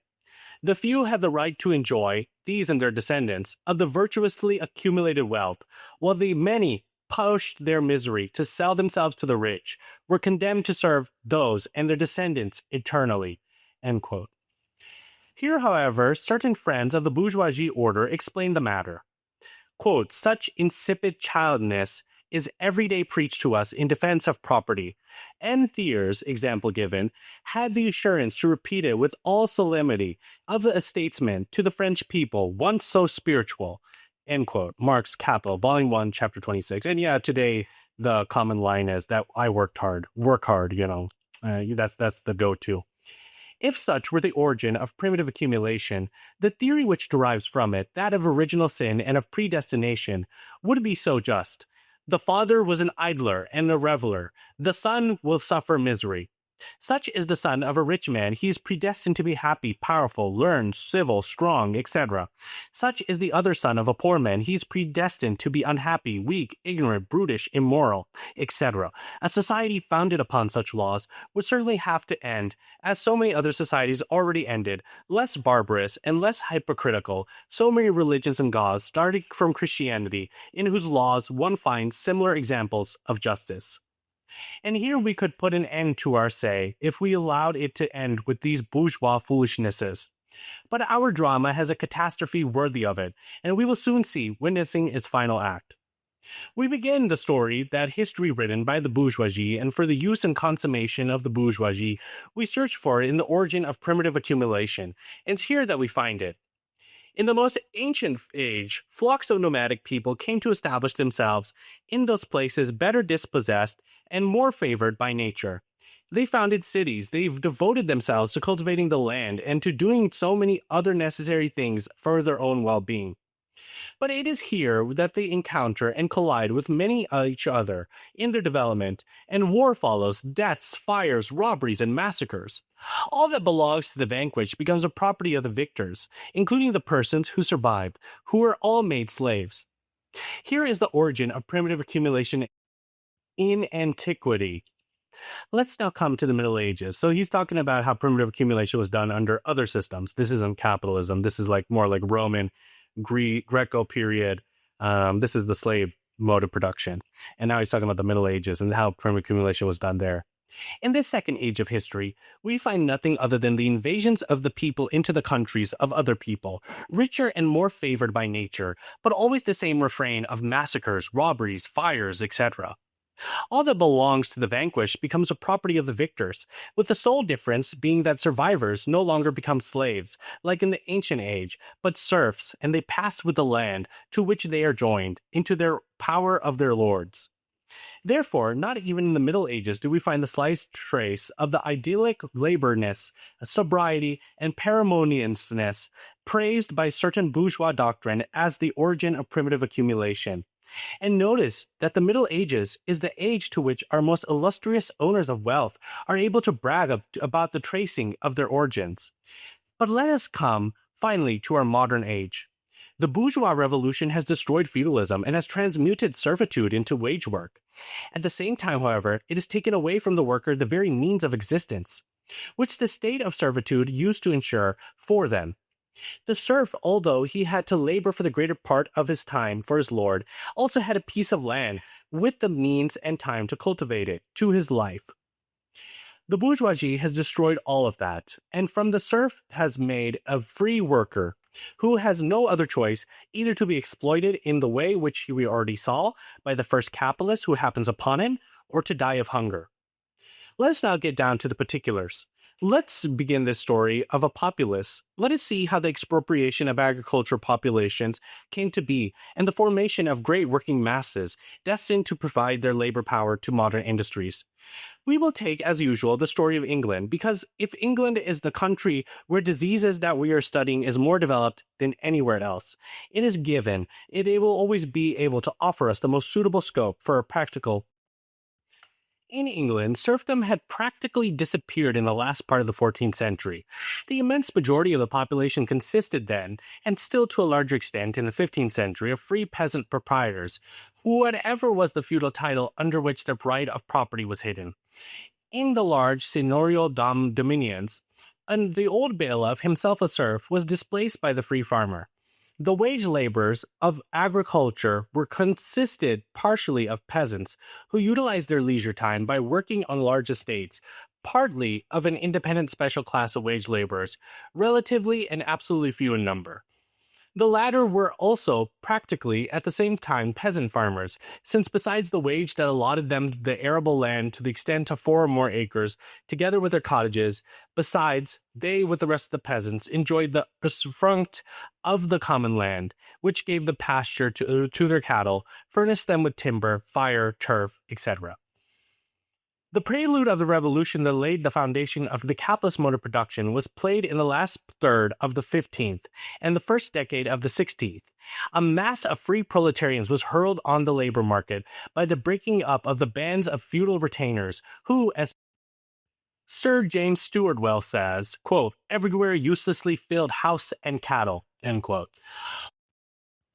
Although the royal power, itself a product of bourgeois development, in its strife after absolute sovereignty forcibly hastened on the dissolution of these bands of retainers, it was by no means the sole cause of it. In insolent conflict with king and parliament, the great feudal lords created an incomparably larger proletariat by forcible driving of the peasantry from the land, to which the latter had the same feudal right as the lord himself, and by usurpation of the common land. The rapid rise of Flemish wool manufacturers and the corresponding rise in the price of wool in England gave the direct impulse to these evictions. The old nobility had been devoured by the great feudal wars. The new nobility was the child of its time, for which money was the power of all powers. Transformation of arable land into sheep, and in his description of England prefixed in the Hollandaise Chronicles, described how the expropriation of small peasants is ruining the country. Quote, what care our great enroachers? The dwellings of the peasants and the cottages of the laborers were razed to the ground or doomed to decay. It, says Harrison, the old records of Erie Manoir be sought.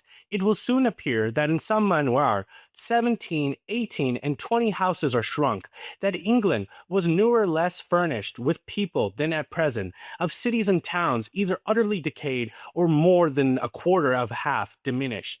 Though some one be a little increase here or there, towns pulled down for sheep walks, and no more but lordships now standing in them. I could say somewhat. End quote. Quote, the process of forcible expropriation of the people received in the 16th century a new frightful impulse from the Reformation and from the consequent colossal spoliation of the church property. The Catholic Church was at the time the Reformation, feudal proprietor of the great part of English land. The suppression of the monasteries hurled their inmates into the proletariat. The estates of the Church were to a large extent given away to rapacious royal favorites, or sold at nominal prices to speculating farmers and citizens, who drove out in mass the hereditary subtenants and threw their holdings into one. The legally guaranteed property of the poor folks and part of the church's tithes were tacitly confiscated. Pauper obic jocet, cried Queen Elizabeth after a journey through England. In the 43rd year of her reign, the nation was obliged to recognize pauperism officially by the introduction of a poor rate. Quote, the authors of this law seem to have been ashamed to state the grounds for it, for the contrary to traditional usage, it has no preamble whatever. So it reminds me a lot of the anti-homelessness laws, right? Capitalism creates an industrial reserve army of labor. These people are homeless as a result, and then we pass anti-homelessness laws instead of actually tackling the issue. I mean, such a common issue of capitalism. It keeps on reproducing these kinds of situations. By the 16th century of Charles I, Chapter 4, it was declared perpetual, and in only fact, in 1834, did it take a new harsher form. Marx, Capital, Volume 1, Chapter 27. Quote, in the south of England, certain landed proprietors and well-to-do farmers put their heads together and propounded 10 questions as to the right interpretation of the poor laws of Elizabeth. These they laid before a celebrated jurist of that time, Sergeant Sniggy, a later judge under James I, for his opinion. Question 9. Some of the more wealthy farmers in the parish have devised skillful mode by which all of the troubles of executing this act, the 43rd of Elizabeth, might be avoided. They propose that we shall erect a prison in the parish, and then give notice to the neighborhood that if any persons are disposed to farm the poor of this parish, they do give in sealed proposals on a certain day of the lowest price, at which they will then take them off our hands, and that they will be authorized to refuse any one unless he can be shut up in aforesaid prison. The proposers of this plan conceive that there will be found in the adjoining counties persons who, being unwilling to labor and not possessing substance or credit to take a farm or ship, so as to live without labor, may be induced to make a very advantageous offer to the parish. If any of the poor perish under the contractor's care, the sin will lie at his door, as the parish will have done its duty by them. We are, however, apprehensive that the present Act, 43rd of Elizabeth, will not warrant a prudential measure of this kind, but you are to learn that the rest of the freeholders of the country and the adjoining county of B will be very readily joined in instructing their members to propose an act to enable the parish to contract with a person to lock up and work the poor, and then to declare that if any person shall refuse so to be locked up and worked, he shall be entitled to no relief. This, it is hoped, will prevent persons in distress from waiting relief and the means of keeping down parishes. End quote. Marx, Capital, Volume 1, Chapter 27, Footnote 9.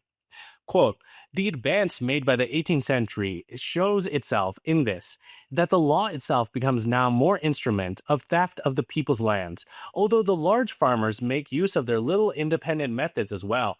The parliamentary form of the robbery is that of the Acts for Conclosure of the Commons. In the other words, decrees by which landlords grant themselves the people's property as private property, decrees of expropriation of the people. Sir F. M. Eden refutes his own crafty special pleading, in which he tries to represent a communal property as private property of the great lords who have taken the place of the feudal lords, when he himself demands a quote, general act of parliament for the enclosure of the commons, end quote, admitting thereby that a parliamentary coup d'etat is necessary for its transformation into private property, and moreover calls on legislature for the indemnification of the expropriated poor. In Northamptonshire and Lincolnshire, says Addington, the enclosure of common lands has taken place on a very large scale, and most of the new lordship resulting from the enclosure have been turned into pasturages, in consequence of which many lordships have now 50 acres plowed yearly, in which 1,500 were plowed formerly. The ruins of the former dwelling houses, barns, stables, and etc. are the sole traces of the former inhabitants. And 100 houses and families have some open field villages dwindled to 8 or 10. The landholders in most parishes have been enclosed with only 15 to 20 years, are very and few in comparison of the number who occupy them in their open field. It is not uncommon a thing for 4 or 5 wealthy grazers to engross a large enclosed lordship, which was before in the hands of 20 or 30 farmers, and as many small farmer tenants and proprietors. All these are hereby thrown out of their livings with their family and many other families who were chiefly employed and supported by them. It was not only that the land lay waste, but often land cultivated either in common or held under definite rent paid to the community that was annexed by the neighboring landlords under the pretext of enclosure. When, says Dr. Price, this land gets into the hand of a few great farmers, the consequence must be that the little farmers will be converted into a body of men who earn their subsistence by working for others, who will be under a necessity of going to market for all they want. There will perhaps be more labor because there will be no more compulsion to it. Towns and manufactures will increase because more will be driven to them in the quest of places and employment. This is the way which the engrossing of farms naturally operates, and this is the way in which for many years it has been actually operating in this kingdom. He sums up the effect for the enclosures thus. Upon the whole, the circumstances of the lower ranks of men are altered in almost every respect for the worse. From the little occupiers of the land, they are reduced to the state of day laborers and hirelings, and at the same time, their subsistence in that state has become more difficult. In fact, usurpation of the common lands and the revolution in agriculture, accompanying to this, told so acutely on the agricultural laborers that, even according to Eden, between 1765 and 1780, their wages began to fall below the minimum and to be supplanted by official poor law relief. Their wages, he says, were not more than enough for the absolute necessaries of life. In the 19th century, the very memory of the connection between the agricultural labors and the communal property had, of course, vanished. To say nothing of the more recent times, have the agricultural populations received a farthing of compensation of the 3,511,770 acres of common land, which between 1801 and 1831 were stolen from them, and by parliamentary devices presented to the landlords by the landlords. Marx, Capital, Chapter 27. For the last expedients of great historical importance for the expropriating rural workers, one must rightly look to the highlands of Scotland, where they had the most savage application. George Ensor, in a book published in 1818, says, quote, "The Scottish grandees dispossessed families as they would grub up coppice wood. They treated villages and their people as Indians harassed with wild beasts do. In their vengeance, a jungle with tigers. Man is bartered for fleece or a carcass of mutton, nay, hardly cheaper. They why, how was the worse is it than the intention of the Mughals, who, when they had broken into the northern provinces of China, proposed in a council to exterminate the inhabitants and converted the land into pasture. This proposal many Highland proprietors have effected in their own county, against their own countrymen." Marx, Capital, Volume 1, Chapter 27, footnote 29. Quote, "As an example of the method of obtaining in the 19th century the clearing made by the Duchess of Sutherland will suffice here. This person, well instructed in economy, resolved upon entering her government to effect a radical cure, and to turn the whole country, whose population had already been, by earlier processes of the like kind, reduced to 15,000 in the sheep walk. From 1814 to 1820, these 15,000 inhabitants and 3,000 families were systematically hunted and rooted out. All their villages were destroyed and burnt, all their fields turned into pasturages. British soldiers enforced this eviction and came to blows with the inhabitants. One old woman was burnt to death in the flames of the hut, which she refused to leave. Thus, this fine lady appropriated 794,000 acres of land that had from time immemorial belonged to the clan. She assigned to expel the inhabitants of about 6,000 acres on the seashore, 2 acres per family. The 6,000 acres had until time lain waste and brought in no income to their owners. The duchesses, in the nobility of her heart, actually went so far as to let these at the average rent of 6d per acre to the clansmen, who for centuries had shed their blood for her family. The whole of the stolen clan land she divided into 29 great sheep pastures, each inhabited by a single family, for the most part imported English farm servants. In the year 1835, the 15,000 Gaels were already replaced by 131,000 sheep. The remnant of the Aborigines flung on the seashore tried to live by catching fish. They became amphibious and lived, as an English author says, half on land, half on water, and withal only one half in both. But the brave Gaels must expiate yet more bitterly their idolatry, romantic and the mountains for the great men of the clan. Their smell of their fish rose on the noses of the great men. They scented some profit in it, and let the seashore to the great fishmongers of London. For the second time the Gaels were hunted on. But finally, part of the sheep walks are turned into deer preserves. Marx, Capital, Chapter 27. Quote, "In 1866, 18 years after the publication of the Robert Somers quoted above, Professor Leon Levi gave a lecture before the Society of Arts on the transformation of sheep walks into deer forests, in which he depicts the advance in the devastation of the Scottish Highlands. He says, with other things, depopulation and transformation into sheep walks were the most convenient means for getting an income without expenditure. A deer forest in place of a sheep walk was a common change in the Highlands. The landowners turned out the sheep as they were once turned out the men. Immense tracts of land, much of which is described in statistical account of Scotland as having pasturages in richness and extent of a very superior description, are thus shut out from all cultivation and improvement, and are solely devoted to the sport of few persons for a very brief period of time." The London Economist of June 2nd, 1866 says, "Amongst the items of the news in Scotch paper the last week we read, one of the finest sheep in Sutherland, for which the rent is £1,200, was recently offered on expiry of the existing lease this year. It is to be converted into deer forest." End quote. Marx, Capital, Volume 1, Chapter 27, Note to the second edition. Other newspapers from the same era speak further of the feudal instincts, which are most developed in England, but then some of these conclude proving with figures that such a fact has not lessened the national wealth at all. The proletariat created by the breaking up of the bands of the feudal retainers and by the forceful expropriation of the people from the soil, this quote-unquote free proletariat could never possibly be absorbed by the nascent manufacturers as fast as it was thrown upon the world. On the other hand, these men suddenly dragged their wonted mode of life could not as suddenly adapt themselves to the discipline of their new condition. They were turned en masse into beggars, robbers, vagabonds, partly from the inclination, in the most cases from stress of circumstances.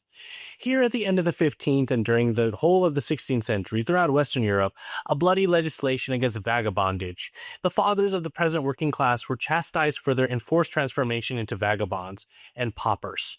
Legislation treated them as voluntarily criminals and assumed that it depended upon their own goodwill to go on to working under the old conditions that no longer existed. Yeah, again, it sounds so much like the modern day where we're just punishing homelessness after creating homelessness. In England, this legislature began under Henry VIII. Henry VIII, 1530. Beggars, old and unable to work, receive a beggar's license. On the other hand, whipping and imprisonment for sturdy vagabonds. Those are to be tied to a cart tail and whipped until blood streams from their bodies, then to swear an oath to go back to their birthplace or to where they have lived the last 3 years and to put themselves to labor. What grim irony! In 27, Henry VIII, the former statute is repeated, but strengthened with a new clause. For the second arrest of the vagabond, the whipping is to be replaced and half an ear sliced off. But for the third relapse, the offender is to be executed as a hardened criminal and the enemy of the Commonwealth. End quote. Marx, Capital, Volume 1, Chapter 28. Oh, you got your beggar's license?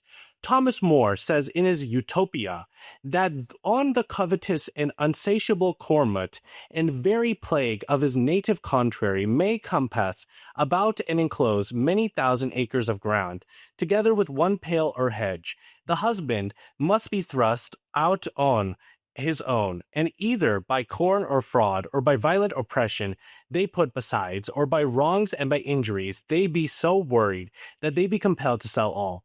By one means, therefore, or by the other, either by hook or by crow, they must needs depart away, poor, slay, and wretched souls of men, women, wives, fatherless widows, woeful mothers, and their young babies, and their whole household, small in substance, and much in number, as husbandry requireth, many hands.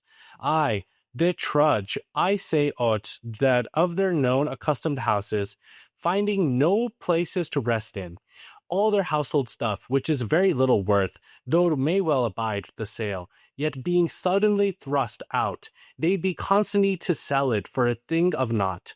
And when they have wandered abroad, they spell, what can then be done but steal, and then must parity be hanged, or go about begging. And yet also they be cast in prisons as vagabonds, because they have about and work not, whom amongst them the work though nor they so willing profess themselves thereto. Of these poor fugitives, of whom Thomas More says that they were forced to thieve, 7,200 great and petty thieves were put to death in the reign of Henry VIII, as Hollandaise in his description of England, Marx, Capital, Volume 1, Chapter 28, footnote 2. Edward VI, a statute of the first year of his reign, 1547, ordains that if anyone refuses to work, he shall be condemned as a slave to the person who has denounced him as an idler. The master shall feed his slave on bread and water, weak broth, and should refuse such meat as he thinks fit. He has the right to force him to do any work, no matter how disgusting, with whip and chains. If the slave is absent a fortnight, he is condemned to slavery for life, and is to be branded on the forehead or the back with the letter S, and if he runs away thrice, he is to be executed as a felon. The master can sell him, bequeath him, let him out on hire as a slave, just as any other personal chattel or cattle. If the slave attempts anything against the masters, they are also to be executed. Justices of the peace on information are to hunt the rascals down. If it happens that a vagabond has been idling for about 3 days, he's to be taken to his birthplace, branded with a red-hot iron with the letter V on the breast, and set to work, in chains, in the streets, or at some other labor. If the vagabond gives a false birthplace, he then becomes the slave for life of this place, of its inhabitants, or its corporation, and to be branded with an S. All persons have the right to take away the children of the vagabonds and to keep them as apprentices. The young men until the 24th year, the girls until the 20th. If they run away, they are to become, up to this age, the slaves of their masters, who can put them in irons and whip them. Every master may put an iron rung around their neck, arms, legs of his slaves, by which know him more easily, and to be more certain of him. The last part of this statute provides that certain poor people may be employed by a place or by persons who are willing to give them food and drink and to find them work.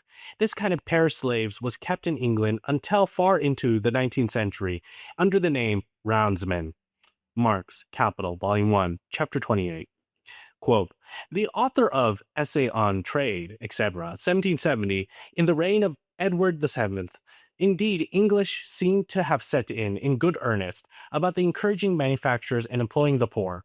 This we learn from the remarkable statute, which runs thus, quote, that all vagrants shall be branded, etc. End quote. Marx, Capital, Volume 1, Chapter 28, Footnote 1. Elizabeth, 1572. Unlicensed beggars above the age of 14 are to be severely flogged and branded on the left ear unless someone will take them into service for about 2 years. In case of repetition of offense, if they are over 18, they are to be executed, unless some of them will take them into service for 2 years. But for the third offense, they are to be executed without mercy as felons. Marx, Capital, Volume 1, Chapter 28. Quote, in Elizabeth's time, rogues were trussed up apace, and that they were not 1 year commonly, wherein 300 and 400 were not devoured and eaten up by the gallows.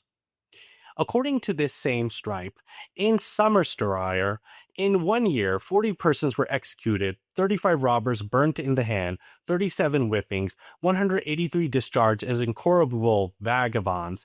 Nevertheless, he is of the opinion that this large number of prisoners did not comprise even a fifth of the actual criminals, thanks to the negligence of the justices and the foolish compassion of the people, and of the other counties in England were not better off in this respect than Somersetshire, while some were even worse.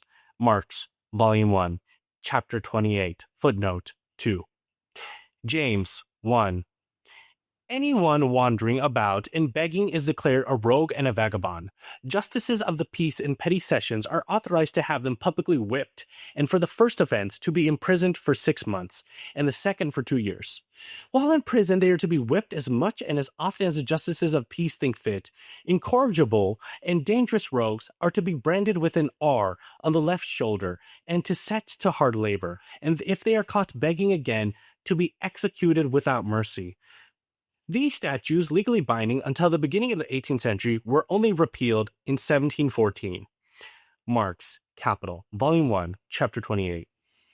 And here, by the means of such horrors, by means of so much blood, of expropriation of agricultural population is completed, and the formation of the working class, destined to feed modern industry. Less than the idyllic.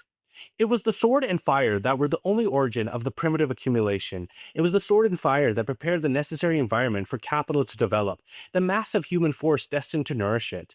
And if today, sword and fire are no longer the ordinary means of an ever-growing accumulation, it is because it has another method in its stead, much more inexorable and terrible, one of glorious modern-day achievements of the bourgeoisie, the method that forms the necessary part of the mechanism itself of capitalist production, a method that acts by itself, without making much noise, without producing scandal, in short, a perfectly civil method. Hunger.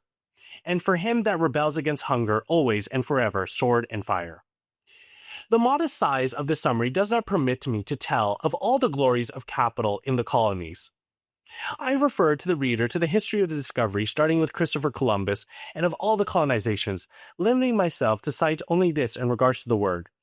W. Howitt, a man who makes a specialty of Christianity, who says, quote, the barbarities and desperate outrages of the so-called Christian race throughout every region of the world, upon every people they have been able to subdue, are not only to be paralleled by those of any other race, however fierce, however untaught, however reckless of mercy and of shame, in any age of earth.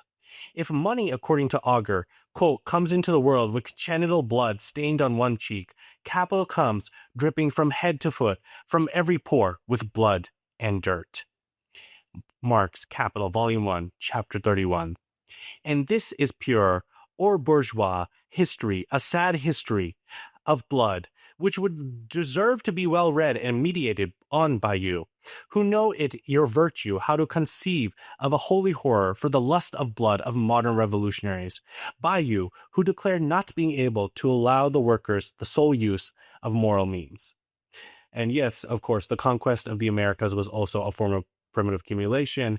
The horrible slaveries and raids done within Africa, and of course, the slavery committed within America. These are all part of primitive accumulation and just setting up that wage labor capital relationship. Conclusion. The disease is sweeping. It has been a long time that the workers of the civilized world have known it. Certainly not all, but a great number, and these are already preparing the means of action to destroy it. They have considered these. 1. That the first source of every human oppression and exploitation is private property. 2. That the emancipation of the workers, human emancipation, will not be found upon the new class rule, but upon the end of all class privileges and monopolies, and upon the equality of rights and duties.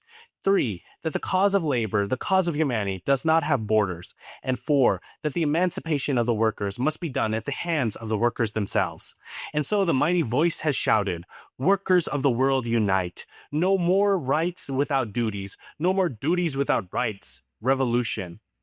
But the revolution demanded by the workers is not a revolution of pretext. It is not a practical method of a moment to reach a given aim. Even the bourgeoisie, like so many others, demanded a revolution one day, but only to supplant the nobility and to substitute for the feudal system of serfdom that more refined and cruel system of wage work. And they call this progress and civility? In fact, every day we help the ridiculous show of the bourgeoisie, who go babbling the word revolution, with the sole aim of being able to jump up from the mayapple tree and to grab power. The workers' revolution is the revolution for the revolution. The word revolution, taken in its largest and truest sense, means turning, transformation, and change. As such, revolution is the soul of all infinite mass. In fact, all in nature changes, but nothing is created and nothing is destroyed, as chemistry shows us. Mass remaining always the same quantity can change form in infinite ways. When mass loses its old form and acquires a new one, it passes from the old life in which it dies to the new one in which it is born. When our spinner, using a familiar example for us, transformed 10 kilos of cotton into 10 kilos of thread, what else came about if not the death of 10 kilos of mass in the form of cotton, and at their birth in the form of thread? And when the weaver transforms the thread into cloth, what else will come about it, if not the matter of passing from life of string unto the life of cloth, as it has passed already from before the life of cotton unto the life of a thread? Mass, therefore, passing from one turn of life to another, lives ever-changing, transforming, revolutionizing. Now, if revolution is the law of nature, which is all, it must necessarily also be the law of humanity, which is part of nature. But you have a few men on earth who do not think so, or rather who close their eyes so as not to see, and their ears as not to hear. Yes, it is true, I hear shouting from the bourgeoisie. The natural law, the revolution you claim, is an absolute regulator of human relations. The fault of all oppressions, of all existence, of all tears, and of all massacres they are caused by, one must justly attribute to this inexorable law that imposes revolution upon us, that is, continuous transformation, the struggle for existence, the absorption of the weaker made stronger, the sacrifice of the less perfect types for the development of the more perfect types. If hundreds of workers are burned up for the well-being of only one bourgeois, that happens without the slightest fault of this. This is indeed sad and dreary, but only by decree of natural law, of revolution. If one speaks in such a way, the workers ask nothing better, who wish for transformation, the struggle of existence, revolution under the same natural law, the ones indeed preparing themselves to be stronger, to sacrifice all monstrous and parasitic plans for the complete flourishing development of the most beautiful human tree, whole and perfect, which it must be in all of wholeness of its human character. But the bourgeoisie are too fearful and too pious to be able to appeal to the natural law of revolution. They have been able to invoke it in times of drunkenness, but afterwards back to their normal selves. Their accounts done, having found their doings were nice and pleasing, they gave themselves to shouting until they couldn't anymore. Order, religion, family, property, conservation. It is so that after having arrived at conquering with massacre, fire, and robbery, the role of the dominators and exploiters of the human race, they believe that they can stop the course of revolution without realizing in their stupidity that they can do nothing else with their efforts than to make horrible troubles for humanity, and as a consequence for themselves, with the sudden explosions of revolutionary force, they madly repress.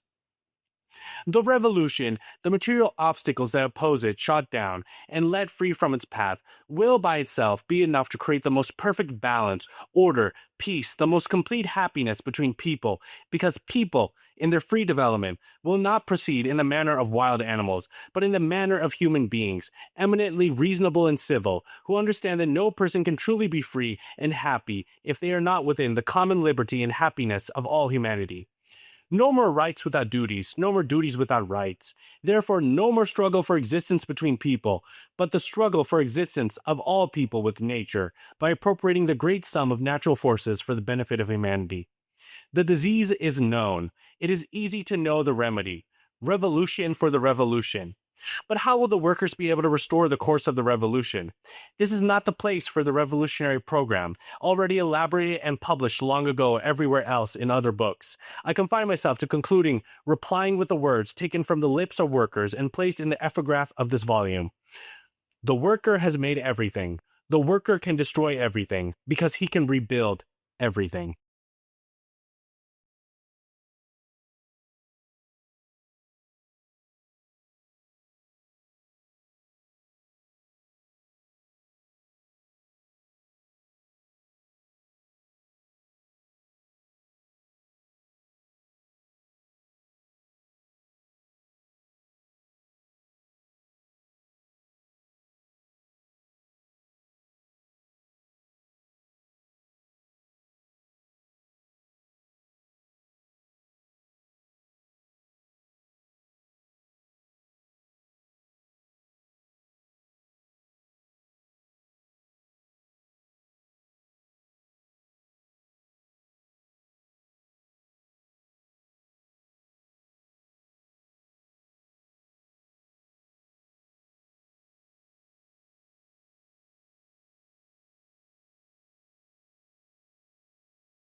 Thank you for listening to the Pokepreet podcast. If you want to support our podcast, you can always head down to our Patreon, where you can get episodes up to a month early. Workers of the world unite. Long live the immortal science of Marxist-Leninism. Thank you.